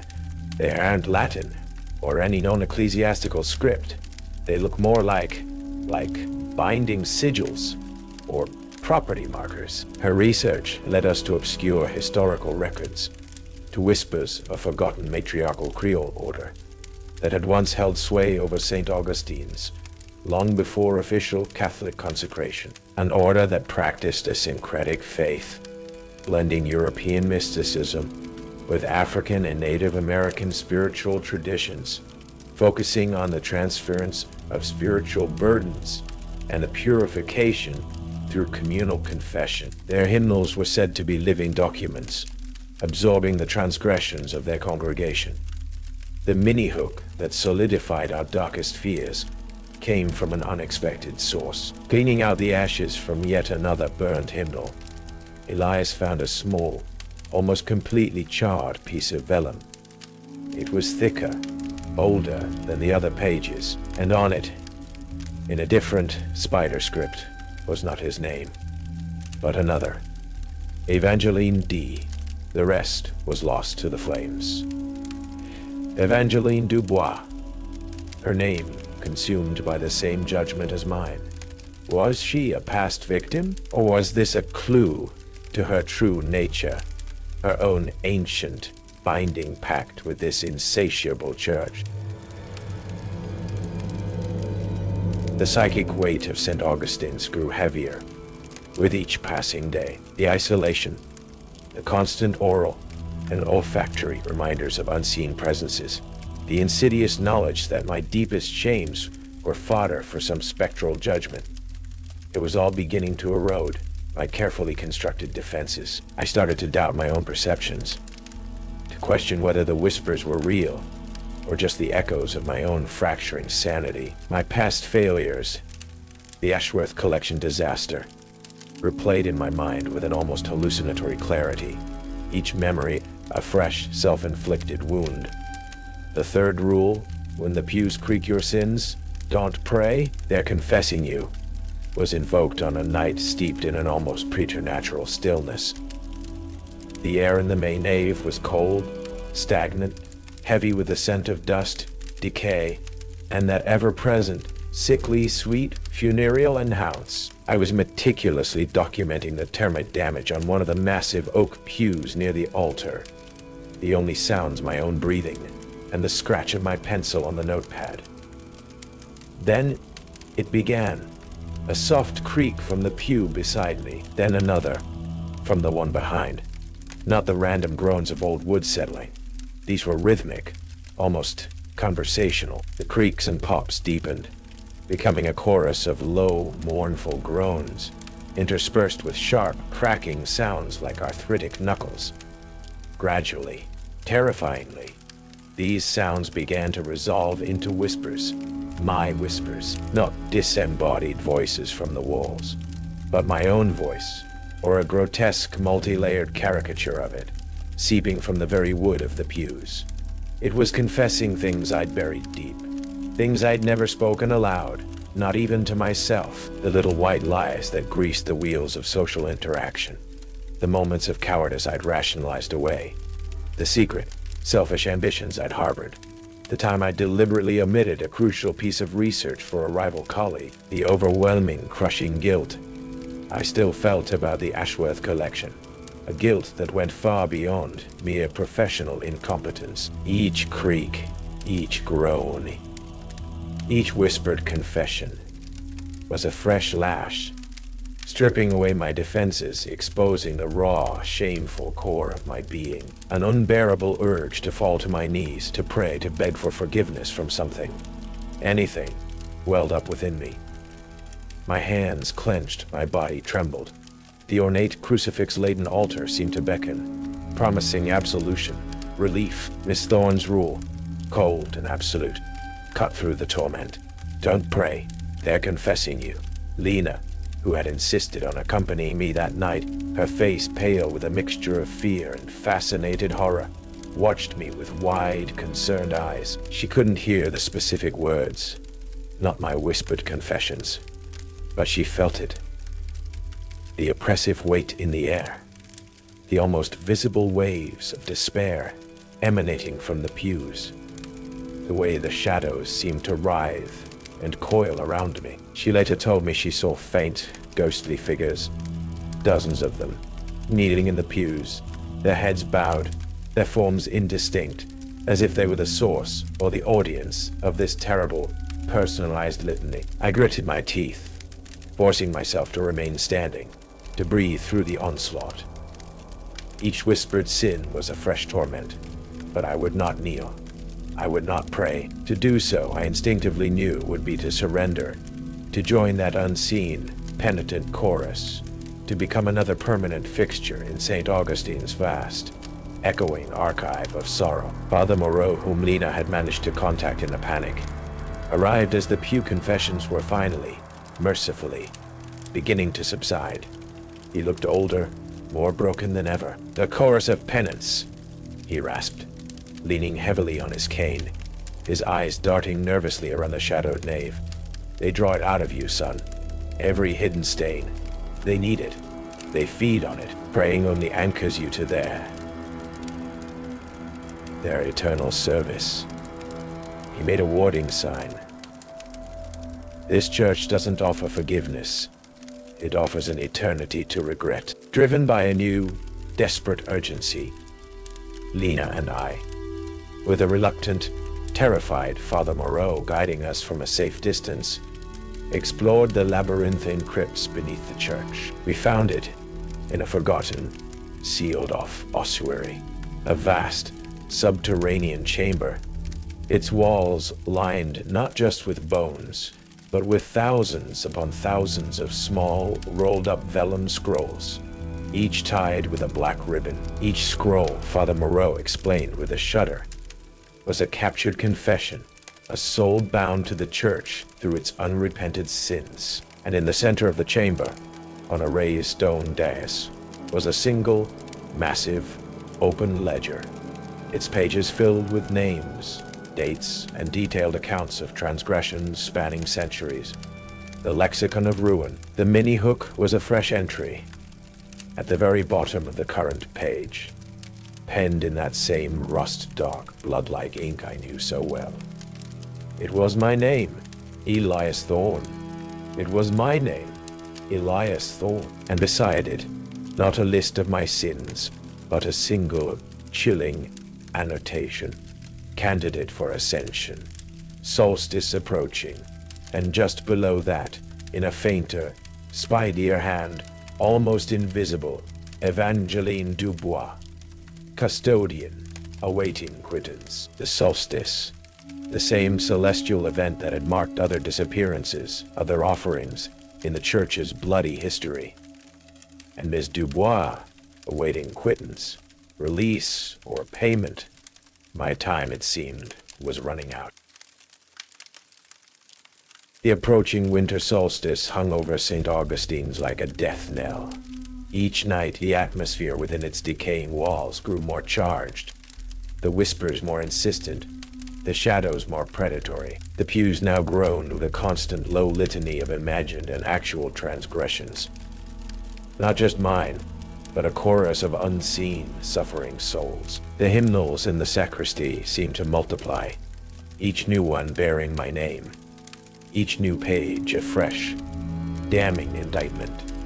My restoration work felt like a macabre joke. I was preserving a tomb that was actively trying to entomb me. Lena Baptista, her artistic curiosity now fully supplanted by a fierce protective loyalty, became my shadow, a research into the church's syncretic past and its keepers of burdens becoming a desperate race against time. Father Moreau, his initial terror giving way to a grim, fatalistic resolve, armed us with what little knowledge he possessed. Tales of counter-rituals, of sacred herbs used by local traiteurs to ward off malevolent spirits, of the importance of unburdening the church before it claimed another soul. The night of the solstice arrived with an unnatural, oppressive stillness. The bayou outside was silent. The usually vibrant chorus of insects and frogs earth to nothing. The air within St. Augustine's was thick, almost viscous, heavy with the scent of swamp lilies, decaying paper, and something else. A faint coppery tang, like fresh blood. This was the night of the Ascension, the night the custodian would claim their quittance. And then she appeared, not as a disembodied voice over a crackling phone line, but in the flesh.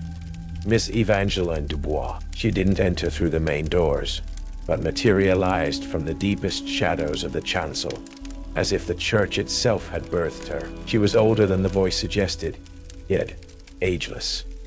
Her skin like old parchment stretched tight over sharp bones, her eyes burning with a cold, ancient intelligence. The woman from the 19th century portrait, impossibly, terrifyingly alive. "Mr. Thorne," she said, her voice the same low, resonant hum I remembered, but now imbued with an undeniable power that filled the vast space. "Your stewardship has been exemplary. Exemplary. It seems, are you?" She gestured towards the altar, where the massive open ledger from the crypt now lay, its pages glowing faintly. "Your final entry awaits. Who are you?" I managed my voice hoarse, Lena and Father Moreau flanking me, their faces pale but determined. Lena clutched a pouch of pungent herbs. Father Moreau, a heavy silver-bound crucifix. A thin smile touched Miss Dubois' lips. "I am the echo of its first sin, and the vessel of its last. I am the librarian of laments, the cantor of confessions long unburdened. I am what this church is, Mr. Thorne. And tonight, with your generous contribution, I will finally be granted my quittance, my release, by making me another prisoner here."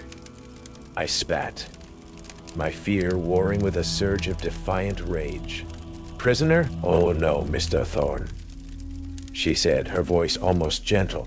"A cornerstone, a fresh voice in the eternal chorus. Your guilt, your meticulous nature, your deep understanding of forgotten things. You are a perfect addition. You will help St. Augustine's remember, and in remembering, it grows stronger. And I, in turn, am freed from the burden of its oldest memories." She raised a hand, and the shadows around us writhed, coalescing into indistinct, vaguely human forms.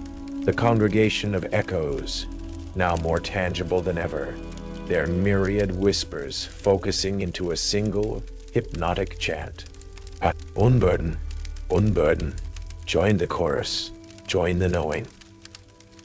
The hymnals lining the walls flew open, their pages flipping wildly, all stopping on entries that weren't just my name, but detailed, nightmarish accounts of my deepest fears, my most private my most private failings, as if the lexicon of judgment was now reading me aloud to the world. The pews around us began to creak and groan, not with my sins alone, but with a cacophony of 1,000 tormented confessions, threatening to drown out all thought, all resistance. "It's a transference ritual," Lena hissed, clutching her pouch of herbs tighter. "She intends to pour all the church's collected sin, its psychic weight, into you, Elias. That's how she rejuvenates, how she achieves her quittance." "The bell, Father!" I yelled, an idea desperate and wild forming in my mind. "The first rule, it summons shadows. But Theron Ironridge, your predecessor, he used the bell, didn't he? Not just to summon, but to direct, to banish? Father Moreau's eyes widened. The dissonant peal, a forgotten counter-ritual. It was said to shatter the choir, to confuse the appetite of the church, but it requires a true heart, a righteous fury. I may not have a righteous heart, Father, I said grimly, my gaze locking with Miss Dubois' cold, ancient eyes. But I have fury enough for 10. I turned to Lena. The herbs, can they create a circle of protection? Can they ward the belfry? Just for a few moments? Lena nodded, her face set. Bayou magic is strong against old rot, Mr. Thorne. Let's give this grand dame a taste of something new. What followed was a desperate, chaotic ballet, while Father Moreau, his voice surprisingly strong, began to chant a Latin litany of protection. His crucifix held high against the encroaching shadows. Lena darted towards the bell tower stairs, scattering her pungent herbs, creating a fragrant shimmering barrier against the writhing darkness. Miss Dubois watched, her smile never wavering, confident in her ancient power. The congregation of echoes surged against Lena's fragile ward, their whispers turning to enraged hisses. I raced towards the bell tower rope, the weight of 1,000 sins pressing down on me, the confessions from the pews screaming in my ears. The first rule was to not ring ad namering. But what if the rule was incomplete? What if the way you rang it mattered? Reaching the thick, greasy rope, I began to pull. Not the single summoning toll, but a frantic, jarring, a rhythmic peal, a clangorous, dissonant cacophony that clashed violently with the hypnotic chant of the congregation and the groaning confessions of the pews. I turned 1, 2, 3, then a pause, then 2 quick, then 5 slow, a pattern from one of Theron's more obscure, heretical notations that Dr. Finch had shown me from her iron-rich research. Something about shattering the resonant vessel. The effect was instantaneous and horrifying. The shadows shriek, a sound like tearing silk and breaking glass. The glowing ledger on the altar pulsed erratically, then went dark. The hymnals slammed shut. The pews fell silent. Miss Dubois' serene smile finally faltered, replaced by a look of stunned disbelief, then dawning fury. "No!" she screamed, her voice no longer a calm hum, but a raw, ancient shriek. "You defile the sanctum! You break the canon! You cannot silence the sins!" The church itself seemed to groan in protest, the very stones vibrating with a malevolent energy. The dissonant peal was working, but it was also unleashing something else, something even older, something the carefully constructed rules had been designed to keep in check. The shadows didn't just retreat. They began to coalesce around Miss Dubois, no longer her servants, but her accusers, their whispers turning into 1,000 condemnations directed at her ancient, unrepented crimes. She looked down at her hands, which were suddenly translucent, her form flickering like a dying flame. The stolen centuries, the borrowed life force, it was being reclaimed. "My quittance," she whimpered, her voice fading as the shadows, the congregation of echoes she had once commanded, began to enfold her, to drag her down into the cold, unforgiving flagstones of St. Augustine's. Her final spectral scream was absorbed into the sudden, deafening silence of the bell tower. The dissonant peal had shattered more than just the ritual. It had shattered the custodian herself. And as the last echo of her cry faded, a profound, almost unholy quiet fell upon the church of St. Augustine. The silence that followed Miss Evangeline Dubois' spectral demise was heavier than any physical weight. The oppressive presence that had saturated St. Augustine's for centuries, the accumulated weight of countless sins and sorrows, had not vanished, but it had shifted, receded, as if a great malevolent lung had finally shudderingly exhaled. The shadows were just shadows now, devoid of their earlier sentience, their predatory hunger. The hymnals lay closed and silent on their shelves. The pews stood mute, their wood no longer groaning with borrowed confessions. The ledger on the altar was just an ancient, decaying book, its pages filled with an ink that now looked merely old, not menacingly alive. Lena, Father Moreau, and I stood in the dusty, debris-strewn nave, breathing heavily, covered in a fine layer of something that felt like cold ash. The dissonant peal had not been without its cost. The bell tower now leaned at an even more precarious angle, and several of the stained glass windows, already fragile, had shattered completely, letting in the cold, damp air of the bayou and the first hesitant rays of a winter solstice dawn. Father Moreau sank onto a nearby step, his crucifix still clutched in his hand, his face a mixture of terror, exhaustion, and a dawning, incredulous hope. "She's gone," he whispered. "The cantor of sins, the undying custodian, truly gone, truly gone." "I think," Lena said, her voice hoarse, looking at the spot where Miss Dubois had been consumed by the shadows. "I think the church finally collected its oldest debt. We found no physical trace of Miss Dubois. It was as if she had been written out of existence, her long, unnatural life extinguished, her essence reabsorbed into the very fabric of the place she had both served and imprisoned. The HM, where the ledger had come from, was now just a dusty, empty crypt. The thousands of tiny confession scrolls gone, turned to a fine gray powder. Over the next few days, an almost palpable lightness began to fill St. Augustine's. The oppressive atmosphere lifted. The cloying scent of lilies and decay faded, replaced by the cleaner, sharper smells of old stone, damp wood, and the bayou's natural breath. My restoration work, which I continued with a new, almost reverent diligence, no longer felt like a penance, but a quiet act of healing. For the church, and perhaps for myself, the guilt of the Ashworth collection still lingered, a scar that would never fully fade, but it no longer had the power to cripple me.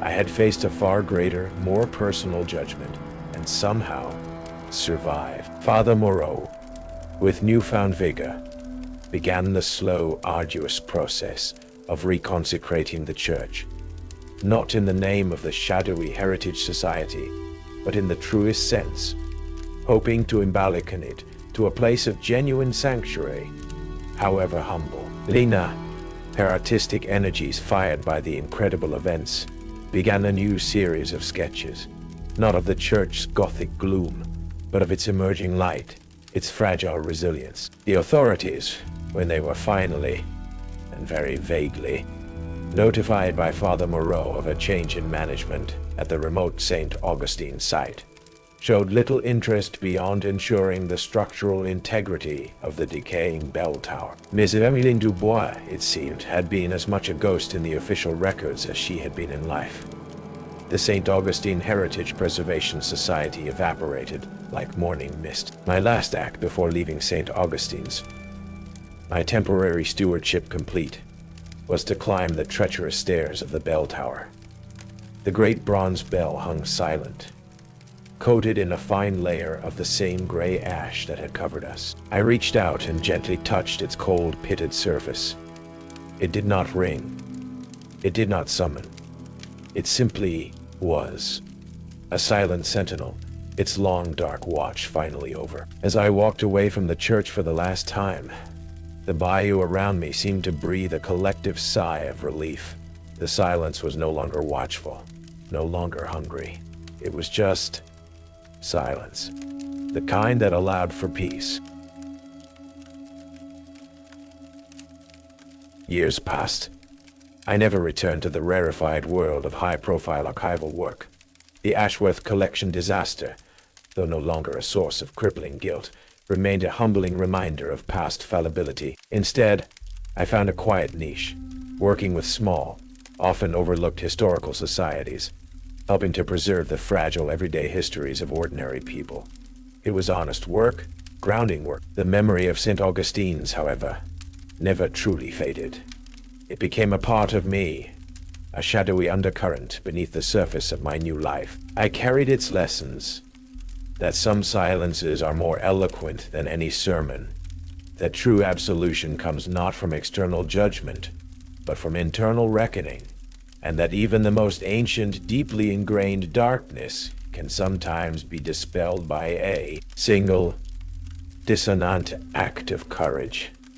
Father Moreau, I heard, Riussi in his efforts. St. Augustine's, though still remote, still bearing the scars of its long, dark history, became a small, thriving community church once more. A place of quiet contemplation and genuine, unburdened faith. He never spoke publicly of Miss Dubois or the true nature of the old ways, but his sermons, Lena told me in her occasional letters, often touched upon themes of hidden burdens, the echoes of past sins, and the enduring power of grace in the face of past profound darkness. Lena Baptista's art flourished. Her Bayou Requiem series, inspired by her experiences at St. Augustine's, haunting, abstract depictions of light battling shadow, of ancient stones breathing with newfound life, garnered critical acclaim. She never explicitly detailed the source of her inspiration, but those who looked closely could discern the faint outlines of a forgotten church, a crumbling bell tower, and the spectral outline of a woman who was both ancient and ageless. One crisp autumn afternoon, years after I'd left Louisiana, I was working in the archives of a small historical society in rural New England. I came across a dusty, uncatalogued crate of papers, salvaged from a recently demolished 18th century meeting house. As I carefully sifted through the fragile documents, my fingers brushed against a small, leather-bound hymnal, its cover warped and stained. My heart gave a familiar, unwelcome lurch. With a sense of trepidation I hadn't felt in years, I opened it. The pages were yellowed, the ink faded. But there, on the inside cover, in a spidery, archaic script, was a single name, Evangeline D., and beneath it, a date, 1788. A wave of dizziness washed over me. The familiar, cloying scent of lilies and decaying paper seemed to fill the small, sunlit archive room. I looked closer. Tucked between the pages, almost invisible, was a tiny pressed sprig of what looked like Spanish moss. Miss Evangeline Dubois, the cantor of sins, the undying custodian of St. Augustine's, had not been unique. She, or things like her, were part of an older, wider network, a hidden congregation of keepers and collectors, bound to forgotten places, ancient rituals, and the enduring, insatiable hunger of unrepented sin. Her quittance at St. Augustine's had perhaps only been a temporary release, a transference of a burden that would inevitably find a new vessel, a new sanctum. I closed the hymnal, a profound weariness settling over me. The bell, it seemed, might never truly fall silent. The shadows might always be listening, and the pews in countless forgotten churches across the land might still be creaking with the unspoken sermons of the damned. My own small act of defiance, my dissonant peal in a Louisiana swamp, had perhaps only bought a moment's peace in a very long, very old war. And the greatest, most terrifying sin of all, I realized, was the belief that it could ever truly be won. Won. The weight of unburdened sin, it clings to you, doesn't it? Elias Thorne learned that some churches don't offer forgiveness. They offer an eternity of regret. Miss Evangeline Dubois is gone, but the lexicon of judgment remains. Seriously, if you didn't watch until the very end, you missed the most chilling part. The twist that reveals the true, terrifying scope of this story. The final moments change everything. What do you think became of Miss Dubois? What is the true nature of the lexicon? Share your theories in the comments below. And if you made it through the night at St. Augustine's, if the pews haven't claimed your confessions, then you are part of our congregation now. Subscribe to Tonight Creepypasta Rules, because some sins are never truly forgiven. And the bell, it might ring again.